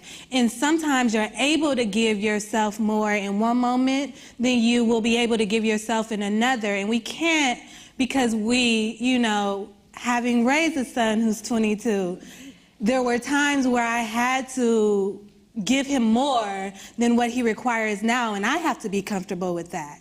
You know, I have to say to myself, maybe he can, you know, take from the reservoir, which I build up for him. And I say that to myself too. Maybe I have to take from my reservoir, because today, where I might only have 15 minutes to sit with myself, okay, last week I took 2 hours to go to the beach. So it balances out. Okay. Zulima, what do you think? That was great. I know, that was a good answer. That was a good answer. I forgot the question, to be honest. So connected to what you were different saying. levels. So people come to you, and there's different times of your life that you need different things, right? So when I was in my 20s, I might have been like, I had the motivation in my 20s and my 30s to go to the gym 5 days a week. I did, even with little people. Now it's like, I'm texting Amanda, I'm texting Hillary, I'm like, yeah, I need accountability. Because I don't have it as much as I did when I was there. So talk about that. Okay, so, I mean, we're human. We're living, breathing. So we're ever changing. Dr. Woodson, she put the SMART treatment plans up there. Those are gonna change. That's why they're time sensitive. So the goals that you have now, you may achieve those goals in 3 to 6 months, and then they're going to change again, and your needs are going to change. So you're going to always have a changing treatment plan. As a therapist, the treatment plan is a living, breathing document. So it's something that's ever changing. So you put a time and you say, in the next 3 to 6 months, I'm going to accomplish X, Y, Z activity. After that 6 months, we have to revisit that treatment plan. So this is life. This is how life works. And that's why that document is able to be used for nutritionists, for MDs, DOs, whoever, as well as therapists. But people use them in their daily lives, even in business. So I think, yeah, we're always going to be changing, and we just have to pay attention to our bodies, to our minds, and know when is the time. What do I need right now? Let me take a shift. Let me take a break. And really listen. So I'm always curious when women open their own businesses, right? Because it takes a lot of courage to do that, right? Because there's a time when you may not feel like you have it because you have to own it all the time, right? You have to rely on yourself throughout it. So let's talk a little bit about how you became that self-made woman, really, and having your own business and what it took for you. So, growing up, I was really, and I hear you all speak so impassionately about what it means to grow up as a Caribbean woman. And I'm identifying with that on so many levels. So I'm even thinking, okay, well, maybe I have some Caribbean in my blood, you know? Maybe I'm supposed to be. But it came to me as very familiar to me as you all were talking. And I think that's part of it. My mother was an attorney, and like some of the people up here on the medical panel, she took me to her office, oftentimes as punishment, but either way, I had a place in that office where she gave me tasks to do, and I was put in her environment. And when we're learning growing up, if we didn't know how to spell a word and we asked her to spell a word, it always sounded the same. It was DICPIONARY. And if the word started with a G, like Nat, sometimes we got a heads up. But we were always made to be very independent. So as I'm coming up, one of my whys, as you asked us to consider, I always knew coming from Flint, we had a culture where we bred athletes. There's a lot of athletes in our community, and I noticed when people come home from these extraordinary chances to develop wealth for their families and themselves, they don't have the resources to make that be a generational opportunity. So you're getting a few million, and you're coming home broke, and that was a problem for me. So I was thinking, what can I do personally to help people solve that problem? And for me, it was developing a tool set to allow creators and people that were given this opportunity to know how to better exploit their talents and make long-standing financial advances from those talents. So coming out of law school, I went to law school in Malibu. I got my business degree from Malibu. So it's a very different environment from Flint, Michigan, as you might imagine. But I saw an opportunity there that didn't exist if I went into the system to operate outside of the system as a facilitator for those who really, in the US, entertainment is one of our #1 exports. So we're not only driving the United States economy, we're also influencing how the global world sees us. And I've traveled in China and I hear hip hop. You go to the club in London, they're playing Biggie. Yeah. You go in South Africa and they're waving our flags. This means something to me. So I knew for me to be most impactful, it was something that I could do independently as a business owner, where I might not have the opportunity to do that, operating in a different role within the system. So you came from your roots with a little flavor of other stuff, and then the ability to travel and bring all that together. For sure, for sure. So What's your why? My why. This is where the why came in. I was so anxious about. I guess from a young child, I saw my mom. Even though my mom worked a government job, which is, I guess, typically an 8 to 5 or 9 to 5, my mom was always available to us. So she was always available to help with homework. She cooked like 4 to 5 times a week. And I always wanted to be that kind of mom. I always wanted to, like, no matter what, I'm just like, I think it was, somebody came up here, I think it was Kimberly, came up here and said, you know, we had this, we want to get married and that type of stuff and have children. Oh no, it was Brianna said that. And so that was my dreams. You know, I'm gonna have a husband, I'm gonna have kids, and I'm gonna have the type of job where I'm always available. And then I saw, like, on TV, these therapists, they had like offices as an extension of their home. Which I realized later on, that was super dangerous. But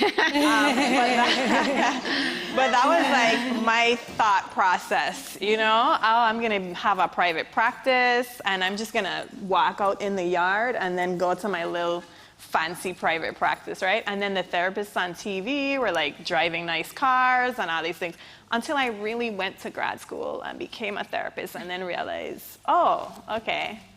So that was kind of fake a little bit.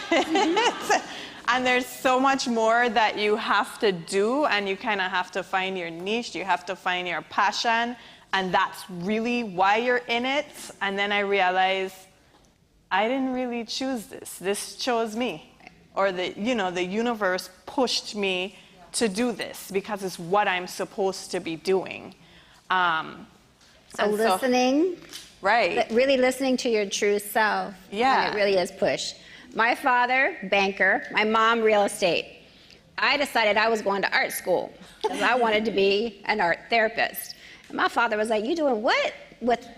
How is that? And then when I decided to move to the Virgin Islands when I was 24 years old to work for free, by the way, $50 a week, not free, $50 a week, at Queen Louise' home. My father's like, you have lost your real mind now, because I don't even know where the Virgin Islands is, and he's like, you're working for how much? Right. But it was for the calling of the better good, right? So it's service. And so he taught me that. My mom taught me that. They just didn't know they were teaching me that, right? Right. So when you talk about your children too, right? So I have 2 children. My son he served in the Marine Corps. He wanted to go in the Marine Corps. And I was like, oh, what? He goes, you taught me service, Mom. I was like, oh, gosh. And they bring it back to you, right? So you don't realize that you're role modeling all the time for whoever it is around you. So your children, your colleagues, everybody, you're role modeling. So however you're role modeling. So when you're coming through this and you want everybody in here to take something away, what is it that you want people to do every day that would be impactful when it comes to audacity and abundance? Oh, for sure. So I think, again, with abundance being an action, when we define what, as you said earlier, our desires are divine, right? So our divine desires and how to convey those to the world, that is what we need to do on a daily basis. Say, okay, this is my skill set, these are my talents, and today I'm gonna tap into this. And once you define that action, you can then move to the next step.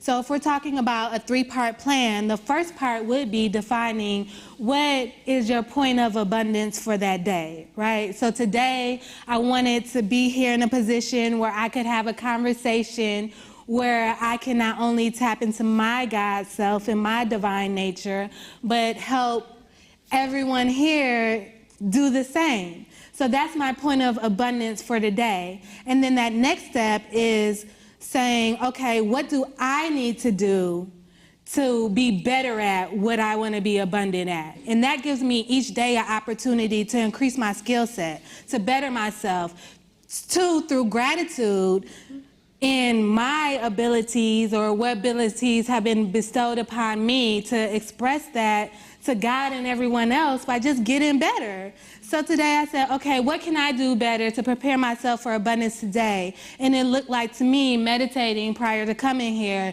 and writing down a few things, and then kind of developing a better understanding for certain terms that I thought might be beneficial. And then the third and maybe most important step in the process is saying, okay, how can this help someone else? And what can I do to better convey this point of abundance to a larger group or one person or whomever, so that they might then tap into their own point of abundance? And when everybody's going inside and tapping into themselves, there's not competition, but as the governor said earlier, you're walking into a room full of flowers. Mm-hmm. So that's like my three-step, what am I gonna do today plan. Because sometimes you have to break it down to the day, because you can't think about what's happening next month or the way. Even though you need to plan, you still need to break it down for today. So thank you for that. So Zulima. My first step would be to focus on your strengths. You could start out by listing 3 to 5 strengths of yours and focusing on those strengths. My 2 would be identify your level of commitment to whatever it is that your goals are, what it could be for the day. What is your level of commitment to doing that? And then my 3 is to communicate. Communicate with others. Don't be afraid to express how you feel. Don't be afraid to say, I'm disappointed, or today I feel sad, or today I'm actually tired. Today right now I might be a little nervous. I was nervous when I was back there, and they were just trying to cheer me on. But how would I have been able to get that support if I wasn't able to express how I felt? So just knowing in feelings, there is no fiction or fact. Your feelings are yours, and so you should be able to express them. So I'm going to take, are there any questions so far? Because I want to make sure this is interactive. In the back, Queen? Yes, we are. What? Okay, Queen? Yes, we gosh, y'all need to stand up in a minute after this. So when we're talking about abundance, the other part of it, I think, too, is I have an abundance of amount. We talked a little about this last night, and I want to make sure we touch on it. Being busy, right, and being productive, right? Because we're all busy. We talked about this earlier. We talked about this a little earlier. And I want to make sure that we're very clear on this.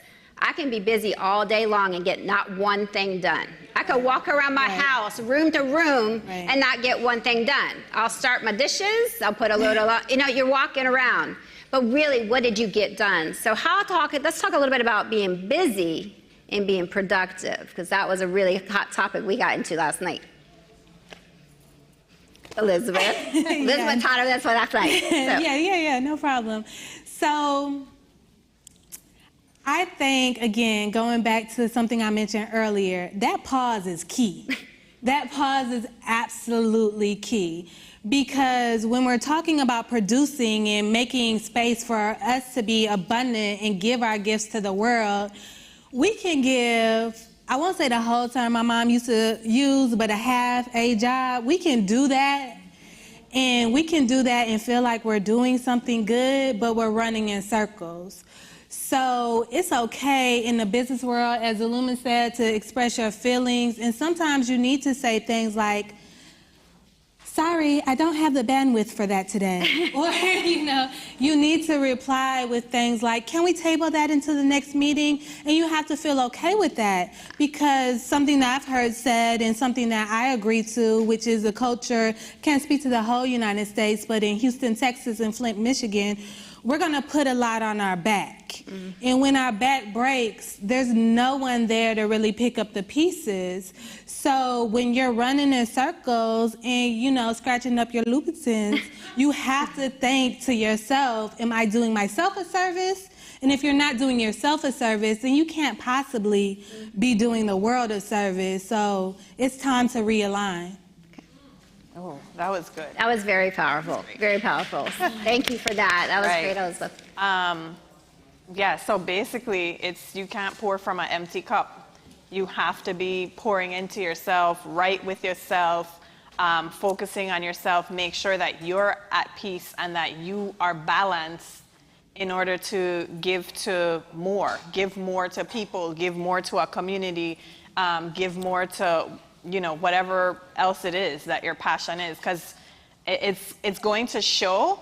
And like she said, if you don't take that break, or if you can't take that break, the universe is going to take that break for you. And it's going to come out in the form of hives. It's going to come out in the form of fever and whatever else. When your body is ready to shut down, it will shut down regardless of whether you want it to or not. So you should definitely be taking care of yourself and make sure that you are right and balanced in order to be able to give more of yourself to your spouse, your children, your friends, and your job or your passion or whatever else it is. And when you don't have the bandwidth, you have to be able to say that you don't. I'm gonna have to skip that event, today. Or maybe I can't, celebrate that tonight because, I'm tired or whatever. I ordered food from somebody before I came here yesterday. She texted me and she said, I know you ordered food, I know you paid, but I'm not feeling well today and I'm paying attention to my body. And I responded, I'm so glad you're paying attention to your body. Just hold on to the money until you're ready to sell food again. Because I don't want you sick serving me food. I definitely won't that. So taking care of oneself is really important for all of us, right? And each one of us do a little bit differently. And you talk about the love languages, because I think that this is an important part to talk about, because each of us have our different love languages, right? So, and I'm throwing this in there because in the event that my love language is different than your love language, then what's happening is I may not know what you need or how to help you as your friend, sister, mother, daughter, whatever. So how do we identify helping our friends and our family and our colleagues identify when they can say that? How do we create an environment that allows for that openness? I am so glad you said that. Because I wanted to mention that from when Kimberly and the lawyer were up here with you. Yes, that one of the major issues in our community, and it could be, you could say the Virgin Islands community, Caribbean community, the Black community, is trust. We've been hurt. And she said from back in slavery days, we've been hurt. Therefore, and we've been traumatized. Therefore, it's hard for us to trust. And we've been hurt by one another. And so it's hard for us to trust. So when we say, don't be afraid to ask for help, we should also be telling everybody, learn to create a safe space for people to want to ask for help, for other women to feel safe, to feel unjudged. Because if I go to somebody and I say, hey, I'm having issues with my daughter, then I don't want to hear it on the street that, you know, she come to me and she can't even control her teenager. You know? So we have to, it's our responsibility as well to create those spaces where other women feel like they could trust one another. Yeah, and it's trust and it's grace as well. So it was mentioned earlier about the importance of communication. And we have to understand that everybody isn't, to your point, going to be able to communicate in the same way. But when we're looking at other people, it's a reason why we come into the world as babies, people that need care and people that need the constant expression of love. And if we remember that state, like, this person might be fragile in a way that I can't identify because maybe that's one of my strengths. This person might be experiencing something personally that's affecting their professional output. This person might, you know, just not had a coffee yet. Whatever it is, when we're looking at all of these different things that makes a person because we're all people. There's no act that's not a personal act as people.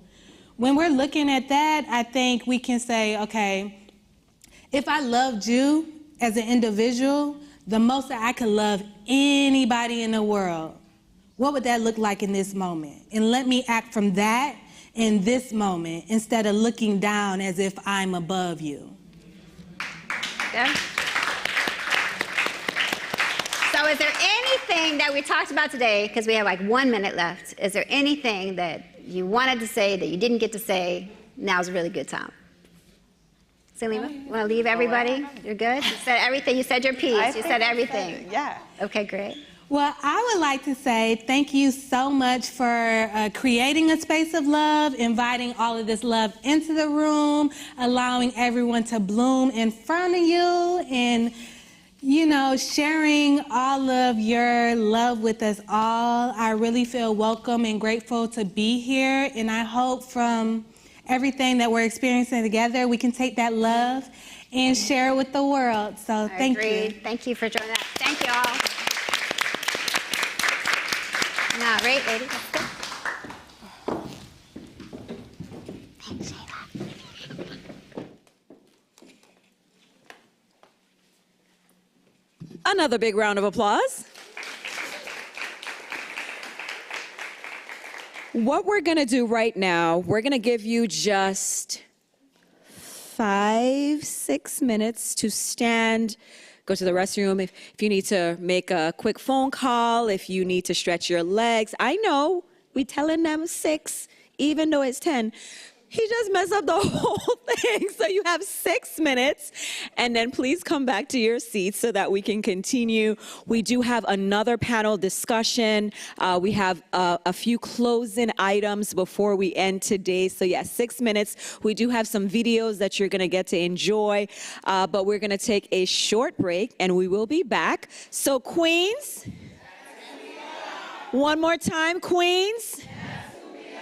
And then for everyone that's tuned in, please don't go anywhere. We're going to be right back. Again, just 6 minutes, and then we will resume with our next panel discussion. So please do enjoy the videos.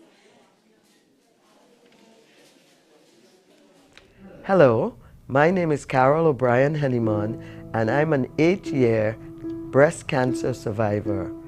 When I made 60, I found myself in the precarious position of having cancer in my right breast. And I discovered it simply by accident because my nipples started to bleed. And so I knew something was wrong, and I went to my private physician, who was my dear friend, and we tested, and I had breast cancer. So I went through the whole gamut. I went through a mastectomy, I went through 52 rounds of chemotherapy, and all the other accoutrements that come with having breast cancer. But one thing I can say is that I survived it all.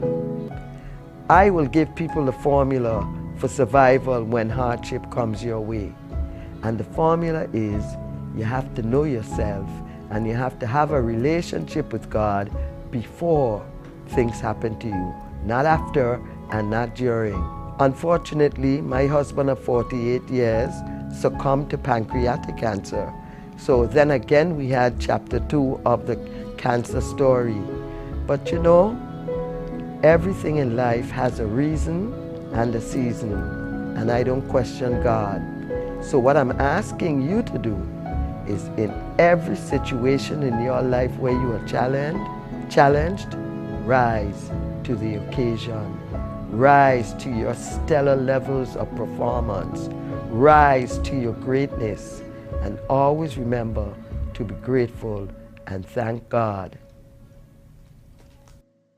Hi, good afternoon. My name is Iman Bazar, and I would like to thank the Women's Conference for inviting me to discuss how I became the first female in my family to graduate from the University of the Virgin Islands, breaking down barriers and opening doors for others like myself to get higher education. It was a struggle, but I was able to do it. They say I couldn't, I shouldn't, and I was forbidden, but still, with the help of my parents, my siblings, I was able to overcome.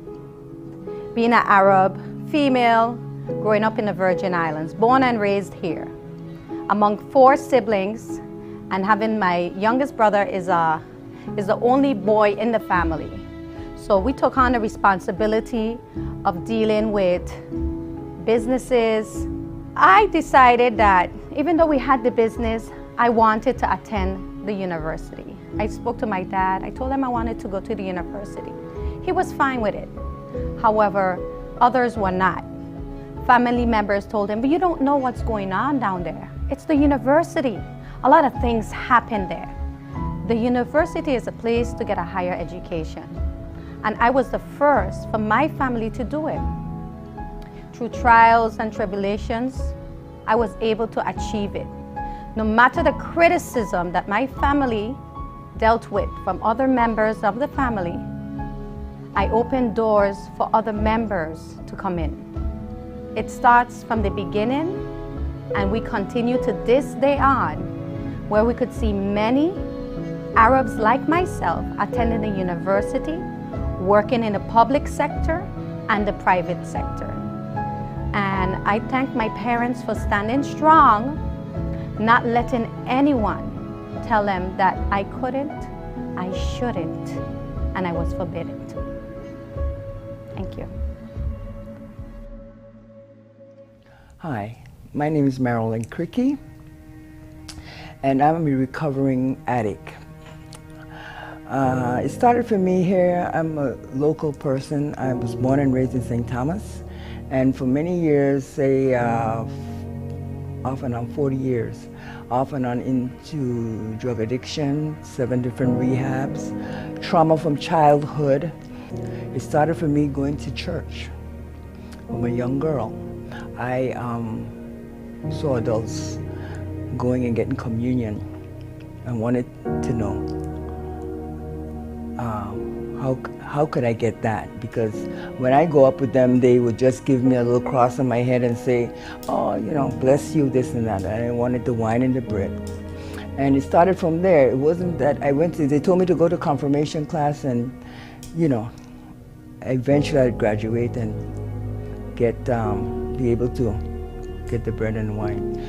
But the behavior was, I wasn't going for the fact that I wanted to learn about God. I wanted to get the bread and the wine. So the behaviors and trauma that happened to me as a child, I was always curious, you know. It started out with marijuana and led to cocaine and crack. And when I experienced crack, that was the ultimate for me.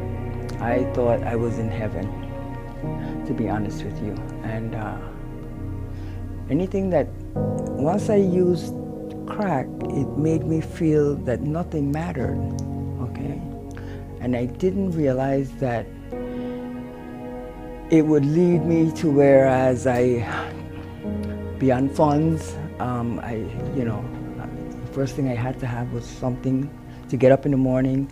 I became so obsessed with it that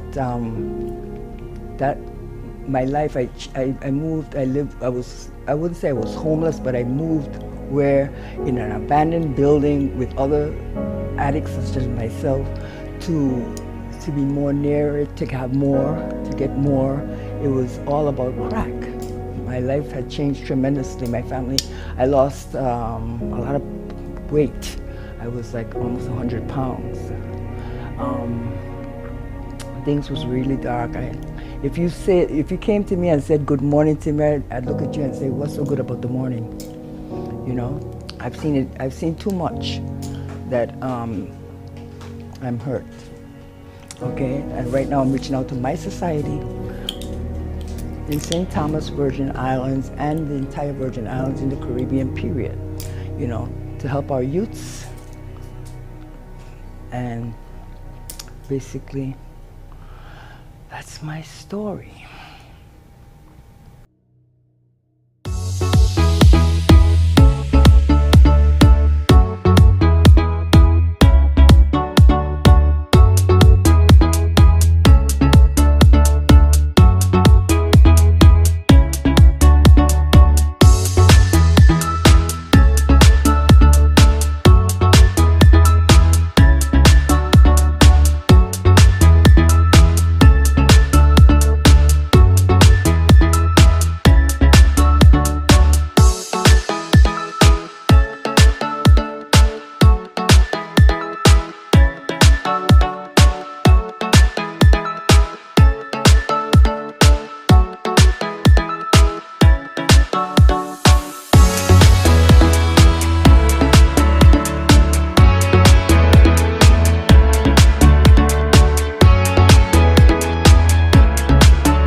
Thank you.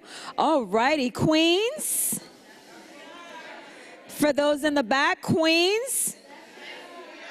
And in the middle, Queens. So I know that it's been a full day. We are going to ask that you please remain with us.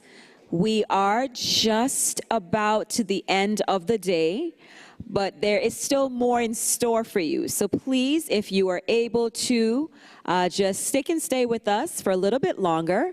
We are now ready for our next panel discussion. And this is going, listen, they already told me from the back, we're going to get hype. We're going to rock the Ritz. I'm not sure what that will entail, but just prepare yourselves, okay?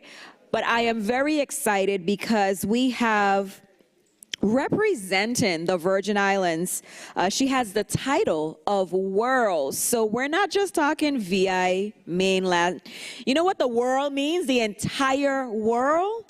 Correct, right? Because we're smart women. So the world's strongest woman and Virgin Islands native, you should be making noise, Tamara Walcott. Wait. We're gonna pull up. Go back. We're gonna pull this thing up. Go back. They wasn't ready. Ladies, come on, work with me on this one. Okay, here we go. Wait, Larry, you have to let me announce it. Okay. So now as we get ready for our next panel discussion, it is indeed an honor to introduce to you the world's, and you know what world means, right? Not just the VI, the entire world, right? The world's strongest woman and Virgin Islands native. No, Larry. Yes. The most beautiful island in the world. It's Tamara Walcott. So we are going to have a conversation about inner strength and her inner strength, the journey to overcome obesity, depression, and living a full life. And none other to do this portion of our interview segment, our panelists, our very own Dr. Nicole Cregwell-Sims. And I am excited for all that she's going to share. I know that you're excited as well. So please, queens, sit back, enjoy this dialogue that we are about to take in because she's ready. You're ready? You ready, Tamara? Ready. Been ready. From Been this ready. morning. Born ready. Ready. Okay, it's all yours. Thank you. Queens! First of all, let's all take a moment. Two baldies on stage. Yes. The haircuts are fly, okay? Yes. So, just in case you were thinking about it, go ahead, girl. Shave that head. Tamara. Yes. Oh my God. First of all, is CNN tuning? Anybody know? Because this is my big break. So I need everybody to be here. Okay, good. CNN. Let's go. CNN, Yes. ESPN, all the greats. Sports Because Center. I'm here Yes. with you. Like, they got to give me a job after. I love you, Tita. I work on the weekends. Tamara. Yes. Virgin Islands native. Yes. Beautiful, amazing, strong. Thank you. A Crucian native, have us pardoned. And the world's strongest woman. We need to take a minute for that again. Thank you. So I know a lot of times, Tamara, when you do interviews, they do a lot of surface, they talk about a lot of your accomplishments. They talk stats, they talk the titles, they talk all of these things. So I want you to first just kind of give everyone that information, your bio, your ups, where you are right now, and then we'll dive into our discussion. All right. So, hello, everybody. Good afternoon. And I want to start by saying, moving to the mainland, saying good morning, good afternoon, and good night. It's one of the things that I miss because you hear it back. So, good afternoon. So, my name is Tamara Walcott. I was born and raised on the beautiful island of St. Croix in the U.S. Virgin Islands. I am so happy to be here. Thank you for having me. To tell you a little bit about myself, or a lot about myself, because I do talk a lot. I am, like she said, the world's strongest woman, but I am so much more because of the U.S. Virgin Islands, okay? I hold the all-time world record for the heaviest women's deadlift in the world. Ooh! I also hold the all-time world record for the most weight ever moved by a woman. That is 1,620 pounds. Ooh! I'm sitting top 10 in the heaviest squat in the world. I am sitting top 5 in the heaviest bench in the world. I hold many records, and I am going for number 1. Yes! Yes! These records that I have taken because they were sitting there for 13 years waiting to be taken. Because I am VI strong, okay? So that's who I am in a nutshell. I am a mompreneur. I work as well as a community manager. I am an accountability coach. I love my family. And again, that is deeply rooted because of who I am.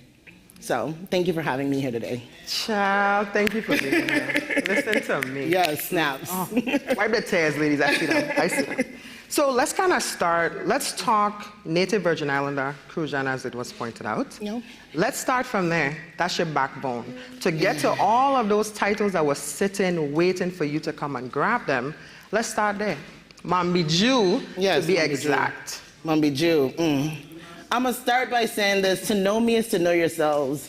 And even for the ones that are not born in the U.S., Virgin Islands, you are one of us because we bring in and you are our adopted Virgin Islander. So, well, thank you. Growing up in Mambi Jew was amazing. I was raised by a strong West Indian grandmother and a strong West Indian mother as well.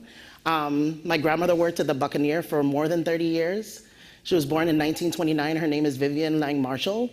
My mother, another strong West Indian woman, Marilyn Marshall, worked in WIC, so she raised and saw many babies, so I couldn't get away with anything in school because she knew everybody. Grew up in the streets of Mambi Jew, running around with no shoes on. I was a tomboy. But one thing my family allowed me to do is just authentically be myself. And come full circle, once you hear my story, you'll see why my foundation was so important to who I am sitting in front of you today on the stage. That's nice. Yeah. So let me ask you this question. We were talking outside before, and we were talking about just being athletes, female athletes. For everyone that doesn't know, tennis player, ranked 100 in the world at one point, went to the Olympics, etc. Yes. And so we really talked about the pain and the pressure. Yeah. Because it's cute when you have the title. It's amazing when you get the scholarship, get the shoes, the everything. But when you go home and you look at your surroundings, you really wonder, am I going to make it? Am I getting out of here? So tell me kind of what that is now, even looking back, right? Growing up there, because I say Mambi Jew, people are like, Mambi Jew, massive. And I know Facebook like, da-da-da. No, some people are like, what I mean? What is that like in terms of coming from there, that backbone, into Tamara Walcott? Well, I think the best perspective or the best way to put things is, I grew up watching The Rock, right? Dwayne Johnson, DJ. I now work with The Rock. And I felt like that was impossible, but we learned today that I'm possible. One thing that this summit did today is brought to fruition all the things that I already knew and just nailed it in the coffin and said, yeah, you've been doing it the right way. I saw things that I thought that I couldn't reach. I saw things that I thought I couldn't attain. Because we didn't have social media back then. We saw it on TV. We saw him doing the SmackDown. I knew I wanted to be an actor. I knew that there's things that I wanted to do. I was a social butterfly. Makita called me to come here today. And like I said, I talk a lot. I've always been a talker. I walk into rooms and I don't have any friends and I leave with 200. Nice. That's always been me. So just seeing it come to fruition. Yesterday I had the opportunity to talk to the kids at Central High School as well. And I hope I poured into them something at 15, 13, 16 that I wish was important to me until I turned 34. And you know, it's funny that you say that because a lot of times, even coming up, especially in sports, a lot of people would say, you know what, these books need your attention. It's hard being a student athlete. It's hard being an athlete, period. So when you saw these children, especially yesterday, in that audience, you're hoping you resonate. I'm actually sure you did, because something that you had said yesterday definitely would have resonated with the 4 to 5 who know that we live in a fishbowl. Are we coming out of the fishbowl, right? Yep. Now, in terms of that, I know you've cried a lot. I have. I just tell people my tear ducts are broken, but that's a lie. Oh, I might break right? them today. I just try to be tough because as athletes, we cry a lot. We do. Because when we go back in, we're hurt. Like I have no cartilage in my knees and I always wearing heels. One of these days, I'm gonna be on the floor. But it's an image. We learn that image from young. So talk to me about the slums, the mental defeat, the nights when you're just like, I'm done, I can't. Okay, so everybody always telling you their glory story, but you don't hear the down and dirty, right?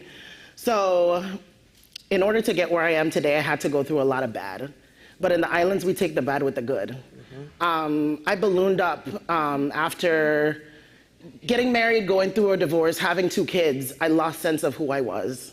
Completely forgot about myself. We are talking about self-love. We are talking about things that we need to do in order to balance everything around us, and you have to keep your own cup filled. Sometimes you have to be a little bit selfish and not forget about yourself in order to do good for the people around you. So ballooned up to about 415 pounds, got divorced, have 2 kids, lost my job, and I felt like I hit rock bottom. But in order to move forward, I had to look back a little bit. And it's going back to my backbone. Tamara, you can do this. So I had to start from the inside out. I changed the way that I eat. My body is my temple. What I put in is what I get out. So I started there, and the mentality shift. Once I made that mental shift, then I was able to have the courage to go to the gym. Walking in the gym at 415 pounds, I heard people snickering and saying, oh my gosh, what is she doing here? She should be doing cardio. Why are you lifting weights? Yeah. But the strong Virgin Islander that I am continued pushing through. 6 months later, she's still coming. A year later, she's still coming. My first competition, I came in first. And those same people now asking me for advice. So keep pushing forward. So I made that mental shift, and I never looked back. You know, a lot of times it's hard to even say the words, right? To even say, you know, I ballooned up to 400 pounds. Yeah. What, if you can remember, did it feel like the first time? You were like, Tamara, you are 400 pounds? Like, what are you doing? Like, what did that feel like for you? Well, for a long time, I stopped looking in the mirror. So once I decided to make that change, my son was 1 year old, and I remember taking a baby sock and putting it in my bra because it was cutting into my skin. But I had to go to work. I had to keep pushing. But that's when I said enough is enough. And I looked at myself. And it took that quick. I should not be doing this to myself. And I could not take care of my kids if I wasn't taking care of myself. Correct. And that's the thing. My kids were well cared of. They were well taken care of. They were fed, they were clean, but we weren't going to the park. On the weekends, we weren't doing things that would enrich them. The Tamara then did not have time. The Tamara now has plenty of time. I'm pouring into them, and I'm showing them better than I can tell them. Which takes us really into that mental shift or that preparation at this point in your life. So it's like a cycle now, right? You're in a place where you're coming up, you go down, and now you're in your way back up. What does that look like in terms of shifting? Oh, it looks good. It feels good. It feels good.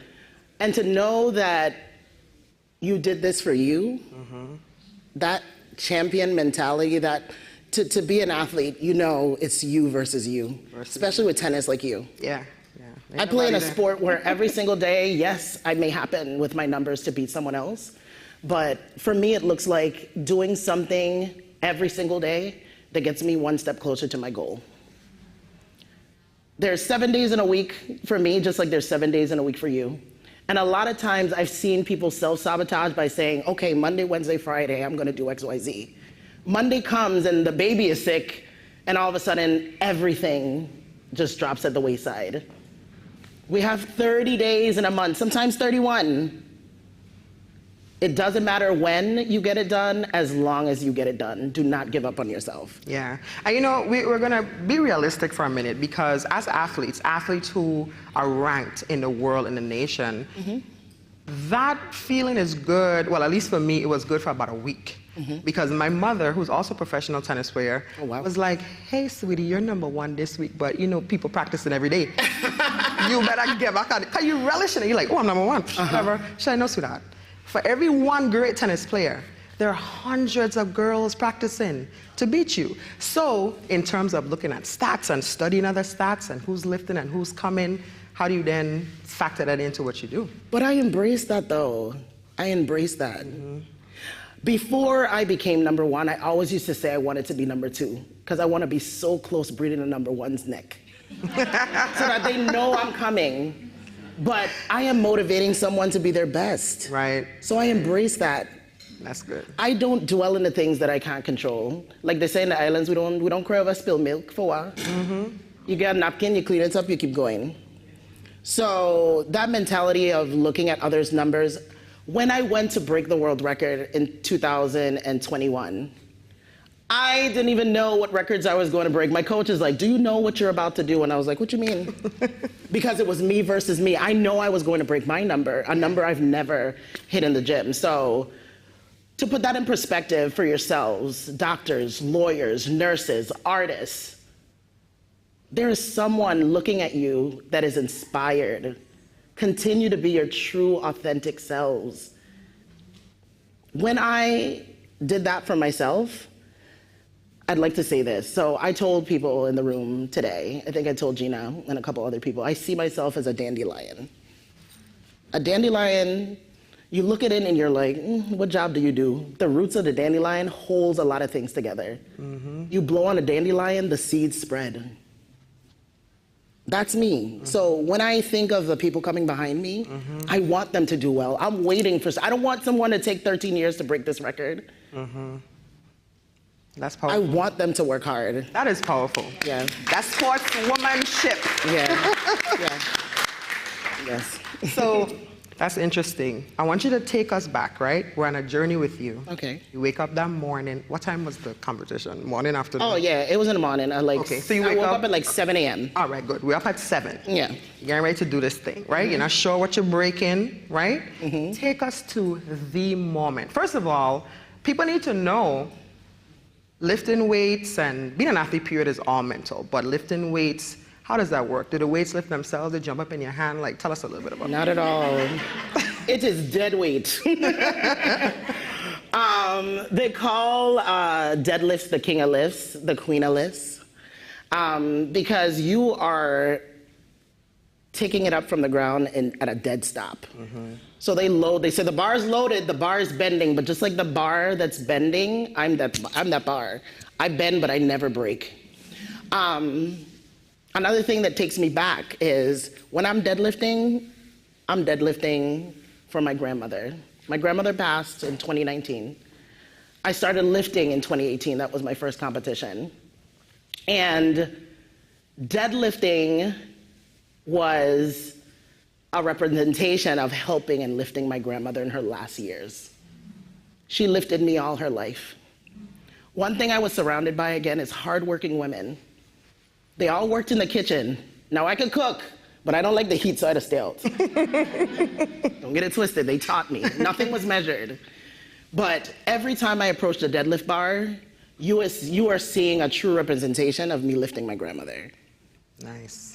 My ancestors are with me. That is deep, yeah. Every single time. Yeah. So I was actually just going to ask you, because you know, like sometimes, like these are like alone things, right? Ain't nobody on the side helping you lift. No. Ain't nobody there helping me play tennis. Nope. So I had like a little ritual that I felt in my own right, and I still feel to this day, took me where I needed to go, kept me at 1. So I would do this little thing with my hand, 2, right? Okay. And that's because like my mom kisses me that way. Okay. She goes boom, boom, boom, and here. So I'm like, okay, then you know, mommy, I'm gonna win, you know. It's your skill and your talent, but for a little girl, it's like, yes. So your grandmother is like, yes. Yes. How much of that, because I know now you're speaking to young girls, speaking to young boys about their dreams, what they want to do, how much of that translates to your communication with them, having something or someone? So I heard many of the ladies talk today about their sons. My son just turned 10, my daughter just turned 16, 3 days apart. And how that translates over is that I'm a parent that I listen. So I'm not that one where a child should have his place, don't say nothing, because I think it's important for them to express themselves. My son does affirmations. The new Tamara allows my son as well to look in the mirror and say, I am strong, I am powerful, I am great, I can do great things. Love it. Love it, love it, love it. My daughter, for a long time, when as little as 6, I think I remember her saying 6 and 8, said that she wanted to work at Pixar, and the old Tamara could not understand why you didn't want to be a lawyer or a doctor or a teacher or a nurse. That's what's gonna make money. Until at 34, I was able to attain my dream, and a dream that opened so many other doors. Now remember, I told you guys I wanted to act, I wanted to be on TV, that was my thing, I wanted that stage. The road that it took for me to get there wasn't the road that I thought I would travel. I had to take the scenic route, coming like over them hills, like, I had to take the scenic route, but eventually I got there. So the new mom is like, Majali, whatever you want to do, you want to work at Pixar? Mommy is going to make sure that that happens. I am going to pour into you. Nice. Speaking of your daughter, actually, Marquita was telling me that you didn't even know that you had the record. Like, she came in and told you? Your daughter? No, my coach told me. So my coach told me my daughter was there. My daughter was there. Okay. So my kids are always like at my competitions. Like, yeah. There's very rare times they're either looking online, sending me videos as I go, or they're there in real time. So tell me again, that feeling. You broke the record. So it's been 13 years. What was the first thing that you're doing in the moment? Goodness. So again, in the moment, everyone's coming up to me, congratulating me. The next day, I absolutely turned off my notifications because I blew up on Instagram and TikTok and Twitter on everything. So at first it was, I felt overwhelmed at first, but then it's like, Tamara, you're good enough. I've been at competitions where on the live stream it says, why so many black girls? Because I walked into a sport where it's male dominated. I spoke to a girl yesterday who said for 6 years at Central High she wanted to play football. But it wasn't until this year, and guess what? She's a force to be reckoned with, playing defense. She played yesterday and did her thing. Her coach said she is a force to be reckoned with. Our girls, we, women, we are she, you are me. We can do anything. We can be loud. We can get dirty with some chalk. There are men that can't bench what I bench, but guess what? I'm there to help them as well. We are the backbone. Yeah. So in terms of, and like you said, you know, male dominated. For a while, sports period was that way. Yeah. And then women started just knocking it down, knocking it down, knocking it down. They have a thing now where they say, I saw a video of some black ice skaters flipping and doing their stuff. And at the very end, they were like, this is why you don't like black people into stuff. Because it's like you come in and you're like, whoosh, this is mine. You know what I mean? You take it over. Weightlifting, like you said, male dominated. We're not looking to see women come in and dominate anything of that nature. So is it still like an everyday, this is what I'm doing to get ready for that? Are you in it now? Like, what is that for you? No, although it was male dominated and not a lot of women look like me, I opened so many doors. So, and I opened doors to a community that was welcoming, but I was just too scared to walk in. Nice. So I have a lot of little girls calling me and young boys saying, you inspired me, I'm heavier, but you look like me. I'm on Ulta Beauty commercials, I'm in Under Armour stores, and people are walking up saying, thank you, because you look like me. Now, Tamara, that is a very, my earring flex wants to come out, but I'm on this side, I have to remain cute. Okay. That's why I keep touching, okay? No judgment. So let's really talk about what it means. First of all, if you're an athlete as a female and you're dominating, it's a thing already for people. In their own, they make it up in their own mind, right? You talked about the look, the force coming in, like, I'm here. You know, you float in today, baby. You float on this stage today, right? There's always the, when you're speaking and giving young girls who come up to you who are looking like, oh no, I can do this, what are you saying? What is the message about just image, self? Walk in and own it. With your hand held high, and it sounds easy. It sounds easy as I say it, but you have what you have. Another young girl at Central yesterday that said she wanted to ask me a question, but waited until after everything was over. She said, when you said that everyone is beautiful, the ad that I am in says the possibilities are beautiful. Ulta asked me, what's your standards of beauty? With people, there are no standards. Everyone is beautiful in their own right. I looked at her and said, you are gorgeous. And she is. So just walk in and own your space, unapologetically. Yeah, and I think that's because someone is waiting for you to be who you are. The things that we think that are quirks, the things that you think that are weird, the gap in your teeth, your stride in your walk, that's what somebody's looking for. That thing that you're hiding. Your quirk can be it's your quality. Yeah. I had asked earlier. I said, what's the V word in the room? And it was like, met with mixed media. Yeah, everybody was like, vagina. I really meant validation, right? I was gonna be like, what's the U word that was just used? That's safe. Walk in the room. Unapologetically. There we go. Yeah. These are terms that I think, even as people are looking at us right now, it's kind of like, I believe, but I can't. Yeah. I want to do, but I can't. Yeah. How do I? What's my first step? Et cetera, et cetera. No one has the same journey, but what would you say would be a good first step for the tinkerer? Like Dr. Woodson showed us on the manual, think outside the box. Don't be afraid to go outside the lines. I did not get that diagram right. But I go outside many lines. And sometimes you have to take great risk, because with great risk comes great reward. Standing up and saying something that you're afraid to is something that probably needs to be heard. Mm-hmm. Mm-hmm. And it's the that action starts with too. us. Yeah, that action, going back into that gym and everything. At work. Yep. Here. Yep. There's something you're going to say to someone that probably is on the tip of your tongue that you've been holding, but they probably need to hear it. And especially if it's coming from a place of love, of kindness. It needs to be said, it needs to be heard. What does success mean to you? Success for me is my legacy. I am who I am because of the women that raised me. I pour into my kids. I talk to them at their level. I kneel down if I have to.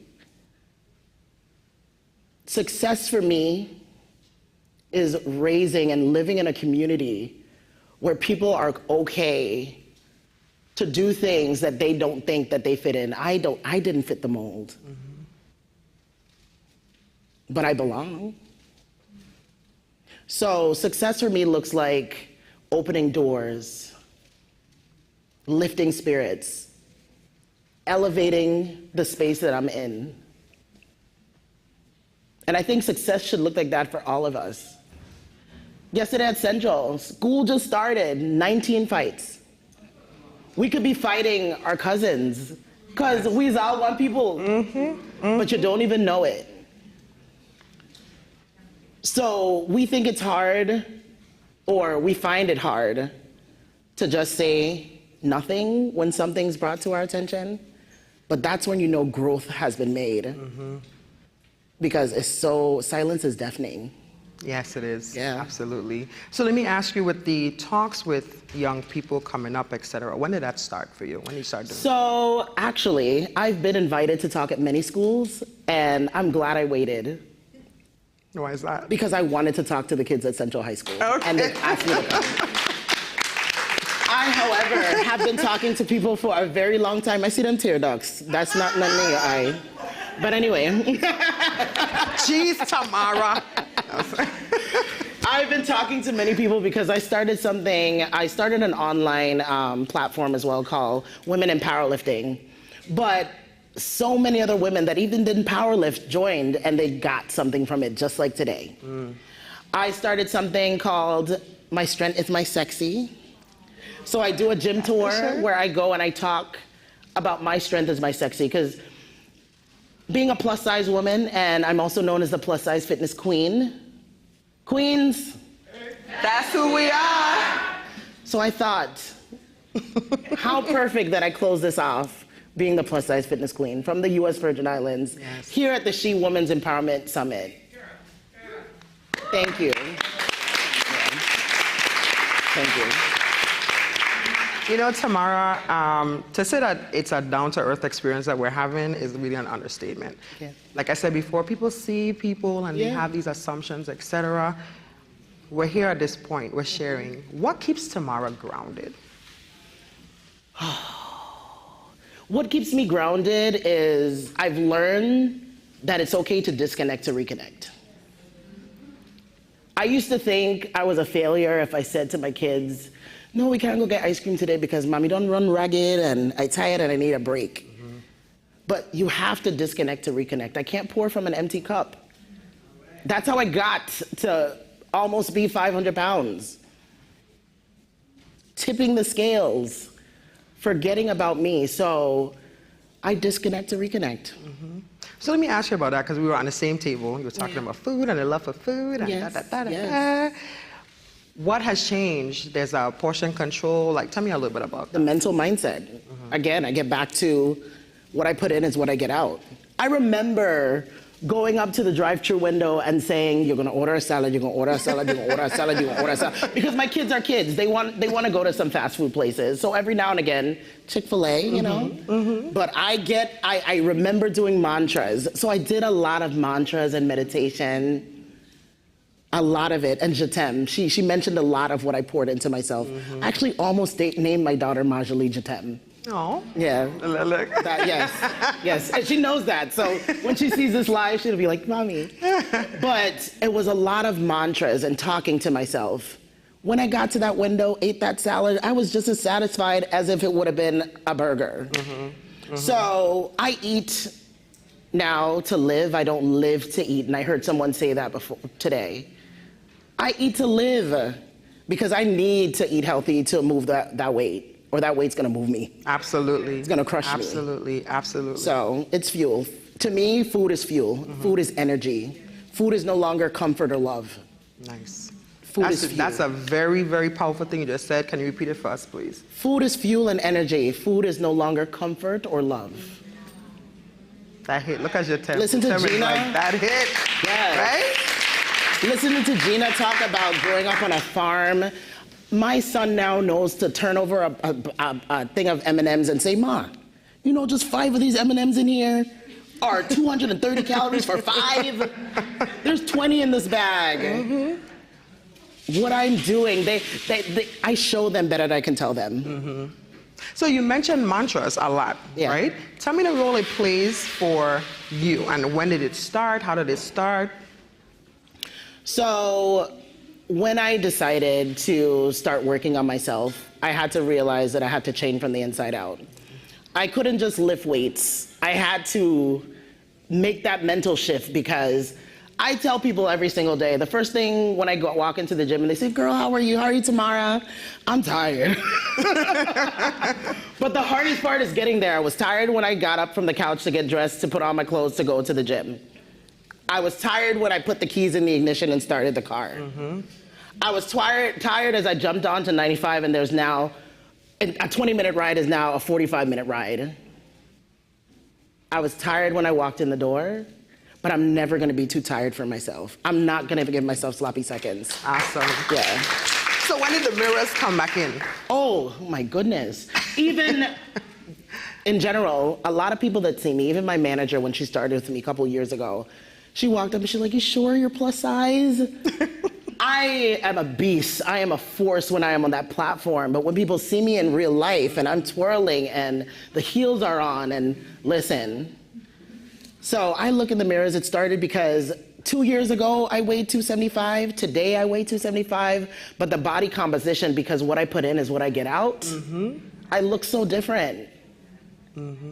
But the mindset, if people could tap in and see myself from the inside out, it would be a beautiful thing to see the shift of the mindset. And also, you need the good with the bad, because if I looked like what I went through, I would be unrecognizable today. Trust me, I know. Yeah. The first lady told us outside, she know, we worked really hard to get this done. You don't look like what you're going through. I'm like, no. Because we'd all have ragged, like, holes in our clothes. Okay, I'm hogging your time. I love it. I'm also auditioning for ESPN. We know that. However, I know that there are questions circulating somewhere that we have to ask, get off our chest, so let them roll. Please. Well, first of all, it's such a pleasure to sit and listen to you. I'm actually looking at the Facebook page as well, and everybody is so inspired, and much more so because you are one of us. So thank you so much for coming and being part of it. What a way to end, like you said, the summit. So it's incredible. Actually, what I wanted to do was you did it, and that is to speak about what you did at Central High yesterday, because I think that our youth need to be influenced by energy. They need to be influenced by shifting their anger into something that's so much more productive, like you have to offer. So you already you spoke about that, and that's really what I want. So I just really wanted to take the opportunity to say thank you and to be able to link with you. Thank you. Thank you. As soon as I walked in the gates of Central yesterday, the first thing I heard was, wait, that's that strong woman? That's the strongest woman in the world. And I was like, I is you, you is me. We're the same person. He's strong too. Yeah. They need to hear it. They need to see it. And I'm glad that I could be, and proud that I could be that representation. Or one, because there are many. Yes, so many. I am And proud. It sticks with them. You know, it sticks with them. Any other questions?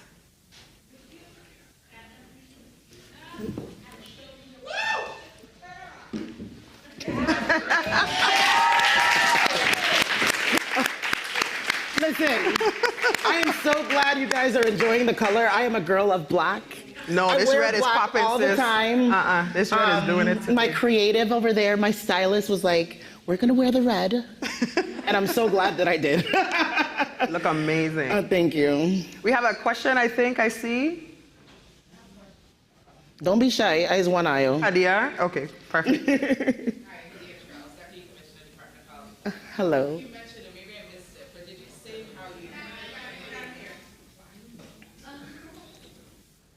Can you hear me now? Yes. Okay, excellent. Hadia Charles, Deputy Commissioner, Department of Health.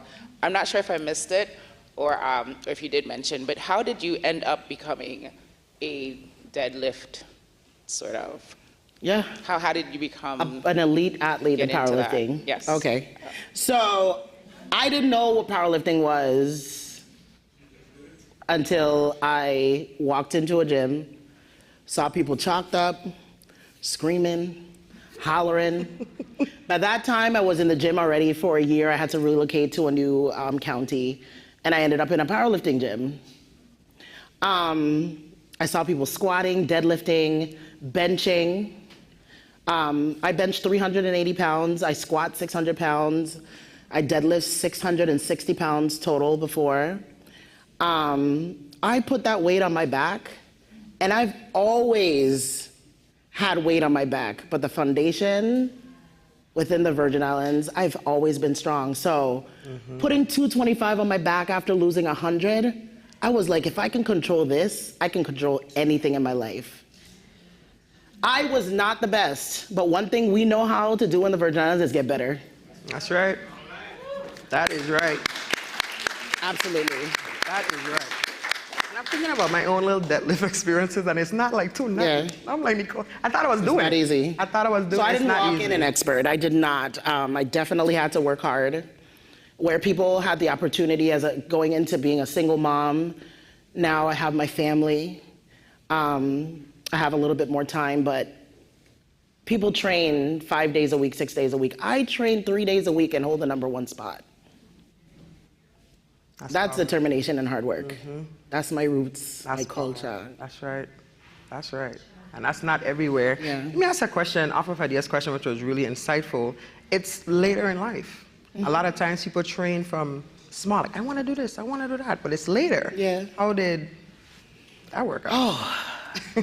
So in the strength sport, they say you truly tap into your potential like in your 30s. So I don't know if that has something to do with it. But I think it was just my time and I was ready. I owed it to myself to be better and do better and want better. And I truly believed it. I think that's what it was. There was that shift from maybe I can do this. I eliminated the word maybe, try, I can or I can't, I do or I don't, I will or I won't. I didn't make excuses anymore. And I eliminated those words and I just said, I believe that I'm gonna be the best, me. And I so happen to become the best in the world. In the world. Yeah, in the world. Your daughter. Yes. Your daughter. Let's talk about that. We're at the She Summit, right? We're empowering, even from there. Yes. Tell me about that. Oh, my daughter is tear ducts. Yes, my daughter. Tear ducts. My daughter is a beautiful soul. She really is. She's an artist. She's self-taught on the piano. She plays the viola, the violin. Her first year in high school was it was a couple months after I broke the world record. And If you guys follow me on Facebook or online, you see my son's always with me on the sidelines cheering me on. She's not so much into lifting, but she could not wait to call me from her first gym class to show me that she knew what a proper squat should look like, because we're not quarter squatting over here. You ass to grass, okay? So she was so excited. She's so proud. I would imagine. And I'm so happy to make her proud, because I feel like coming into the potential, and I haven't even tapped into my full potential yet. If I saw that at 16, the possibilities for her, the biggest part of what I've done is truly show my kids that the impossible is possible. Without a shadow of a doubt that the impossible is possible. I want us all to sit with that for a little minute. Yeah. Right? Especially moms in the audience. Because I would imagine over time, since we started deadlifting later on, you know, it didn't start when she was coming up, so there had to be a shift in even our relationship. Yeah, she saw me on the couch on the weekends. We didn't have enough time to do this, but now I've found so many hours in the day. I have time to take them to the mall. I have time to go to train. I have time when I get home so we can go to the movies. I have time. I found all these times because I found myself. And I look at women in here, and we work so hard, we don't slow down, and when we do, we feel like we're doing an injustice to the people around us, but we are doing something so much more. We are allowing ourselves to disconnect like I do, to reconnect. Absolutely. That translates over into your everyday life, into work, into your kids. Just like a car, you can't drive it until there's no more oil or no gas. You're gonna burn out. So whether you want to or not, it's gonna happen. So it's important that we continue to take care of ourselves. Absolutely. You gotta be, I told myself in the beginning, you just gotta be a little bit selfish and say, unfortunately, that doesn't work for me. Because I had people calling me in the gym saying, girl, we ain't in the gym again. I could hear the weights banging around in the back. You wanna go Cheesecake Factory? I am fighting for my life. I don't want no Starbucks right now, unfortunately. I don't want to go to Cheesecake Factory right now because I am fighting for my life. And every single day, you guys are fighting to be who you know you want to be, but you're looking at the person next to you. I used to say my dreams and aspirations out loud, and they would laugh.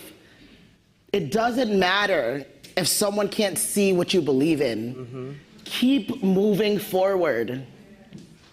You say things out loud and it seems too far-fetched. It's too far-fetched for someone to understand because they're not where you are. They are not gifted where you are. They're not blessed in that. But the world needs it. The world needs it. So keep speaking, keep living it, keep doing something every day that gets you one step closer to your goal, whatever that goal may be. Ooh, child. And that's how we change the Virgin Islands. Talk to me a little bit about balance now. For tomorrow, what does that look like? Family, success. Oh my goodness. It takes a village. Right now, my kids are home with their stepdad, Aaron. My mom comes to put my son on the bus. My sister comes home to get them off the bus. When I'm traveling. Balance for me looks like, again, if I can't get it done on Monday, Wednesday, and Friday, because last minute my daughters will come like, I got basketball practice. No. Tonight, Majali, you said it was Thursday. Today is Tuesday. I forget. But I had a whole training schedule planned. If I don't get it done on Tuesday, I'll get it done on Thursday. There's 7 days in a week. The old tomorrow would just try to win, and I ain't training for 2 months. I'm 100 pounds heavier, and then I'm snowballed into something else. It does not matter. When you get it done, you owe it to yourself to just disconnect, reconnect, but don't stay there for too long. Don't let it be 6 months. I kind of want you to talk a little bit about what reconnection meant for you. Reconnection meant taking time to go get a pedicure. Reconnection meant saying you don't need this handbag because you're saving for a new car. that you need to get to work so your old one don't break down on you. It means making sacrifices for the bigger picture. It meant, even though I wanted to go out with my friend the night before, I know I have to train at 7 a.m. because I have a goal. So unfortunately, I'm gonna have to say, tonight I can't go party with you because I have things to do. So that's what it looks like. Nice. Yeah. Do we have any questions? Anyone have any questions? Anything they want to? It doesn't even have to be a question because I know everyone's heart is, and they want to get some of that off.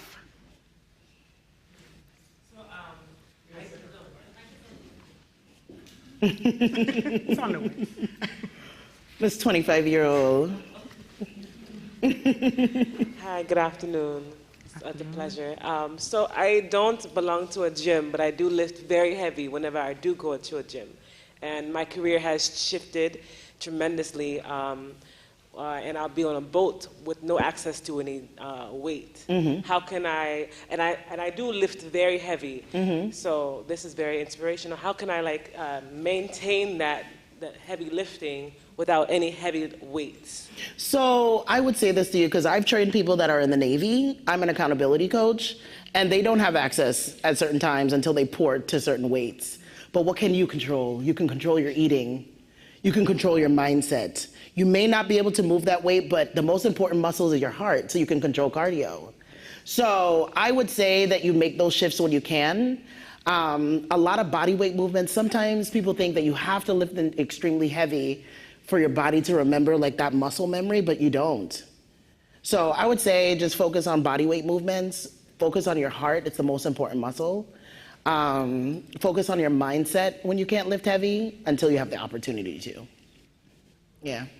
Let me ask you, question right here. I think I have time while she saunters over to you. Okay. Accountability, right?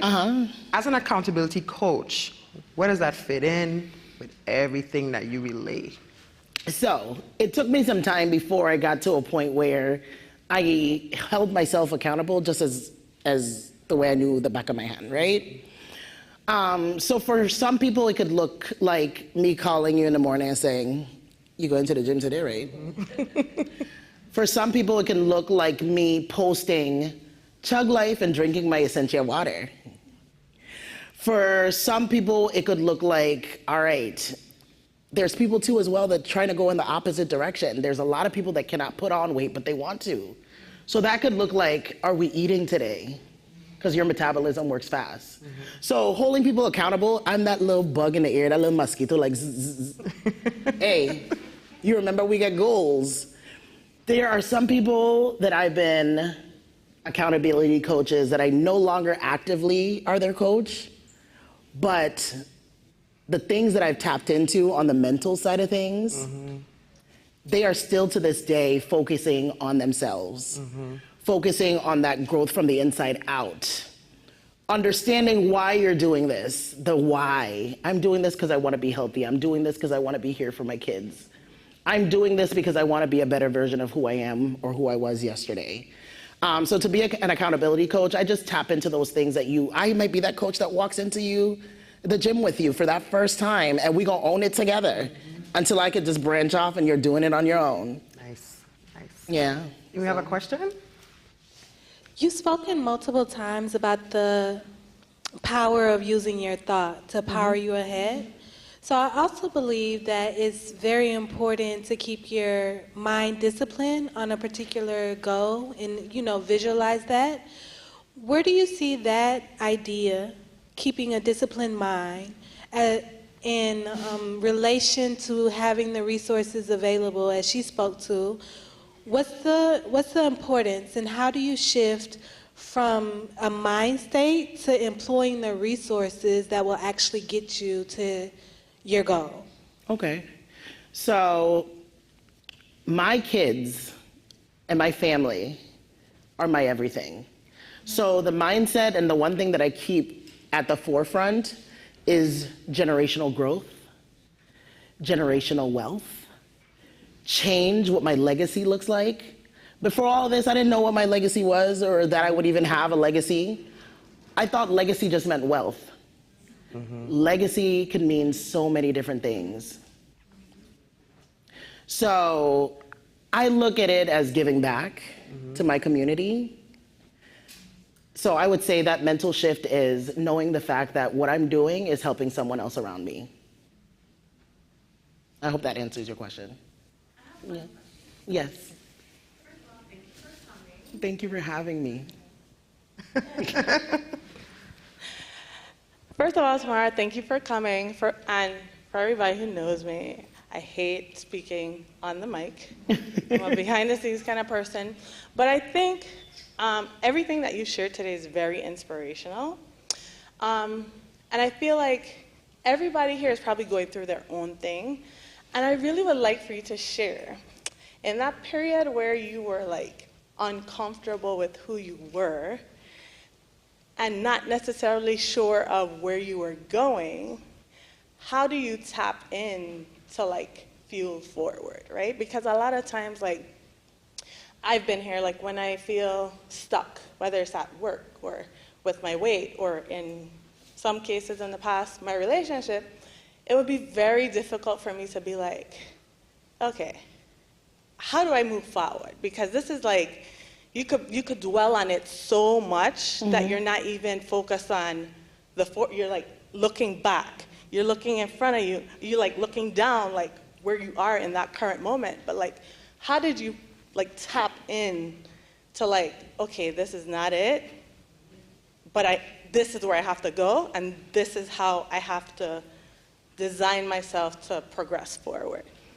So I think one thing that I've learned and I live true to is that I appreciate now living in the state of uncomfortability.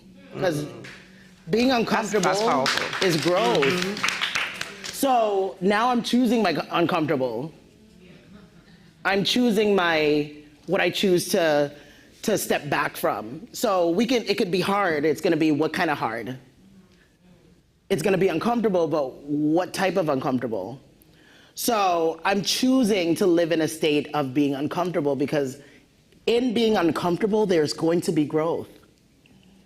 We're not gonna go back because we look back and I know what back there looks like and I want no parts of it. Sometimes you might have to go back and tap in. You didn't learn the lesson yet. You come back, get more, you move forward. Like Kim said, sometimes we stay in relationships where we know we should have left a long time ago. Leaving was uncomfortable, but staying was comfortable too. Uncomfortable. Choose your uncomfortable. So I live in a sense, embrace that sense of uncomfortability. It's what you need to propel you to. Our ancestors weren't comfortable in the cane fields, but they fed us. Too often we want to be comfortable. And comfortability is okay. You know, you have nicer things as you grow. You make a little bit more money. You know, uncomfortable is good. Some comfortable is good. But if you are the governor's wife, it's not comfortable, I'm sure. Not always. But she embraced that uncomfortability because she's leading and doing something different, and she's going towards growth. So that's what I would say. Embrace it. How much? Powerful stuff. I think we need like 2 hours, but she gonna give me, look, she give me the two fingers, look. She done back there like giving me the disco fingers. But let me just ask you, how much though? You know, a lot of times in order to move forward, you take a little piece from in the back, right? What types of things would you say you took? Hard work does not come, like it's not foreign to me. So when I had to work a little bit harder in the gym to get better, it didn't feel new because I saw it all my life. But I want better for my kids. I want my kids to have a different type of hard. But they're gonna have hard. It's not gonna be easy. The road's gonna be tough. So the pieces that I take is, I come from a strong West Indian background, living in St. Croix, growing up in Mabiju. And I tap into that and say, you know what? No matter what, I never felt hungry, even though I was hungry. I was hungry for more. I was hungry for success. I was hungry, but I would never felt hungry. I could go by my neighbor's house and get something to eat. Auntie would always have something cooked.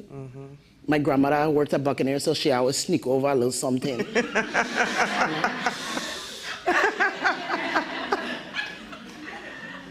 We edit that out of the life.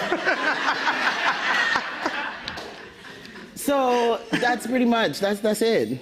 Yeah. Tamara, you're phenomenal. Thank you. You are too. You are phenomenal. We are phenomenal. Wait, touch me. Let me see if I got a little bit. We are phenomenal. Let me see if I got a little bit off of you. We are phenomenal. Yes, Oh my gosh. Let's stand up. Yes. We are phenomenal. Queens. Queens. Queens. We are queens. Oh my gosh. This was great. Oh my gosh. Thank you. I don't know. I see people crying, and I love it. Look, Zuzu. Oh, Zuzu. Tamara, I think the title alone of being the strongest woman in the world, today, you have them both as in emotionally strong, a strong representation, as well as the Live Strong.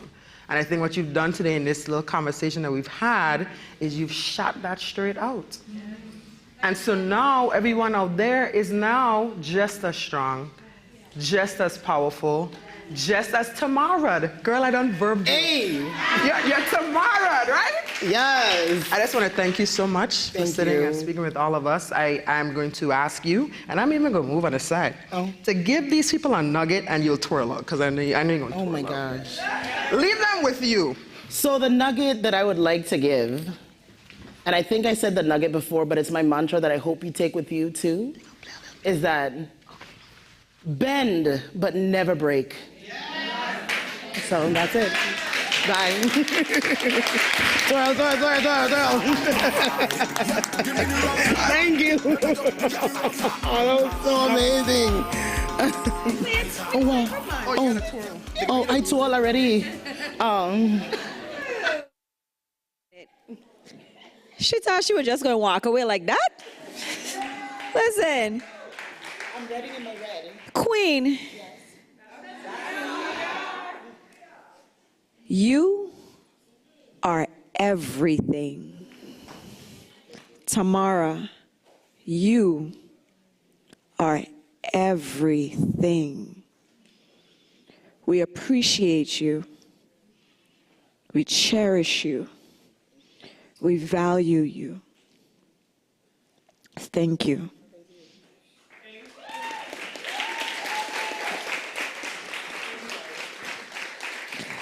So at least I waited till the afternoon to cry, right? Something powerful is happening in this room today. Without a doubt, something powerful is happening in this room today. From this morning, straight through this afternoon, every single woman, every single panelist, every single moderator, they gave of themselves fully. They did not hold back. The information, the wisdom, the knowledge, they came here to feed that to us. Right now, what we're going to do, we are going to call our commissioners to the front. We want to make sure that we can have a moment of gratitude. Yes, we are wrapping up. But just to let you know that after the closing remarks and our special presentations, let me just make sure I take a look at my paper right here. Yes, we do have workshops. We have some breakout sessions, and we have 3 locations. We have a workshop session on mental resilience. It's going to be a guided meditation. We have a Find Your Way, a guide to navigating life presentation. And then we have a New Age therapy. He's like, let me give you a tissue. Thank you so much. And then we have a New Age therapy presentation as well. So what we're going to do right now, we are going to call on our honorable commissioners, Commissioner Encarnacion of the Department of Health and Commissioner Kazi Gomez of the Department of Human Services. And one more thing. I always love being a part of events like this. This is This hosting, communications, it has been my passion since 8th grade. So my entire life, my entire journey has been communication. And every time I get, calls for events, I'm always like, okay, yeah, sure, no problem. But when I got this call, like I said earlier, it was just one of those things where I knew I wanted to be a part of it. And I know that was the same thing with each and every one of you here today. So we are to the end. We have made it through the day. It's been a wonderful day. Take a minute and just whatever you want to say to the queen next to you, just leave them with a positive thought. Leave them with a hug, leave them with a fist bump or an elbow or something. Just take a minute and connect with someone next to you before we close out. Because queens,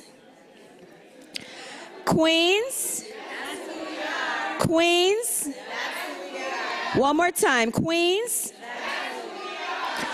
And of course, to everyone who had the opportunity to join us today on the live stream, we truly thank all of your comments. I mean, it was just such great energy on the Facebook Live, your comments, your contribution, just being a part of today. So all good things must come to a pause. It's not an end, because this is definitely the beginning.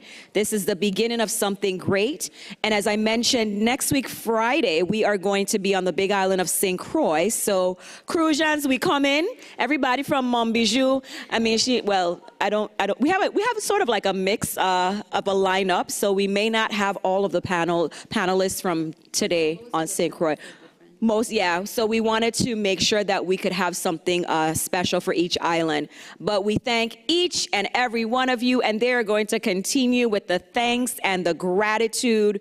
So my job here is on pause for a moment. It's all you now. Okay. Yeah, sure. Wow. Okay, they didn't give me a tissue. I don't know. I felt like I needed a tissue. Very powerful day today. I want to thank you from the bottom of my heart for all of you being here. This is really important. What I found from today was that you give back to the Virgin Islands because that's what we're supposed to do. Not because you have to, but because you're supposed to do it. That's what you came here for. Showing your kids, thank you, see? Another queen right here. Showing your kids that the possible is there no matter what happens, right? Showing your kids every single day, because that's what I live for too. That shift in mindset is really important. And if you can't do it, find somebody in this room or somebody else that can help you do that mindset. We need to eat to live for the energy, because we do feed ourselves in a lot of different ways that are not healthy. So making sure that your mindset and your body is together. That there's no excuses. We cannot make excuses for anything that we can do or continue to do, because that's not what we do as women, and that we make sure that we have to live in the uncomfortable part to make it through to the next aspect. A special thank you to all our planning committee, our commissioners, and everyone that, our panelists especially. I'm very thankful for being a part of that. Our DHS and Department of Health, love, Marquita especially, thank you for stepping in for that, yeah. As we listen,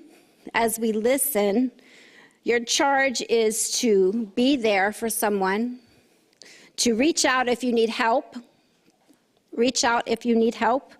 and also be the best version of yourself. And that means that your strength are strong like tomorrow, right? Our health and our equity as we move forward. So thank you so much for being here. It really was an honor.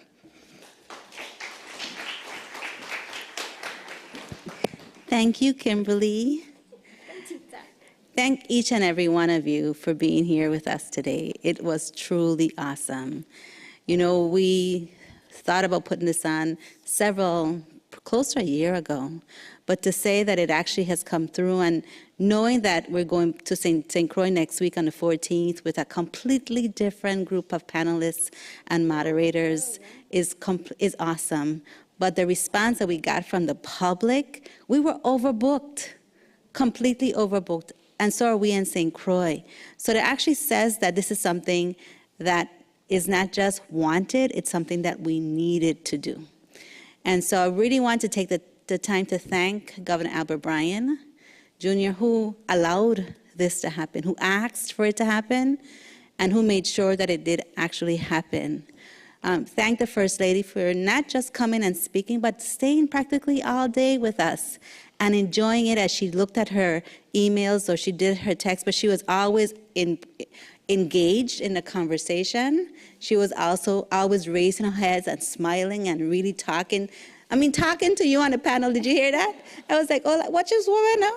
Talking to you right on the panel. That's a level of engagement that we had. Looking at the Facebook comments, everyone, Tamara, you were awesome.